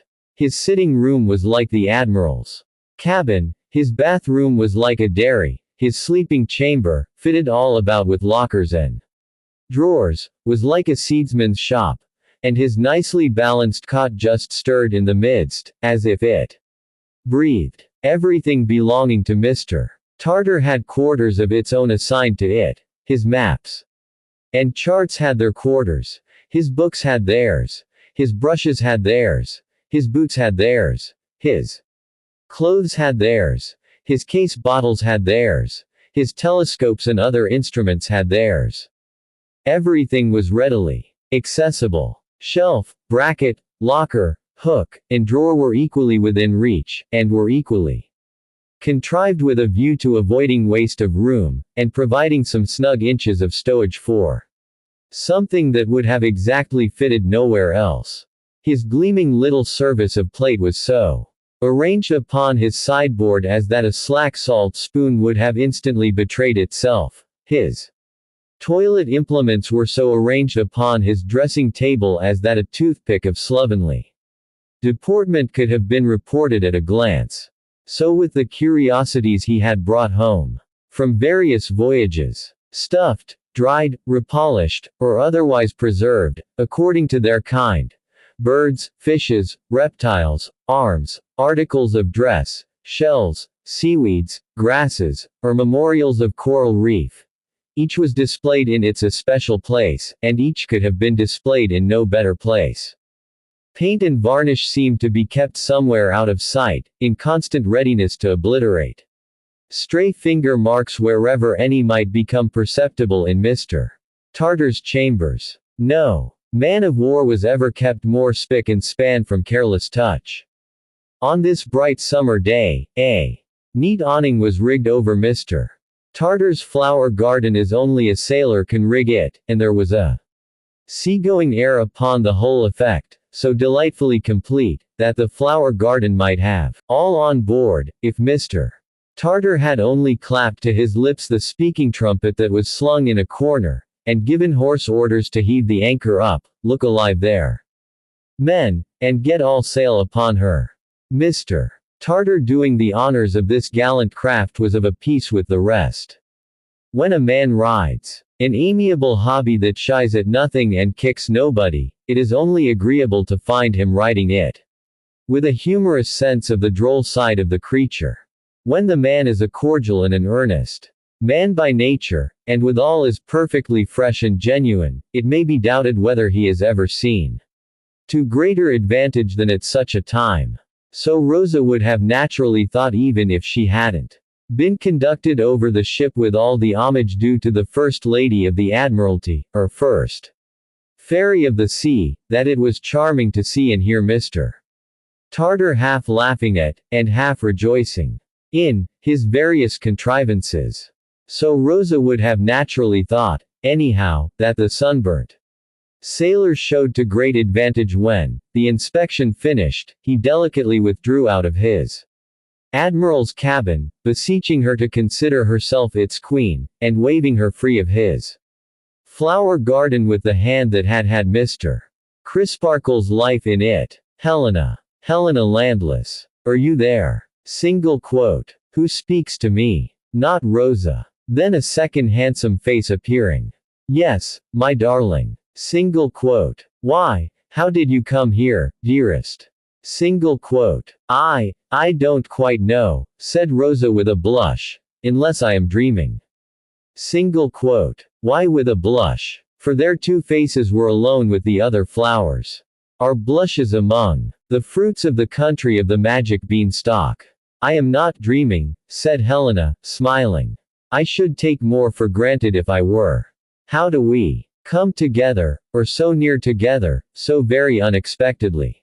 Single quote. Unexpectedly indeed, among the dingy gables and chimney pots of P.J. T's connection, and the flowers that had sprung from the salt sea. But Rosa, waking, told in a hurry how they came to be together, and all the why and wherefore of that matter. And Mr. Crisparkle is here, said Rosa, in rapid conclusion, and, could you believe it? Long ago he saved his life. Single quote. I could believe any such thing of Mr. Crisparkle, returned Helena, with a mantling face. More blushes in the beanstalk country. Yes, but it wasn't Crisparkle, said Rosa, quickly putting in the correction. I don't understand, love. Single quote. It was very nice of Mr. Crisparkle to be saved, said Rosa, and he couldn't have shown his high opinion of Mr. Tartar more expressively. But it was Mr. Tartar who saved him. Single quote. Helena's dark eyes looked very earnestly at the bright face among the leaves, and she asked, in a slower and more thoughtful tone, is Mr. Tartar with you now, dear? Single quote. No, because he has given up his rooms to me, to us, I mean. It is such a beautiful place. Single quote. Is it? Single quote. It is like the inside of the most exquisite ship that ever sailed. It is like a dream, suggested Helena. Rosa answered with a little nod, and smelled the flowers. Helena resumed, after a short pause of silence, during which she seemed, or it was Rosa's fancy, to compassionate somebody. My poor Neville is reading in his own room, the sun being so very bright on this side just now. I think he had better not know that you are so near. Single quote. Oh, I suppose, pursued Helena, doubtfully, that he must know by and by all you have told me, but I am not sure. Ask Mr. Crisparkle's advice, my darling. Ask him whether I may tell Neville as much or as little of what you have told me as I think best. Single quote. Rosa subsided into her state cabin, and propounded the question. The minor canon was for the free exercise of Helena's judgment. I thank him very much, said Helena, when Rosa emerged again with her report. Ask him whether it would be best to wait until any more maligning and pursuing of Neville on the part of this wretch shall disclose itself, or to try to anticipate it. I mean, so far as to find out whether any such goes on darkly about us. Single quote. The minor canon found this point so difficult to give a confident opinion on, that, after 2 or 3 attempts and failures, he suggested a reference to Mr. Grewgious. Helena acquiescing, he betook himself with a most unsuccessful assumption of lounging indifference across the quadrangle to P.J.'s, and stated it. Mr. Grewgious held decidedly to the general principle, that if you could steal a march upon a brigand or a wild beast, you had better do it, and he also held decidedly to the special case, that John Jasper was a brigand and a wild beast in combination. Thus advised, Mr. Crisparkle came back again and reported to Rosa, who in her turn reported to Helena. She now steadily pursuing her train of thought at her window, considered thereupon. We may count on Mr. Tartar's readiness to help us, Rosa? She inquired. Oh yes. Rosa shyly thought so. Oh yes, Rosa shyly believed she could almost answer for it. But, should she ask Mr. Crisparkle? I think your authority on the point is good as his, my dear, said Helena, sedately, and you needn't disappear again for that. Odd of Helena. You see, Neville, Helena pursued after more reflection, knows no one else here. He has not so much as exchanged a word with any one else here. If Mr. Tartar would call to see him openly and often, if he would spare a minute for the purpose, frequently, if he would even do so, almost daily, something might come of it. Something might come of it, dear, repeated Rosa, surveying her friend's beauty with a highly perplexed face. Something might. Single quote. If Neville's movements are really watched, and if the purpose really is to isolate him from all friends and acquaintance and wear his daily life out grain by grain, which would seem to be the threat to you, does it not appear likely, said Helena, that his enemy would in some way communicate with Mr. Tartar to warn him off from Neville? In which case, we might not only know the fact, but might know from Mr. Tartar what the terms of the communication were. Single quote. I see, cried Rosa. And immediately darted into her state cabin again. Presently her pretty face reappeared, with a greatly heightened color, and she said that she had told Mr. Crisparkle, and that Mr. Crisparkle had fetched in Mr. Tartar, and that Mr. Tartar, who is waiting now, in case you want him, added Rosa, with a half-look back, and in not a little confusion.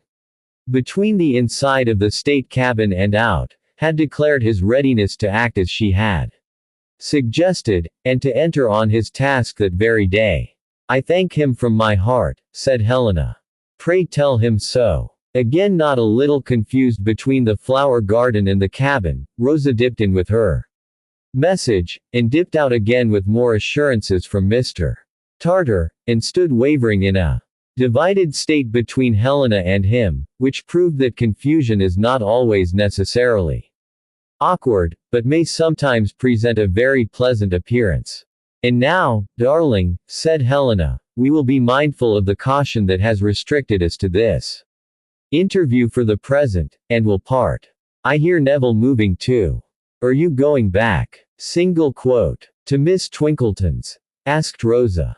Yes. Single quote. Oh, I could never go there any more. I couldn't indeed, after that dreadful interview, said Rosa. Then where are you going, pretty one? Single quote. Now I come to think of it, I don't know, it did seem likely. And I shall hear of my rosebud from Mr. Tartar? Inquired Helena. Yes, I suppose so. Rosa looked back again in a flutter, instead of supplying the name. But tell me one thing before we part, dearest Helena. Tell me, that you are sure, I couldn't help it. Help it, love. Single quote. Help making him malicious and revengeful. I couldn't hold any terms with him, could I? Single quote. You know how I love you, darling, answered Helena, with indignation, but I would sooner see you dead at his wicked feet. Single quote. That's a great comfort to me. And you will tell your poor brother so, won't you? And you will give him my remembrance and my sympathy. And you will ask him not to hate me. Single quote. With a mournful shake of the head, as if that would be quite a superfluous entreaty, Helena lovingly kissed her two hands to her friend, and her friend's two hands were kissed to her, and then she saw a third hand, a brown one, appear among the flowers and leaves, and help her friend out of sight. The reflection that Mr. Tartar produced in the Admiral's cabin by merely touching the spring knob of a locker and the handle of a drawer, was a dazzling enchanted repast. Wonderful macaroons, glittering liqueurs, magically preserved tropical spices, and jellies of celestial tropical fruits displayed themselves profusely at an instant's notice. But Mr. Tartar could not make time stand still. And time, with his hard-hearted fleetness, strode on so fast, that Rosa was obliged to come down from the beanstalk country to earth in her guardian's chambers. And now, my dear, said Mr. Grewgious, what is to be done next? To put the same thought in. It has come into my thoughts, said Mr. Grewgious, that is the respected lady, Miss Twinkleton, occasionally repairs to London in the recess, with the view of extending her connection, and being available for interviews with metropolitan parents, if any, whether, until we have time in which to turn ourselves round, we might invite Miss Twinkleton to come and stay with you for a month. Single quote. Stay where, sir? Single quote. Whether, explained Mr. Grewgious, we might take a furnished lodging in town for a month, and invite Miss Twinkleton to assume the charge of you in it for that period. Single quote. And afterwards, hinted Rosa. And afterwards, said Mr. Grewgious, we should be no worse off than we are now. Single quote. I think that might smooth the way, assented Rosa. Then let us, said Mr. Grewgious, rising, go and look for a furnished lodging. Nothing could be more acceptable to me than the sweet presence of last evening, for all the remaining evenings of my existence. But these are not fit surroundings for a young lady. Let us set out in quest of adventures. And look for a furnished lodging. In the meantime, Mr. Crisparkle here, about to return home immediately, will no doubt kindly see Miss Twinkleton, and invite that lady to cooperate in our plan. Single quote. Mr. Crisparkle, willingly accepting the commission, took his departure. Mr. Grewgious and his ward set forth on their expedition. As Mr. Grewgious's idea of looking at a furnished lodging was to get on the opposite side of the street to a house with a suitable bill in the window, and stare at it, and then work his way tortuously to the back of the house, and stare at that, and then not go in, but make similar trials of another house, with the same result. Their progress was but slow. At length he bethought himself of a widowed cousin, divers times removed, of Mr. Bazard's, who had once solicited his influence in the lodger world, and who lived in Southampton Street, Bloomsbury Square. This lady's name, stated in uncompromising capitals of considerable size on a brass door plate, and yet not lucidly as Billiken's organization. She came languishing out of her own exclusive back parlor, with the air of having been expressly brought to for the purpose, from an accumulation of several swoons.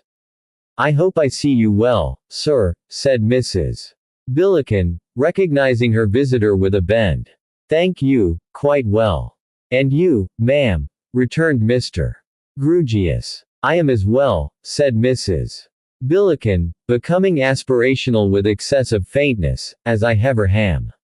Single quote. My ward and an elderly lady, said Mr. Grugius, wish to find a genteel lodging for a month or so. Have you any apartments available, ma'am? Single quote. Mr. Grugius, returned Mrs. Billiken, I will not deceive you. Far from it. I have apartments available. Single quote. This with the air of adding. Convey me to the stake, if you will. But while I live, I will be candid. Single quote. And now, what apartments, ma'am? Asked Mr. Grugius, cozily. To tame a certain severity apparent on the part of Mrs. Billiken. There is this sitting room, which, call it what you will, it is the front parlor, miss, said Mrs. Billiken, impressing Rosa into the conversation, the back parlor being what I cling to and never part with, and there is 2 bedrooms at the top of the house with gas laid on. I do not tell you that. Your bedroom floors is firm, for firm they are not.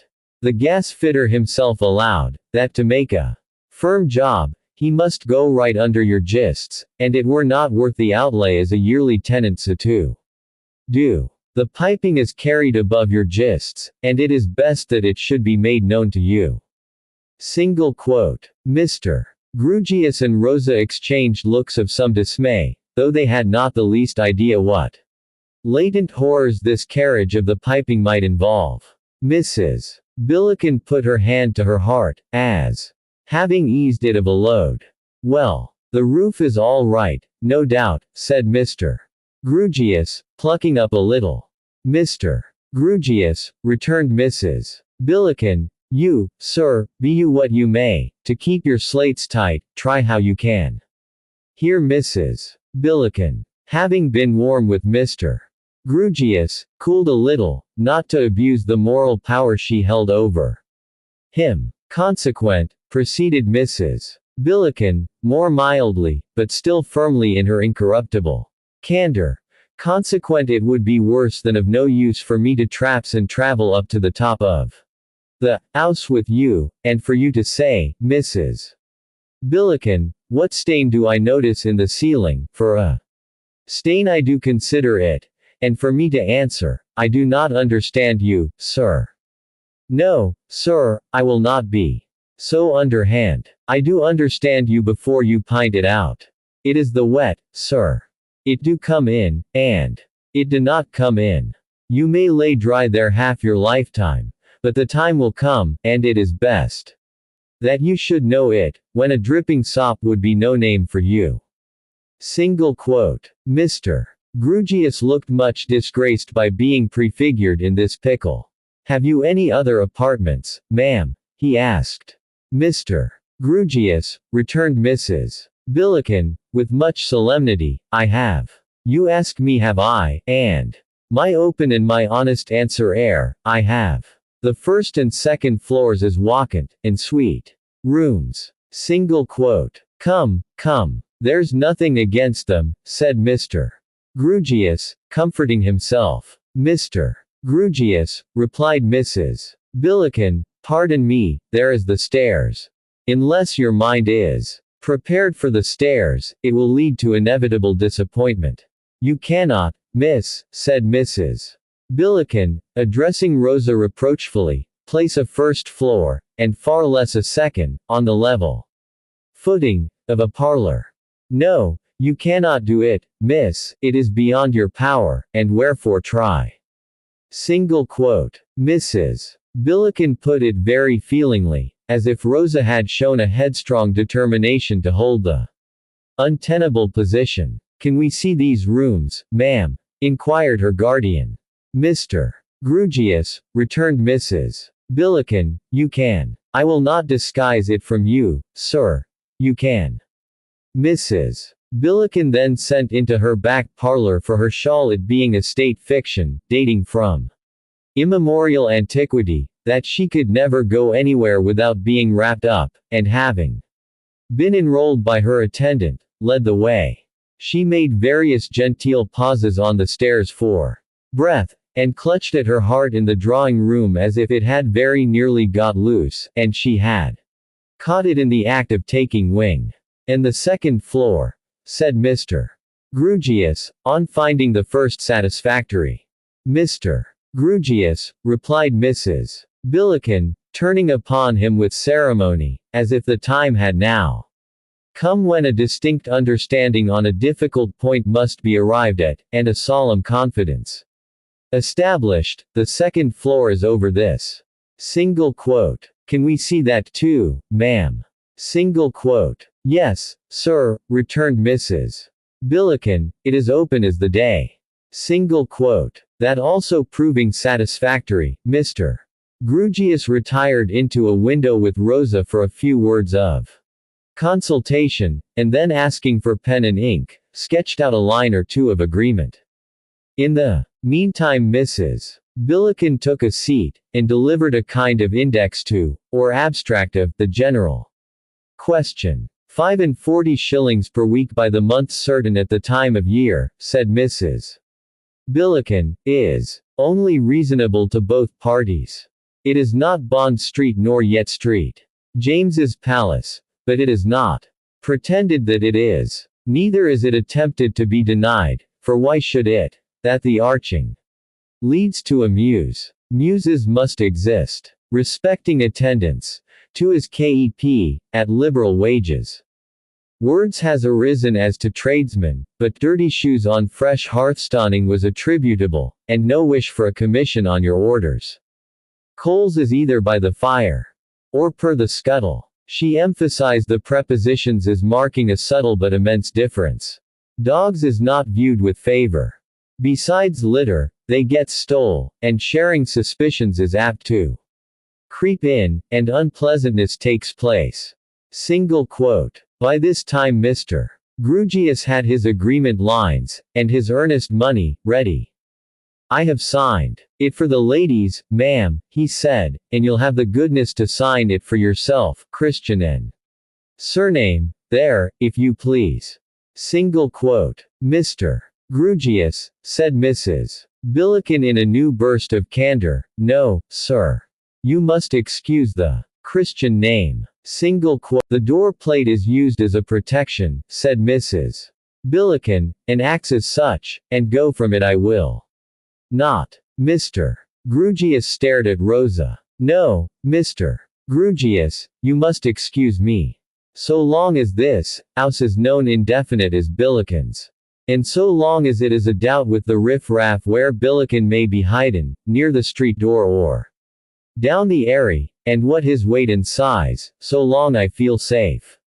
But commit myself to a solitary female statement, no, miss. Nor would you for a moment wish," said Mrs. Billiken, with a strong sense of injury, "to take that advantage of your sex, if you were not brought to it by inconsiderate example." Single quote. Rosa reddening as if she had made some most disgraceful attempt to overreach the good lady, besought Mr. Grewgious to rest content with any signature. And accordingly, in a baronial way, the sign manual BILLICKIN got appended to the document. Details were then settled for taking possession on the next day but one, when Miss Twinkleton might be reasonably expected, and Rosa went back to Furnival's Inn on her guardian's arm. Behold Mr. Tartar walking up and down Furnival's Inn, checking himself when he saw them coming, and advancing towards them. "It occurred to me," hinted Mr. Tartar, "that we might go up the river, the weather being so delicious. And the tide serving. I have a boat of my own at the Temple Stairs." Single quote. "I have not been up the river for this many a day," said Mr. Grewgious, tempted. "I was never up the river," added Rosa. Within half an hour they were setting this matter right by going up the river. The tide was running with them, the afternoon was charming. Mr. Tartar's boat was perfect. Mr. Tartar and Lobley. Mr. Tartar's man pulled a pair of oars. Mr. Tartar had a yacht, it seemed, lying somewhere down service. He was a jolly favored man, with tawny hair and whiskers, and a big red face. He was The dead image of the sun in old woodcuts, his hair and whiskers answering for rays all around him. Resplendent in the bow of the boat, he was a shining sight, with a man-of-war's man's shirt on, or off, according to opinion, and his arms and breast tattooed all sorts of patterns. Lobley seemed to take it easily, and so did Mr. Tartar. Yet their oars bent as they pulled, and the boat bounded under them. Mr. Tartar talked as if he were doing nothing, to Rosa who was really doing nothing, and to Mr. Grewgious who was doing this much that he steered all wrong. But what did that matter, when a turn of Mr. Tartar's skillful wrist, or a mere grin of Mr. Lobley's over the bow, put all to rights.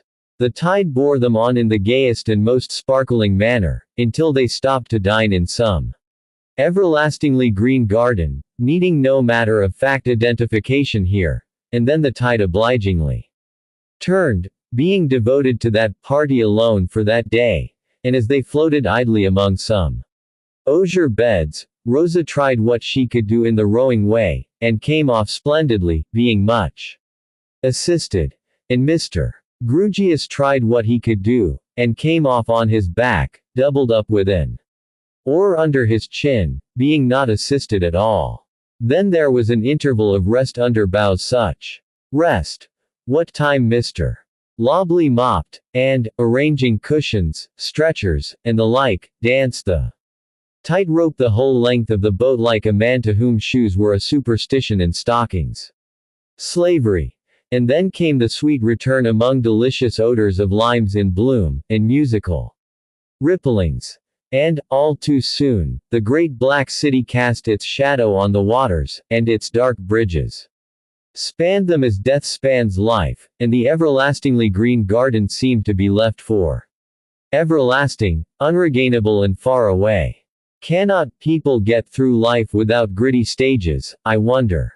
Rosa thought next day, when the town was very gritty again, and everything had a strange and an uncomfortable appearance of seeming to wait for something that wouldn't come.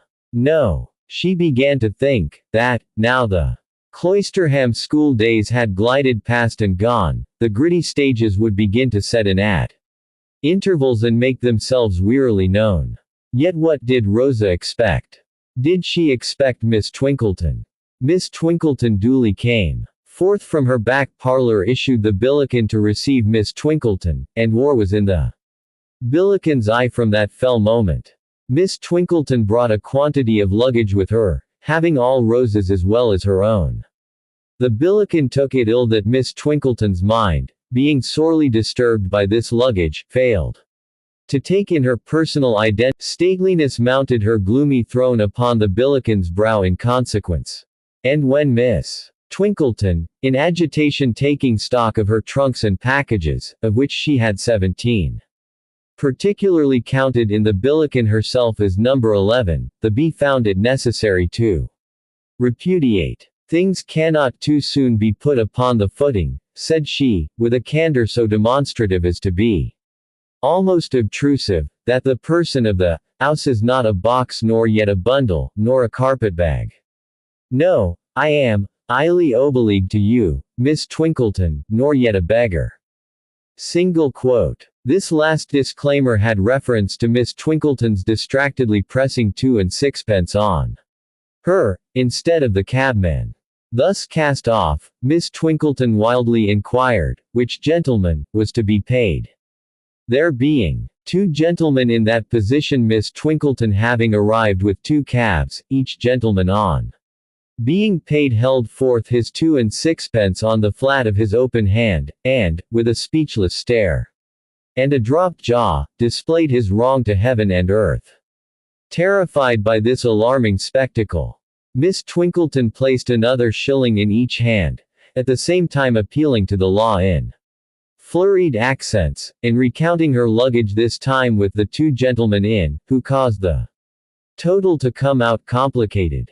Meanwhile the 2 gentlemen, each looking very hard at the last shilling grumblingly, as if it might become 18 pence if he kept his eyes on it, descended the doorsteps, ascended their carriages, and drove away, leaving Miss Twinkleton on a bonnet box in tears. The Billiken beheld this manifestation of weakness without sympathy, and gave directions for a young man to be got in, to wrestle with the luggage.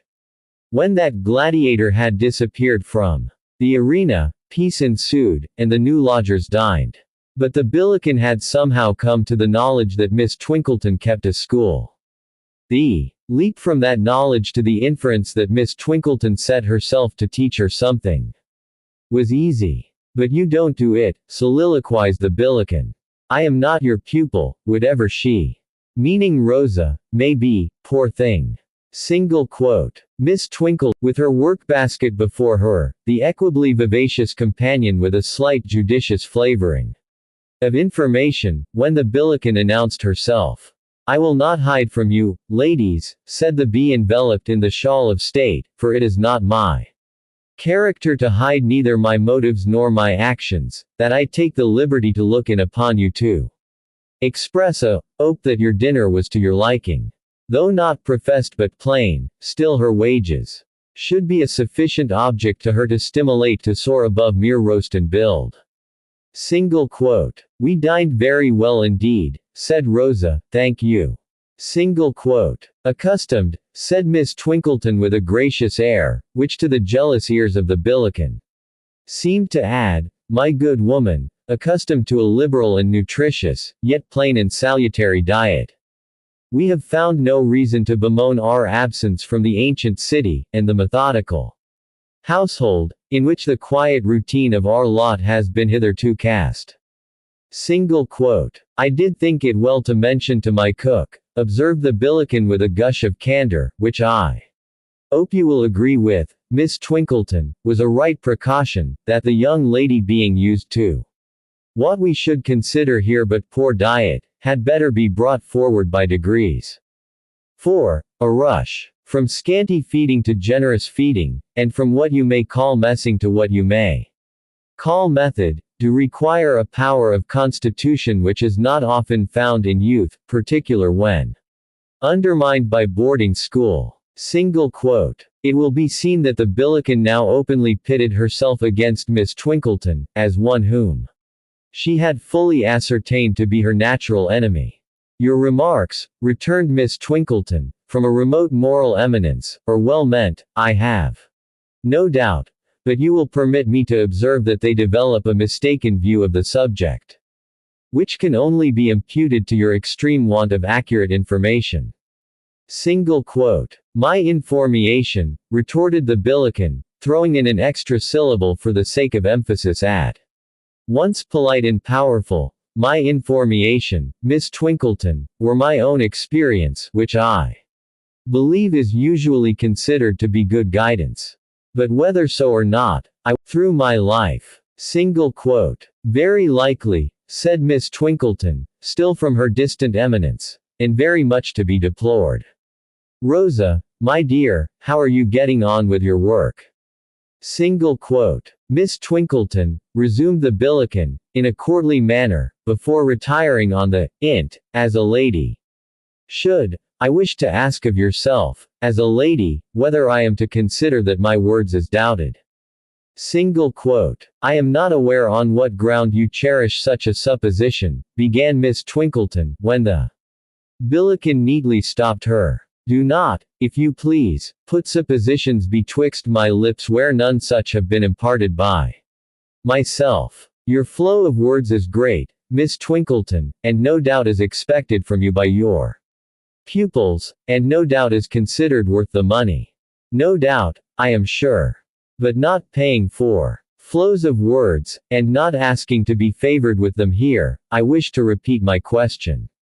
Single quote. If you refer to the poverty of your circulation, began Miss Twinkleton, when again the Billiken neatly stopped her. I have used no such expressions. Single quote. If you refer, then, to the poorness of your blood brought upon me, stipulated the Billiken, expressly, at a boarding school. Then, resumed Miss Twinkleton, all I can say is, that I am bound to believe, on your asseveration, that it is very poor indeed. I cannot forbear adding, that if that unfortunate circumstance influences your conversation, it is much to be lamented, and it is eminently desirable that your blood were richer. Rosa, my dear, how are you getting on with your work? Single quote. Hem. Before retiring, Miss, proclaimed the Billiken to Rosa, loftily cancelling Miss Twinkleton. I should wish it to be understood between yourself and me that my transactions in future, it is not, Miss, said the Billiken, with a sarcastic smile, that I possess the mill I have heard of, in which old single ladies could be ground up young. What a gift it would be to some of us, but that I limit myself to you totally. Single quote. When I have any desire to communicate a request to the person of the house, Rosa my dear, observed Miss Twinkleton with majestic cheerfulness, I will make it known to you, and you will kindly undertake, I am sure, that it is conveyed to the proper quarter. Single quote. Good evening, Miss, said the Billiken, at once affectionately and distantly. Being alone in my eyes, I wish you good evening with best wishes, and do not find myself drove, I am truly, happy to say, into expressing my contempt for an individual, unfortunately for yourself, belonging to you. Single quote. The Billiken gracefully withdrew with this parting speech, and from that time Rosa occupied the restless position of shuttlecock between these two battledores. Nothing could be done without a smart match being played out.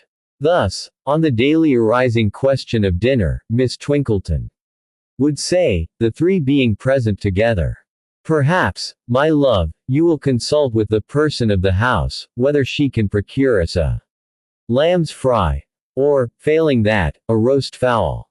Single quote. On which the Billiken would retort, Rosa not having spoken a word, if you was better accustomed to butcher's meat, Miss, you would not entertain the idea of a lamb's fry. Firstly, because lambs has long been sheep, and secondly, because there is such things as killing days, and there is not. As to roast fowls, Miss, why you must be quite surfeited with roast fowls, letting alone your buying, when you market for yourself, the agedest of poultry with the scaliest of legs. Quite as if you was accustomed to picking 'em out for cheapness. Try a little inwention, Miss. Use yourself to housekeeping a bit. Come now, think of something else. Single quote. To this encouragement, offered with the indulgent toleration of a wise and liberal expert, Miss Twinkleton would rejoin, reddening. Or, my dear, you might propose to the person of the house a duck. Single quote. Well, Miss, the Billiken would exclaim, still no word being spoken by Rosa, you do surprise me. When you speak of ducks. Not to mention that they're getting out of season and very dear, it really strikes to my heart to see you have a duck, for the breast, which is the only delicate cuts in a duck, always goes in a direction which I cannot imagine where, and your own plate comes down so miserably skin and bony. Try again, Miss. Think more of yourself, and less of others. A dish of sweetbreads now, or a bit of mutton. Something at which you can get your equal chance. Single quote. Occasionally the game would wax very brisk indeed, and would be kept up with a smartness rendering such an encounter as this quite tame. But the Billiken almost invariably made by far the higher score, and would come in with side hits of the most unexpected and extraordinary description, when she seemed without a chance. All this did not improve the gritty state of things in London, or the air that London had acquired in Rosa's eyes of waiting for something that never came. Tired of working, and conversing with Miss Twinkleton, she suggested working and reading, to which Miss Twinkleton readily assented. As an admirable reader, of tried powers. But Rosa soon made the discovery that Miss Twinkleton didn't read fairly. She cut the love scenes, interpolated passages in praise of female celibacy, and was guilty of other glaring pious frauds. As an instance in point, take the glowing passage. Ever dearest and best adored, said Edward, clasping the dear head to his breast, and drawing the silken hair through his caressing fingers, from which he suffered it to fall like golden rain, ever. Dearest and best adored, let us fly from the unsympathetic world and the sterile coldness of the stony-hearted, to the rich warm paradise of trust and love. Miss Twinkleton's fraudulent version tamely ran thus. Ever engaged to me with the consent of our parents on both sides, and the approbation of the silver-haired rector of the district, said Edward, respectfully raising to his lips the taper fingers so skillful in embroidery, tambour, crochet, and other truly feminine arts. Let me call on thy papa ere tomorrow's dawn has sunk into the west, and propose a suburban establishment, lowly it may be, but within our means, where he will be always welcome as an evening guest, and where every arrangement shall invest economy, and constant interchange of scholastic acquirements with the attributes of the ministering angel to domestic bliss. Single quote. As the days crept on and nothing happened, the neighbors began to say that the pretty girl at Billikens, who looked so wistfully and so much out of the gritty windows of the drawing room, seemed to be losing her spirits. The pretty girl might have lost them but for the accident of lighting on some books of voyages and sea adventure. As a compensation against which she felt to be none the less improving because they expressed nothing whatever to her, while Rosa, listening intently, made the most of what was nearest to her heart. So they both did better than before. Chapter 23, The Dawn Again. Although Mr. Crisparkle and John Jasper met daily under the cathedral roof, nothing at any time passed between them having reference to Edwin Drood. After the time, more than half a year gone by, when Jasper mutely showed the minor canon the conclusion and the resolution entered in his diary. It is not likely that they ever met, though so often, without the thoughts of each reverting to the subject. It is not likely that they ever met, though so often, without a sensation on the part of each that the other was a perplexing secret to him. Jasper is the denouncer and pursuer of Neville Landless, and Mr. Crisparkle is his consistent advocate and protector, must at least have stood sufficiently in opposition to have speculated with keen interest on the steadiness and next direction of the other's designs. But neither ever broached the theme. False pretense not being in the minor canon's nature, he doubtless displayed openly that he would at any time have revived the subject, and even desired to discuss it. The determined reticence of Jasper, however, was not to be so approached. Impassive, moody, solitary, resolute, so concentrated on one idea, and on its attendant fixed purpose, that he would share it with no fellow creature, he lived apart from human life, constantly exercising an art which brought him into mechanical harmony with others, and which could not have been pursued unless he and they had been in the nicest mechanical relations and unison. It is curious to consider that the spirit of the man was in moral accordance, or that he must know of Rosa's abrupt departure, and that he must divine its cause, was not to be doubted. Did he suppose that he had terrified her into silence? Or did he suppose that she had imparted to any one, to Mr. Crisparkle himself, for instance, the particulars of his last interview with her? Mr. Crisparkle could not determine this in his mind. He could not but admit, however, as a just man, that it was not, of itself, a crime to fall in love with Rosa, any more than it was a crime to offer to set love above revenge.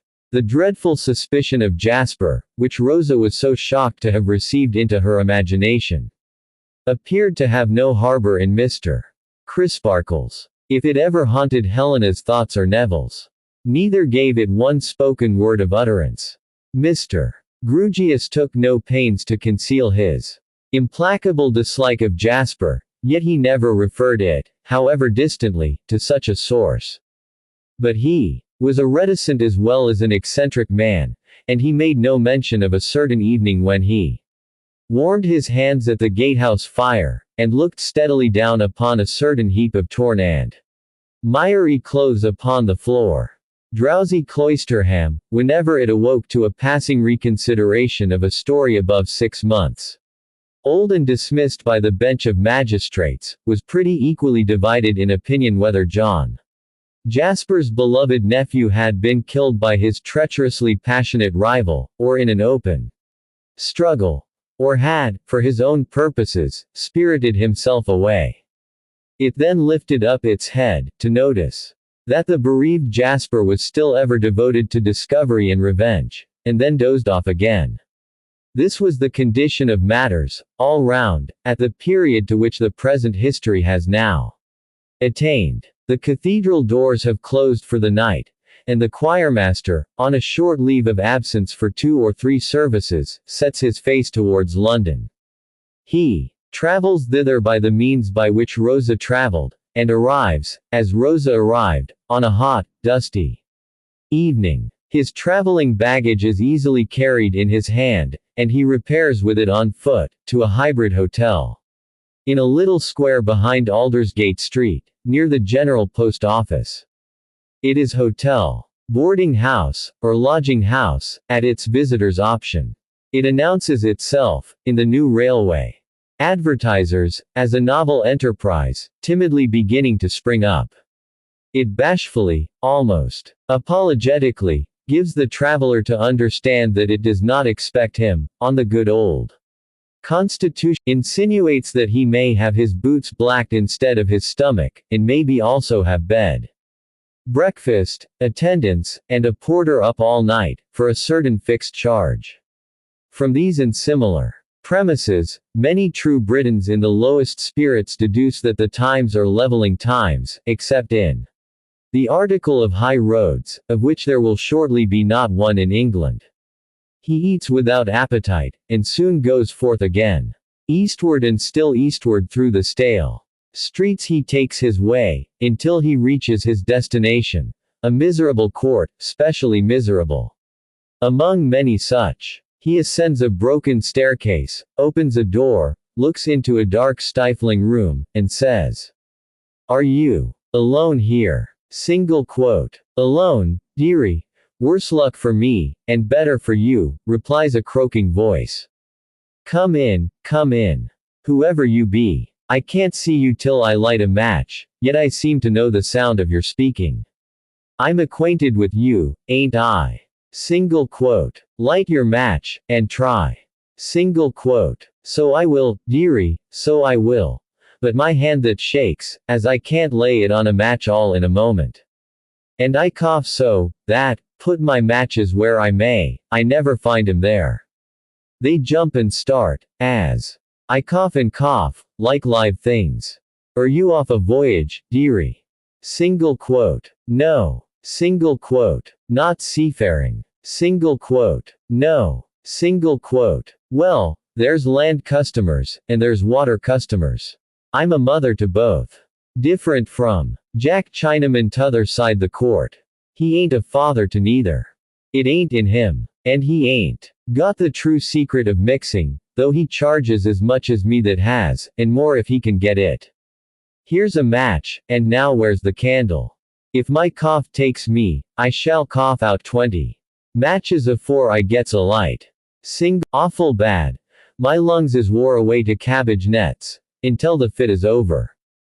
During its continuance, she has had no power of sight, or any other power not absorbed in the struggle, but as it leaves her, she begins to strain her eyes, and as soon as she is able to articulate, she cries, staring, 'Why, it's you!' Single quote. 'Are you so surprised to see me?' Single quote. 'I thought I never should have seen you again, dearie.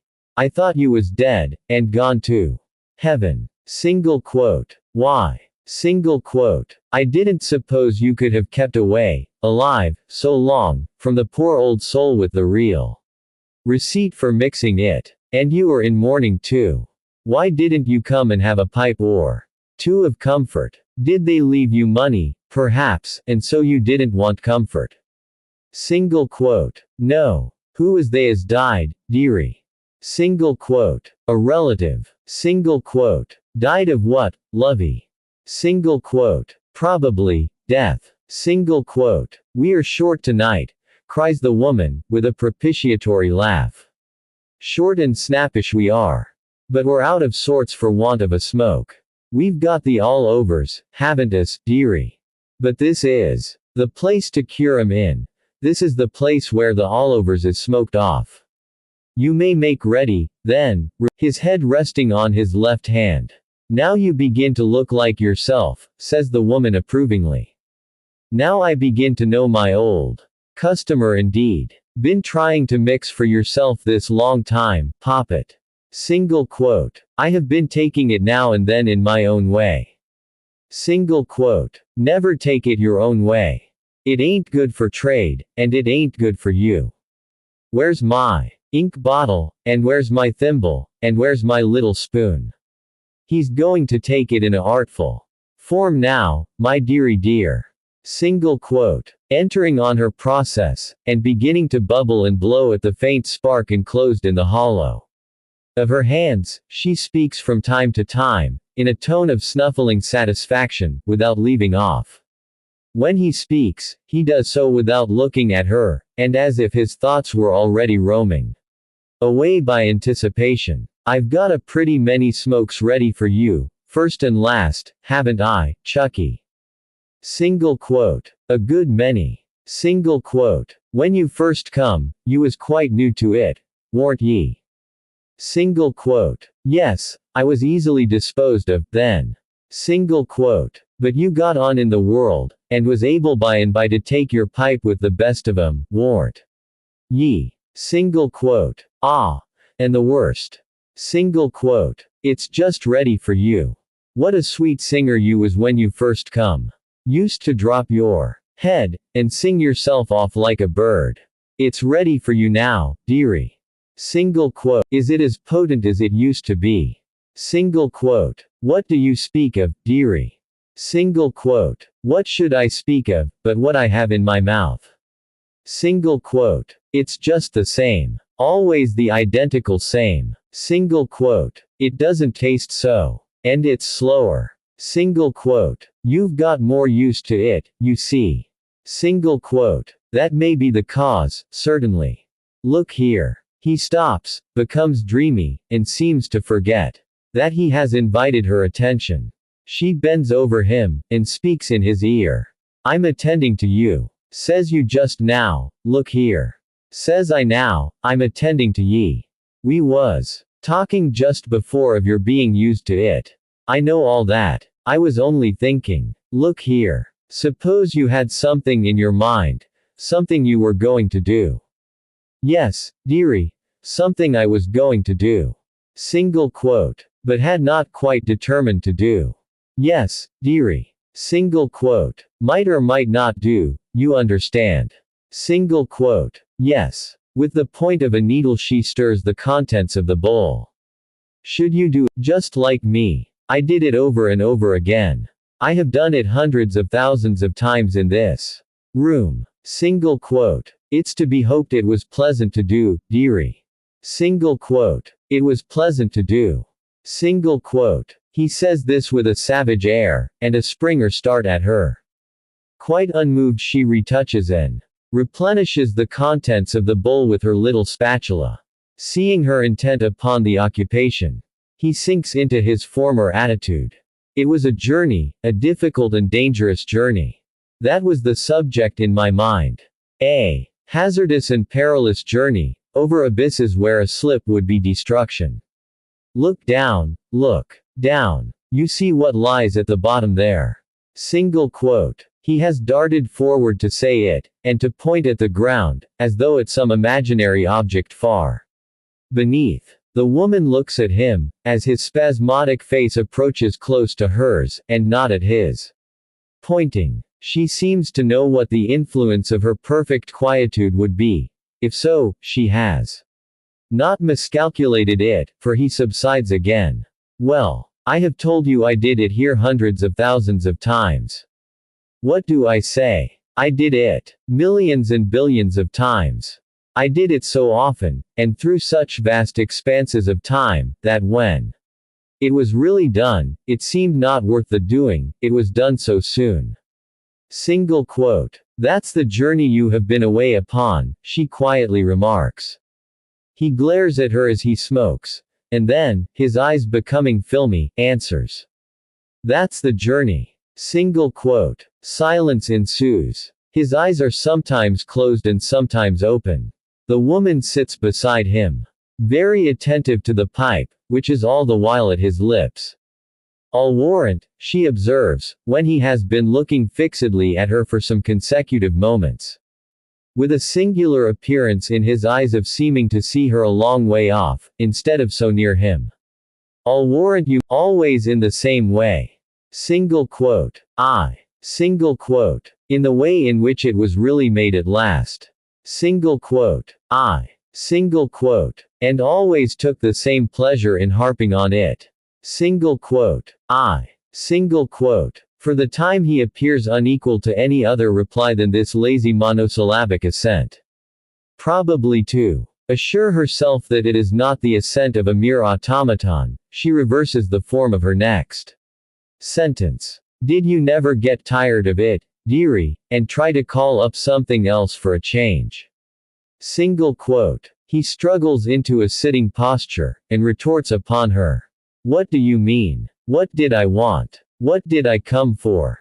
Single quote. She gently lays him back again, and before returning him the instrument he has dropped, revives the fire in it with her own breath, then says to him, coaxingly. Sure. Yes.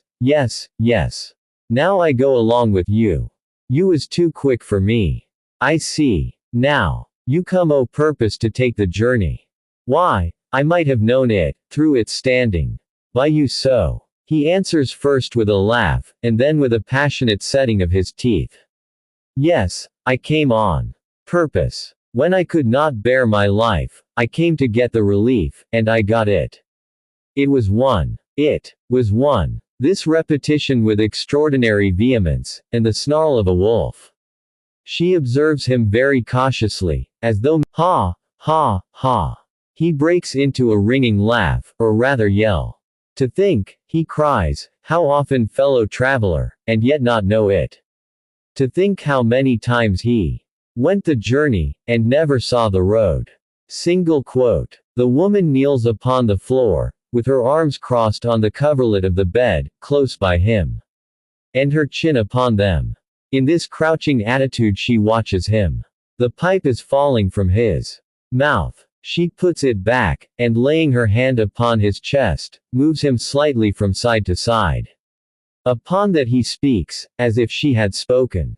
Yes. I always made the journey first, before the changes of colors and the great landscapes and glittering processions began. They couldn't begin till it was off my mind. I had no room till then for anything else. Single quote. Once more he lapses into silence. Once more she lays her hand upon his chest, and moves him slightly to and fro, as a cat might stimulate a half-slain mouse.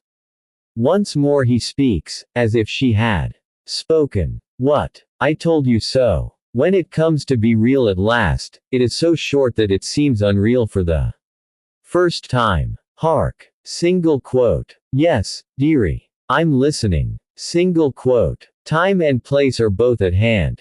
Single quote. He is on his feet, speaking in a whisper, and as if in the dark. Time, place, and fellow traveler, she suggests, adopting his tone, and holding him softly by the arm. How could the time be at hand unless the fellow traveler was? Hush. The journey's made. It's over. Single quote. So soon. Single quote. That's what I said to you. So soon. Been too short and easy. I must have a better vision than this. This is the poorest of all. No struggle, no consciousness of peril, no entreaty, and yet I never saw that before. With a start. Saw what, dearie? Single quote. Look at it. Look what a poor, mean, miserable thing it is. That must be real. It's over. Single quote. He has accompanied this incoherence with some wild unmeaning gestures, but they trail off into the progressive inaction of stupor, and he lies a log upon the bed. The woman, however, is still inquisitive. With a repetition of her cat-like action she slightly stirs his body again, and listens. Stirs again, and listens. Whispers to it, and listens. Finding it past all rousing for the time, she slowly gets upon her feet, with an air of disappointment, and flicks the face with the back of her hand in turning from it. But she goes no further away from it than the chair upon the hearth.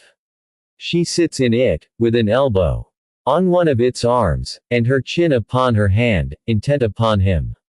"I heard ye say once," she croaks under her breath, "I heard ye say once, when I was lying where you're lying, and you were making your speculations upon me, unintelligible. I heard you say so, of two more than me. But don't ye be too sure always. Don't be ye too sure, beauty." Single quote. Unwinking, cat-like, and intent, she presently adds. "Not so potent as it once was. Ah. Perhaps not at first. You may be more right there. Practice makes perfect. I may have learned the secret how to make ye talk, dearie." Single quote. He talks no more, whether or no.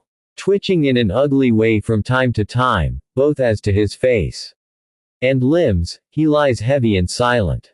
The wretched candle burns down. The woman takes its expiring end between her fingers, lights another at it, crams the guttering frying morsel deep into the candlestick, and rams it home with the new candle, as if she were loading some ill-savored and unseemly weapon of witchcraft. The new candle in its turn burns down, and still he lies insensible.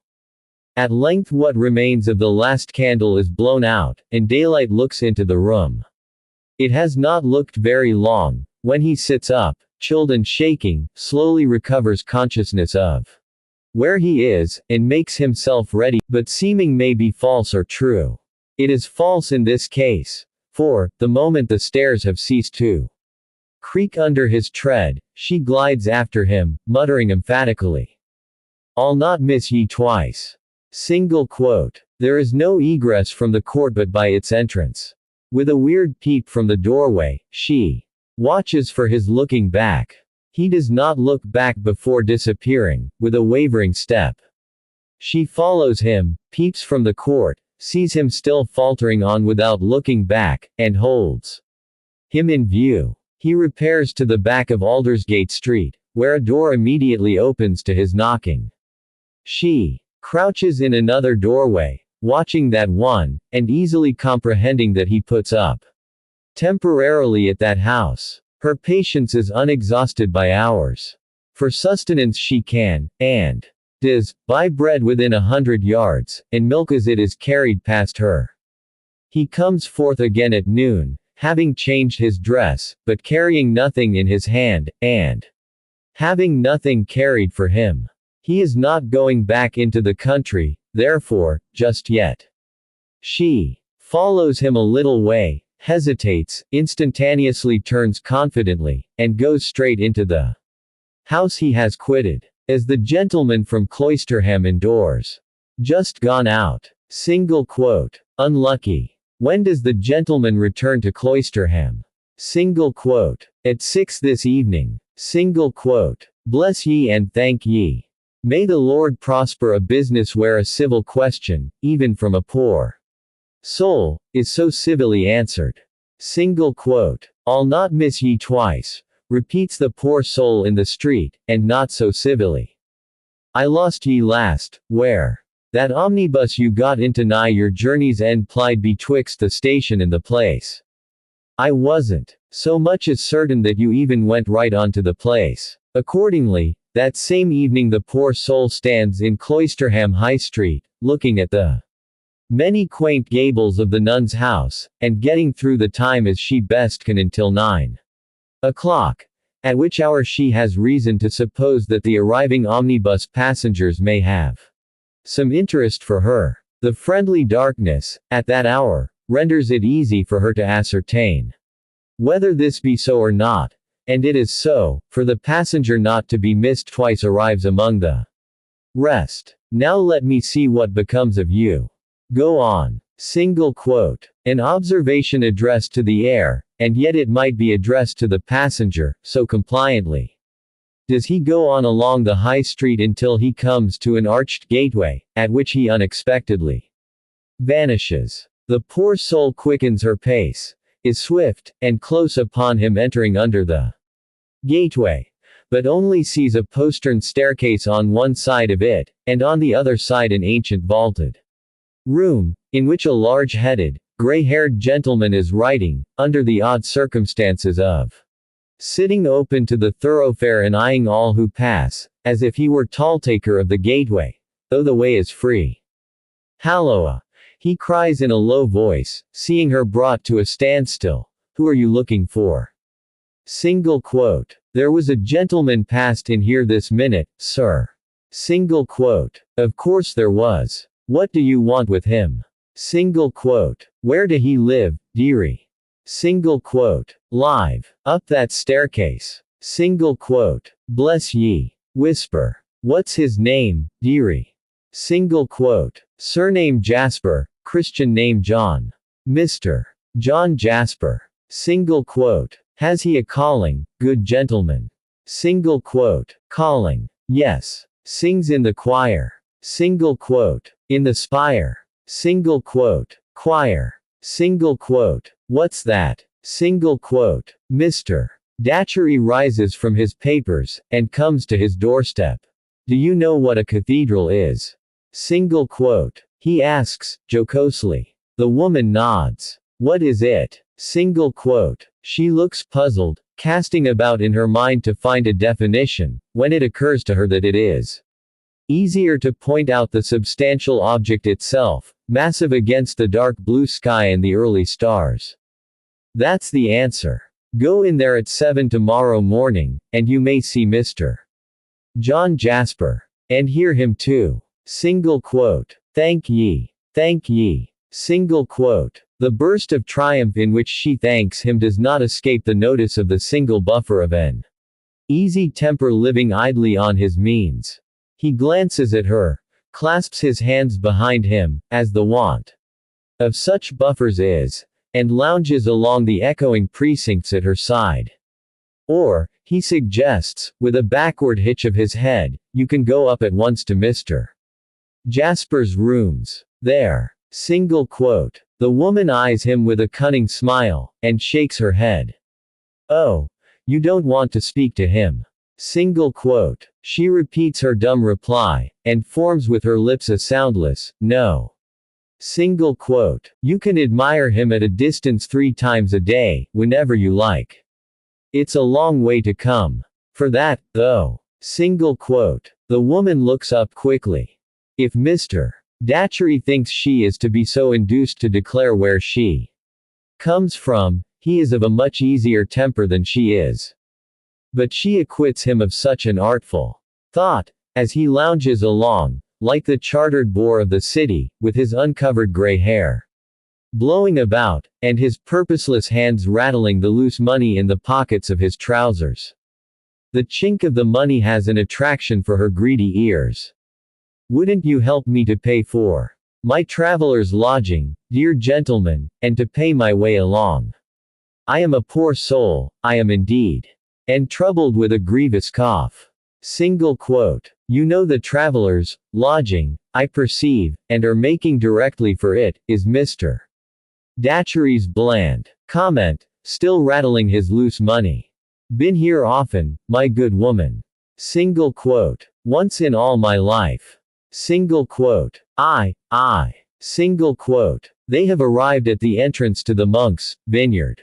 An appropriate remembrance, presenting an exemplary model for imitation, is revived in the woman's mind by the sight of the place. She stops at the gate, and says energetically, by this token, though you mayn't believe it, that a young gentleman gave me 3 and 6pence.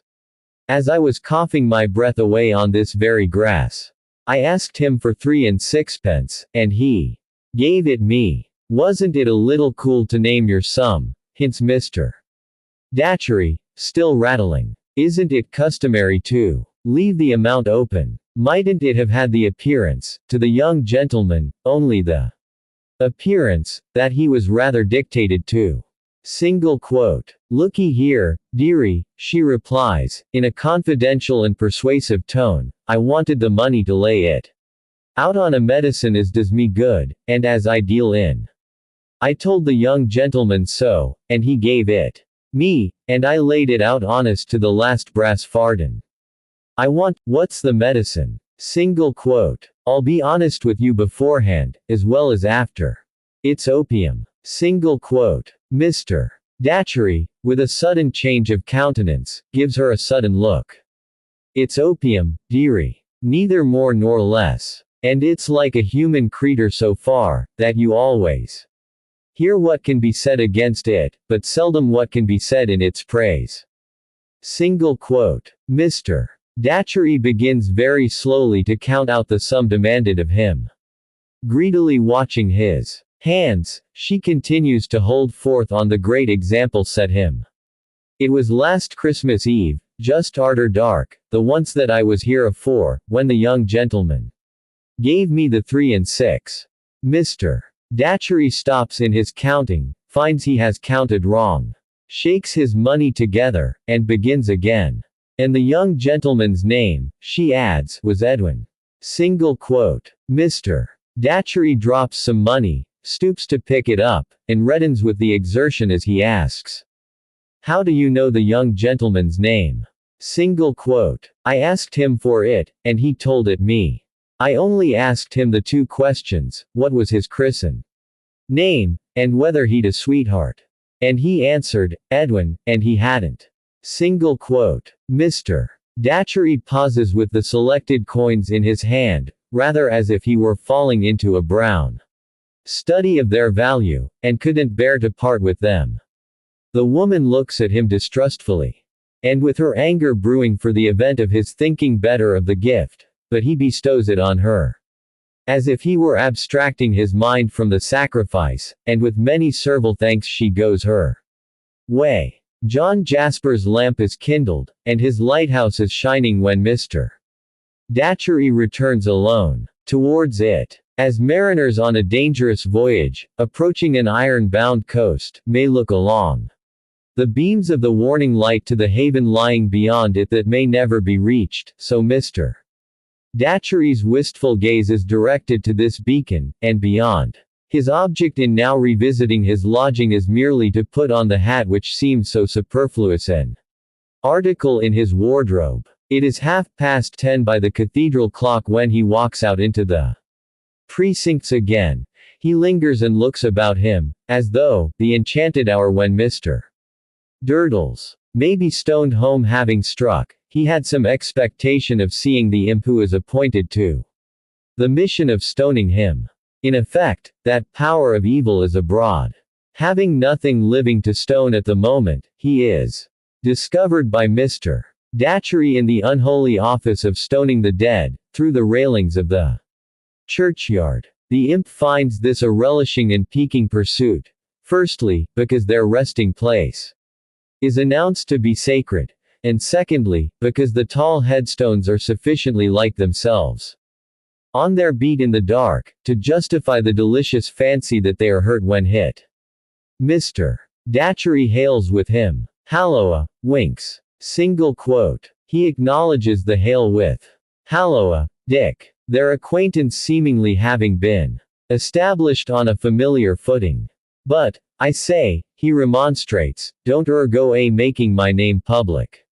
I never means to plead to no name, mind when they says to me in the lock-up, going to put me down in the book.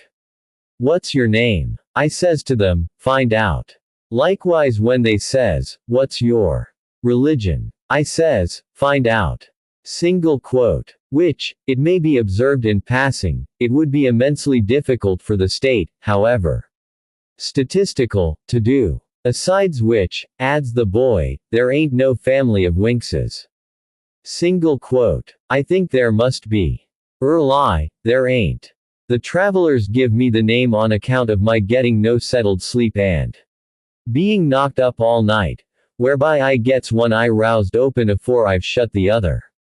That's what Winks means. Deputy's the nighest name to indict me by. But wouldn't catch, jolly good. Single quote. I forgave you the debt you owed me when we first became acquainted, and many of my sixpences have come your way since. Deputy. Single quote. Ah. And what's more, ain't no friend o' Jarsper's. What did he go histing me off my legs for? Single quote. What indeed? But never mind him now. A shilling of mine is going your way tonight, deputy. You have just taken in a lodger I have been speaking to.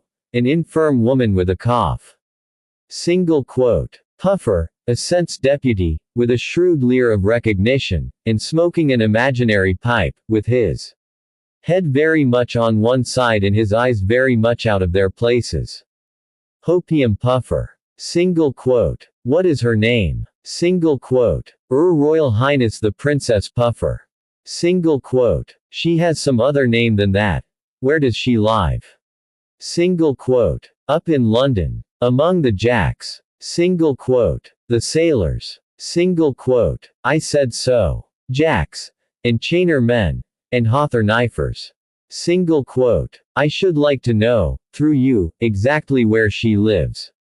Single quote. All right. Give us, old. Single quote. A shilling passes. And, in that spirit of confidence which should pervade all business transactions between principles of honor, this piece of business is considered done. But here's a lark, cries deputy. Where did think, Royal Highness, go into the kin-free durel? He greatly prolongs the word in his ecstasy, and smites his leg. And doubles himself up in a fit of shrill laughter. How do you know that, deputy? Single quote. 'Cause she told me so just now. She said she must be hup and hout o' purpose. She says, deputy, I must avenue a early wash, and make myself as swell as I can, for I may go in to take a turn at the kin-free durel. He separates the syllables with his former zest, and, not finding his sense of the ludicrous sufficiently relieved by stamping about on the pavement, breaks into a slow and stately dance, perhaps supposed to be performed by the dean. Mr. Datchery receives the communication with a well-satisfied though pondering face, and breaks up the conference. Returning to his quaint lodging, and sitting long over the supper of bread and cheese and salad and ale which Mrs. Tope has left prepared for him, he still sits when his supper is finished. At length he rises, throws open the door of a corner cupboard, and refers to a few uncouth chalked strokes on its inner side. I like, says Mr. Datchery, the old tavern way of keeping scores. Illegible except to the scorer. The scorer not committed, the score debited with what is against him. Hum. Ha. A very small score this. A very poor score. Single quote. He sighs over the contemplation of its poverty, takes a bit of chalk from one of the cupboard shelves, and pauses with it in his hand, uncertain what addition to make to the account. I think a moderate stroke, he concludes, is all I am justified in scoring up. So, suits the action too. The word, closes the cupboard, and goes to bed. A brilliant morning shines on the old city. Its antiquities and ruins are surpassingly beautiful, with a lusty ivy gleaming in the sun, and the rich trees waving in the balmy air. Changes of glorious light from moving boughs, songs of birds, scents from gardens, woods, and fields, or, rather, from the one great garden of the whole cultivated island in its yielding time, penetrate into the cathedral. Subdue its earthy odor, and comes Mr. Tope with his large keys, and yawningly unlocks and sets open. Come Mrs. Tope and attendant sweeping sprites. Come, in due time, organist and bellows boy, peeping down from the red curtains in the loft, fearlessly flapping dust from books up at that remote elevation, and whisking it from stops and pedals. Come sundry rooks, from various quarters of the sky, back to the great tower, who may be presumed to enjoy vibration, and to know that bell and organ are going to give it them. Come a very small and straggling congregation indeed, chiefly from Minor Canon Corner and the precincts. Come Mr. Crisparkle, fresh and bright, and his ministering brethren, not quite so fresh and bright.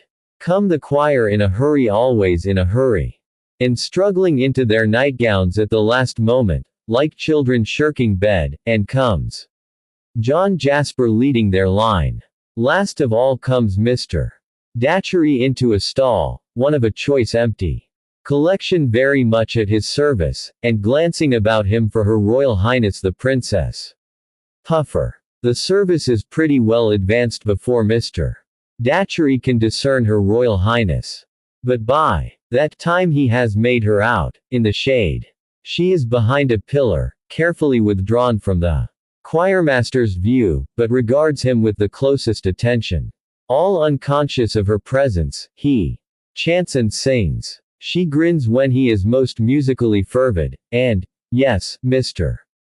Datchery sees her do it, shakes her fist at him behind the pillar's friendly shelter.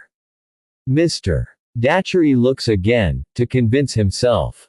Yes, again. As ugly and withered as one of the fantastic carvings on the under brackets of the stall seats, as malignant as the evil one, as hard as the big brass eagle holding the sacred books upon his wings and, according to the sculpture's representation of his ferocious attributes, not at all converted by them, she hugs herself in her lean arms, and then shakes both fists at the leader of the choir. And at that moment, outside the grated door of the choir, having eluded the vigilance of Mr. Tope, by shifty resources in which he is an adept, Deputy peeps, sharp-eyed, through the bars, and stares, astounded from the threatener to the threatened. The service comes to an end, and the servitors disperse to breakfast. Mr. Datchery accosts his last new acquaintance outside, when the choir is much in a hurry to get their bedgowns off, as they were but now to get them on have scuffled away. Well, mistress. Good morning. You have seen him. Single quote. I've seen him, dearie. I've seen him. Single quote. And you know him. Single quote. Know him. Better far than all the reverend parsons put together know him. Single quote. Mrs. Tope's care has spread a very neat, clean breakfast ready for her lodger. Before sitting down to it, he opens his corner cupboard door, takes his bit of chalk from its shelf, adds one thick line to the score, extending from the top of the cupboard door to the bottom, and then falls to with an appetite.